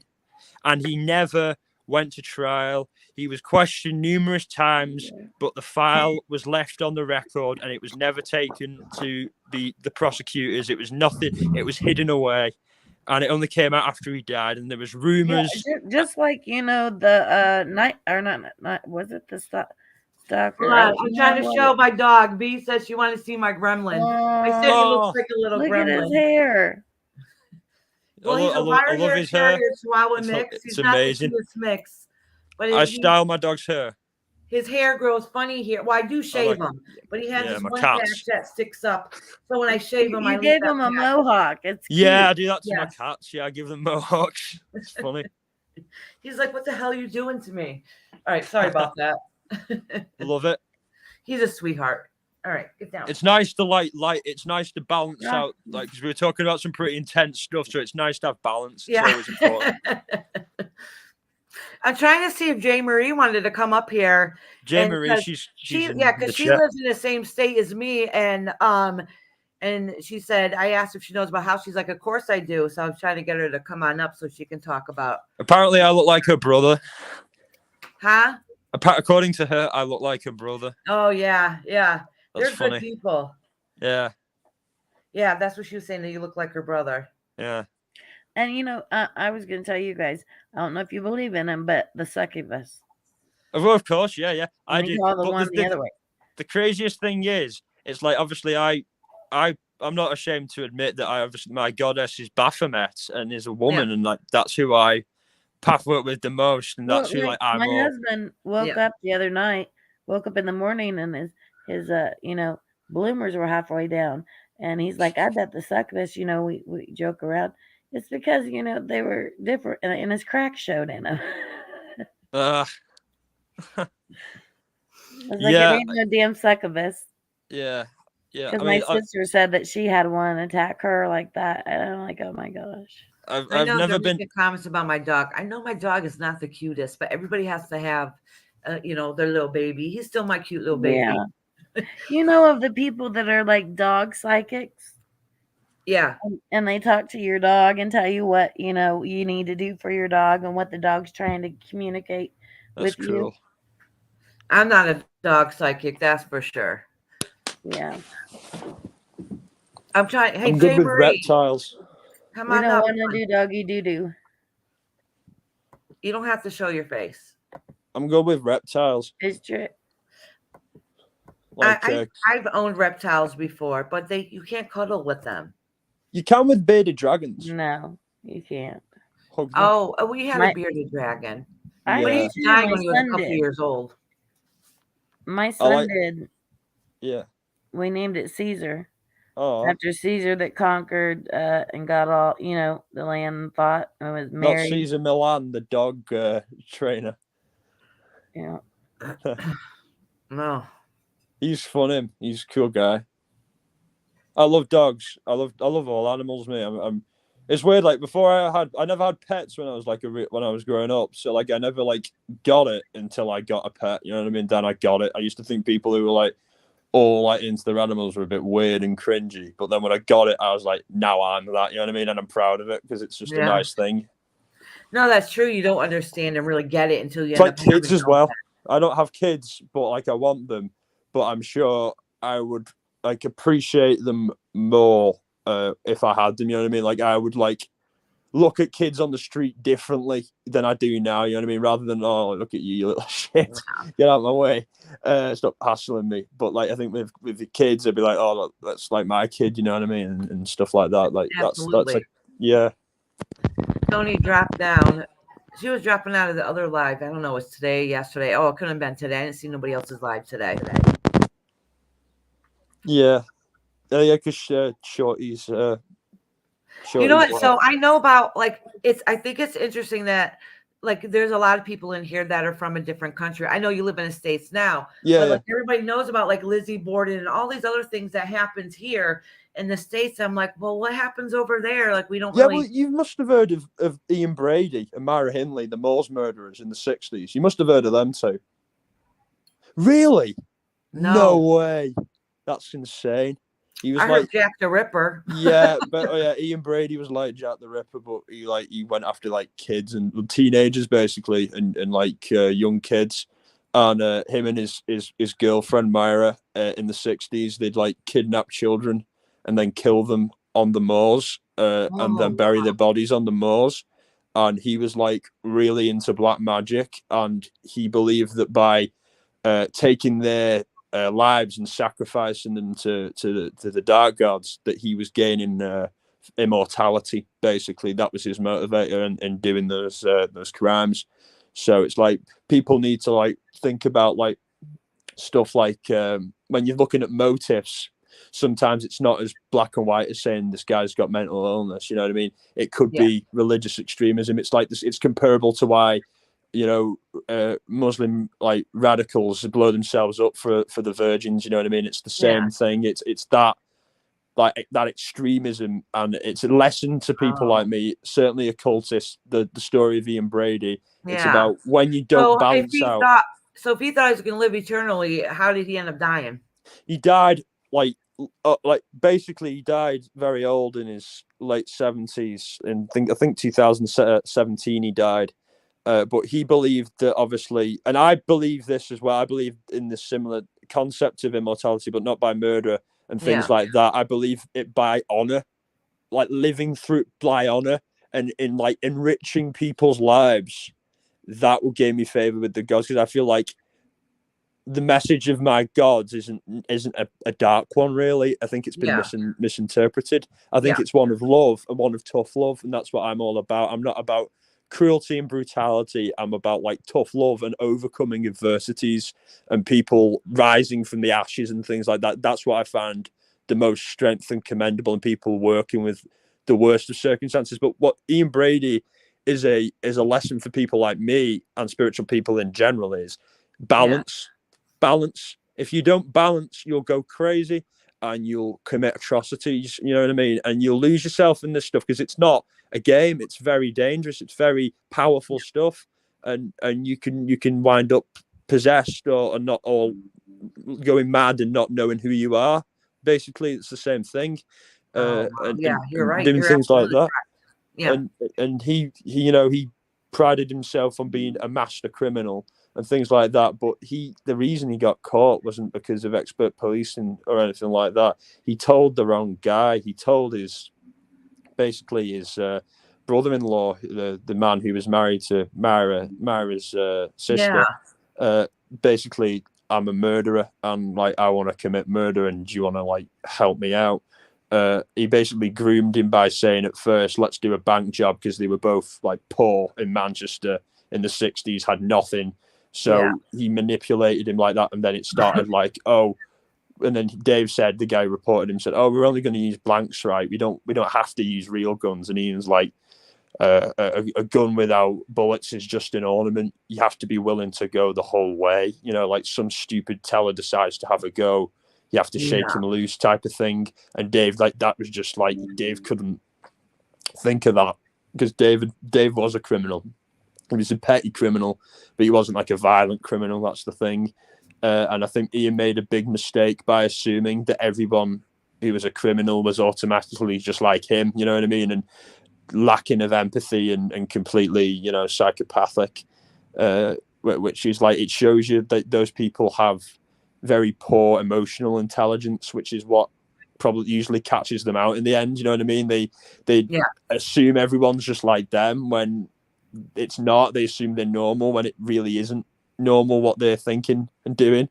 So it's that like arrogance, I suppose, that he thought he was better than everyone that got him caught out in the end, you know, because otherwise I would be very concerned about the numbers, because the police were absolutely clueless as to these disappearances. And they were like, until Dave Smith actually came in and said, "I've seen this guy. He actually murdered a guy in front of Dave Smith. He bashed a 17-year-old lad's brains in with a hatchet in front of Dave Smith," saying basically Dave had money problems, was going to get kicked out, him and Maureen and their new baby. So then Ian said, "Right, I'm going to go into town. I'll pick up a businessman. We'll bring him back to the house and we'll rob him. And we'll say, well, we'll beat you up if you don't hand us the money." You know what I mean? And then they picked up Edward Evans. And then when Dave was in there, he just saw Ian bludgeoning his head in. And then Dave said he just had to act normal, act like he wasn't phased. He had to clean up bits of brain and disgusting things like that, because he knew that if he didn't act normal, he could be the one next with the hatchet in his head. So he had to do that. And then the next day he went to Hyde Police Station and told the police, and that opened up the whole kind of worms, you know what I mean? And they ultimately, it was confirmed that they killed 7, but it's rumored that they may have killed like a lot more than that. Like, they may have killed in the 20s in Manchester, and Ian may have killed early on in his life, as he grew up in Scotland, and the Scottish moors were like, it's impossible to like look for a body, you know what I mean, because it's so desolate and so vast. What's his name again? I want to write it Ian down. Brady, IANBRADY. There's loads and loads of films about it, and there's a really good film about it on YouTube for free called The Moors See No Evil. It was a television movie that they did in England in 2004 for ITV. So good. It's got Maxine P in it. She's a brilliant actress playing Myra Hindley, and it's got Sean Harris, who is a great actor, playing Ian Brady. I'm not too sure what you guys would know Sean Harris from, because he's an English actor. He's in a lot, like, mainly English things, but he's a great actor. Really great method actor. Yeah, so he does the best performance. That's like, you want to know about the case, like the ins and outs of it, like, that film just shows exactly it. Just, the filmmakers interviewed Dave Smith, who was there the whole time, and he gave them all the notes on what happens and stuff. Hi, J. Marie. Hey, J. Marie. Oh, all of a sudden she got quiet. Oh, her mic is off. Her mic is off. She had a little bit of background noise. Yeah. She'll come back. She'll come back. She probably just had a little bit of trouble. She'll be fine. Yeah. Oh, yeah. I'm definitely gonna I can't believe you haven't heard of that, because that's like a massive case. That he's like, and he's like he wrote his own book as well, which is actually, you should read, and everyone should read, because it's called The Gates of Janus, Serial Killing and Its Analysis, and it's Ian Brady talking about every other serial killer but himself and their cases, because he doesn't want to talk about himself and give away all the clues and stuff like that, because it's a game, because he's a psychopath. He was. It's a game to him. So he'll say, well, if I had done that, I would. If I was Gary Ridgway, the Greenboro Strangler, I would have done X, Y, and Z. You know what I mean? And this is how I would have evaded captivity and things like that. So it's the best book on serial killing you could read because it's written by a serial killer. So if you want to know the mindsets of these people so we can help identify and prevent them, it's a great piece of material to read. Wow, that is very interesting. That is very interesting. Yeah. Oh, wow. Yeah, I'll have to look into that. Yeah, I think you're going to be into that wormhole for a long time. Yeah, go down it. Yeah, Yeah. exactly. I got a few things now today I want to look up. Yeah. Just like how to get that copy strike off of me. I got to figure that out. Yeah. Too. You can email them and like you could like give like timestamps and things and explain, like you can show like I was talking over it and giving commentary. So this isn't a copyright infringement because this is commentary. This is fair use. And then you could cite =3 versus, I can't remember the corporation, but it's a specific case that involved a YouTuber who he was basically became famous by reacting to other people's stuff. So he got taken to court, and then he won by arguing, look, I'm commentating over it. I'm not stealing it. I'm making something new of my own out of it. So it's fair use. Yeah. I'm adding to the creative rather than just mimicking it, and plagiarizing it. That's the argument. Yeah. Because that's all it was we're going to listen to it. I stopped it every once in a while because I don't know, you're supposed to, I guess. And I figured that, Jane Marie, it's okay. But so it was just so we could talk about it at the end in our version of what we thought happened in that case, not that show, but in that case, paranormal, because we're talking about paranormal, but whatever, it is what it is. Anyways, I should probably get off. I didn't realize I've been on here for just over 4 hours. So I'm going to see about next time. Yeah, it's been great. I want to try to get that copy strike off and do that again. So anyways, I'll be back on tomorrow to do oracle readings. And then I'm going to see if we could do this again. It was a lot of fun. It was nice talking to you, Jay. That's cool, yeah. Thank you for coming up. And Same, Jay Marie. you too. All right. Thank you, everyone in the chat and everyone. It's been great. Thank you. Good day, everyone. I hope everybody has a beautiful day. All right. Bye-bye. Bye.